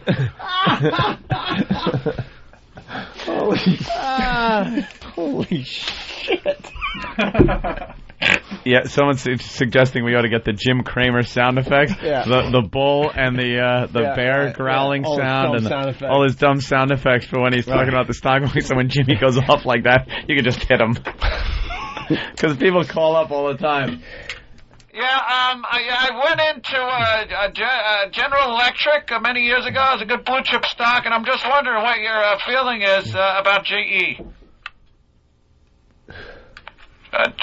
Jimmy? I didn't hear a word you said. I was reading the profitability report. I get profitability reports every hour. Yeah, as you know, as you obviously know, Ford had a tough year this year and was really down. Do you think they should jump in and try to maybe take over Chrysler? I have specifically told both companies, get involved with commodities, gentlemen.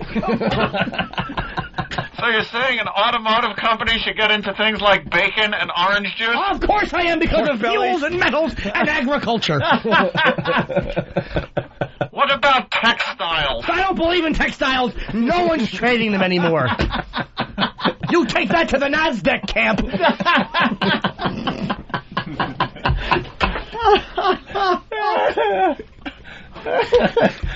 Greg from Long Island, what about the new cell phone, sir? The new cell phone company, T-Cell. Oh. Are they up or down on the Dow today? You tell T-Cell they're losing shares rapidly. Invest in broth. Invest in broth and get that damn Brady spokesman out of there. He's doing nothing for the company.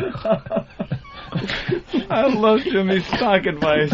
All right, here we go. So this is New York one. Howard Stern and Oprah Winfrey may soon share the same airwaves as two satellite radio rivals agree to merge. Sirius and XM announced the deal, which would have both sides each owning 50% of the combined company. The two companies also agreed Sirius CEO Mel Karmazin would be the chief executive of the new company, and XM chairman Gary Parson would remain as chairman. The deal still needs to be reviewed by federal regulators. Yeah, so New York one, no mention. How about the CW here in New York? Local Channel 11. Listen to this. Sirius Satellite Radio has agreed to buy larger rival XM Satellite Radio for more than $4.5 billion in stock. Now, the merger that would combine talent, including Howard Stern, Oprah Winfrey, still faces regulatory approval. Radio paper. Yeah. All right. Let's you keep going. Get nailed too. Fox 5. Wall Street closed for President's Day, but that did not stop at least one big deal from happening. XM and Sirius Satellite Radio hooking up in a $13 billion deal, including about $1.5 billion in debt. Now, it's going to unite talk show superstar Oprah Winfrey and shock jock Howard Stern. Yeah. Media maverick Mel Karmazin will serve as the chief executive of the combined company if, and it's a big if, the deal is approved. Yeah. No, it's not a big if. CBS this morning. Who wrote the AP story? That's what you got to find out. Oprah does 1 hour of radio a week. She doesn't even know she's on XM. You know she records a phone call and hands it in? That's all. That's. Oh, fuck it. Do some yapping about business. It looks like they're serious. Sirius Satellite Radio and XM Satellite Radio are merging. This is an $11 billion deal, and it's a team-up that would give all subscribers access to Howard Stern and Oprah and lots of other entertainers, but the deal does face some tough scrutiny from regulators. No, it doesn't. It's going to go through. And it was $13 million, not $11 million. They're getting the fucking wrong numbers. I know. XM and Sirius are planning to merge. Jennifer Westhoven's in New York now to talk about what it means for you. Well, I assume what it means is that would be the only game in town. That is one of the things that it might mean. So you wouldn't have to choose between, say, Oprah Winfrey and all of her friends that have shows and Howard Stern. Maybe that could have some family harmony between couples. But at the same time, would the price go up? They both charge $12.95 right now a month. But if there was no competition, right, you wouldn't have any choice but to pay for the upgrades if they get that. Yeah. And Today's Show. Sirius and XM, rival satellite radio companies, are announcing a merger, following speculation that joining forces is the only way to compete. Spending millions to attract top talent and secure sports programming, Sirius and XM have been locked in competition. Sirius luring Howard Stern with a 5-year contract worth $500 million plus bonuses. XM spending $650 million for the rights to Major League Baseball and more than $50 million for Oprah. But neither has emerged a winner. $50 million for Oprah to do an hour. $50 million for Oprah Winfrey. An hour a week. Carmazzi will be looking at that deal closely. $50 fucking million. Carmazzi will be all over that deal. And Martha Stewart, you think he's going to keep her? What the fuck does she do? She's a mullet. This merger is really Wall Street's way of saying you guys have to quit beating each other up because it's costing us in the pocketbook and it's costing you in terms of profitability. If the FCC approves this merger, Sirius's current chief, Mel Karmazin, will be CEO, while XM's chairman retains his role. I think the Federal Communications Commission will be watching very carefully to see that consumers don't get harmed in this process, and it could result in a larger menu. An internal memo obtained by NBC News reveals the merged company hopes to allow listeners to choose channels, from Martha Stewart Living Radio to Bob Dylan's Theme Time. It'll likely take nearly a year before this merger is approved, and it's not a done deal. The biggest hurdle, convincing the FCC that giving one company a monopoly on satellite radio won't be unfair to consumers. Okay, we have a nice list of who to hit. Now we hit him. We got a ton more, but you don't want to say our name? Okay. Now you're dead. We'll do one more here. And while giving one company a monopoly on an industry always threatens to hike prices, this merger could have a real upside for consumers. Not only will subscribers not have to pick between Howard Stern and Oprah at the two different companies now, but they may actually be able to pick specific channels. No one picks between Howard Stern and Oprah, you dumb broad. Nobody. No one has thought, do I want to listen to Howard or Oprah? Can I get them both? Ever. So you want to like the same genre, you dummy. So it would be Howard or Opie and Anthony, or Oprah and Martha Stewart. Of course. Baseball or football. That's how that shit works, you dope. They're just dummies. I hate the media. They're just dumb. They just rip copy and read it. That's old. What? That copy's old. Well, I'm going to read it anyway. Do you know my girlfriend won't admit that I look like Elvis? Really? She won't admit it. Why, Jimmy? I don't know. She's hating the player and the game. I told her. Player and the game. Because a lot of times I've heard that I look like Elvis, like a younger Elvis, like when he first came out, Ed Sullivan. And she just won't acknowledge it. You are a good actor. Whatever. You keep a straight face. I'm staring at you right in the face. Why wouldn't I? And it actually looks like you believe I'm not saying older Elvis. That would be stupid mutton chops. That would be crazy. But the young one. Like when he was first banned for swishy-washing his hips. Right. Yeah. Swishy-washy. Well, we got to get to our meeting. All right. I got to go buy my girlfriend a birthday gift. Aww. Do you know how to get there? Yeah. Not at all. All right, we got to do line of the day because we got to get out of here. I got to buy a birthday gift. Oh, yeah? She's 9 years old. Yeah, Uncle Paul? Yeah. Yeah? There's an age difference, but you're only as young as you feel. I'm 57 years young. I'm going to be 58 in March. I busted her when she was 4. Oh, all right, listen, why don't we do the line of the day? Do we have to sponsor BowDogFight.com today? Yeah, but just in a general sense. Just mention what? In a general sense. Right. What's the website? BowDogFight.com. BowDogFight.com. Here's the runner-up line of the day. Please talk to me during a bear market about OPEC. Here's what I say about OPEC and mergers.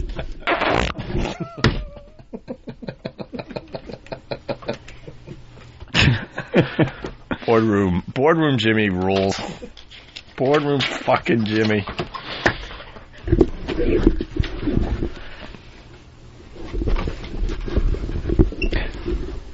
And? I see a lot of pointing going on. I don't know what's happening. It's the next one. Oprah's not on the radio. What are you doing? Is that Bill? What are you hitting buttons with your elbows? could you explain what you did, considering everyone is under a close watch right now? Yeah, exactly. What did you do? Why would you do that? For second runner-up line of the day. Well, I have only one runner-up line of the day, and we didn't even point to you yet. Whose mistake was that? We had a late edition, so that late edition. All right. Well, you'll be missed.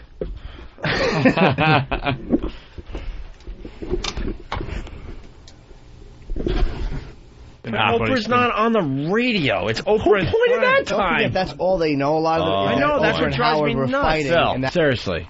Oh boy. Are you just panicking? Phil. Good. You're sitting in silence. So that's what we decided to do. Not you, Bill. You don't make the. Who are you, producer, Bill? Who are you, Bill? Do you understand? Sometimes we sit in silence and make everyone really uncomfortable and go, "Holy shit, what the fuck's going on?" That's right. Or maybe we just suck. Froggy all over again. Yeah. Totally. Here's the other runner-up line of the day. Oprah's not on the radio. It's Oprah and Friends. Don't forget, that's all they know. A lot of them. Is I know. that That's Oprah what and drives Howard me were nuts. fighting, and that was because they hate because he was having his listeners seeking plates against her. Sound of her voice. That was the APE story. Trust me, Carmazzi's going to be looking at some of these deals. Hold on. You know what? I didn't even hear you. I'm sorry. Okay. What you missed was it was a car crash and a bell all in one, and the bell wouldn't work. I think that was hilarious. It was funny. Well, I did not hear it when you were doing it. I was worked up about Mel Carmazzi. My bell didn't work. Someone had disassembled my bell. I think it's a conspiracy. They had disassembled my bell and taken this piece out, the clanger, and then put it back together again and left the clanger there. Now, what the fuck is that about? Barnacles. Yeah, I know. Told you. Barnacles, I know. Barnacles. Now it works. All right. Bodogfight.com sponsors line of the day. Here's today's line of the day. Here comes the line of the day. Just 'cause we can. Line of the day.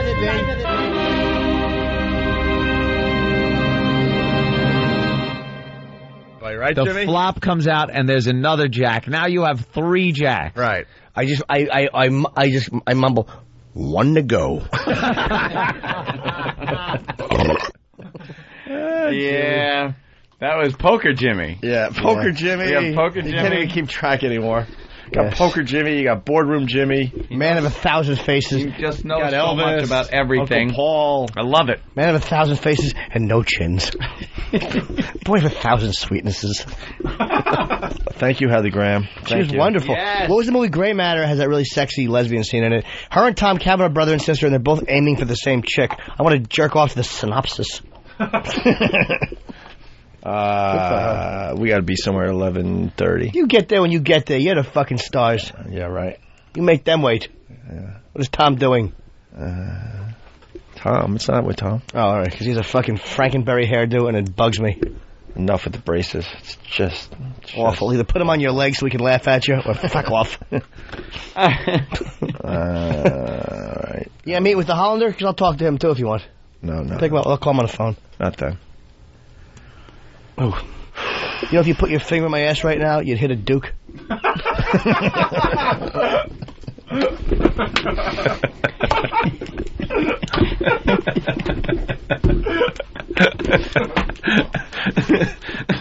right.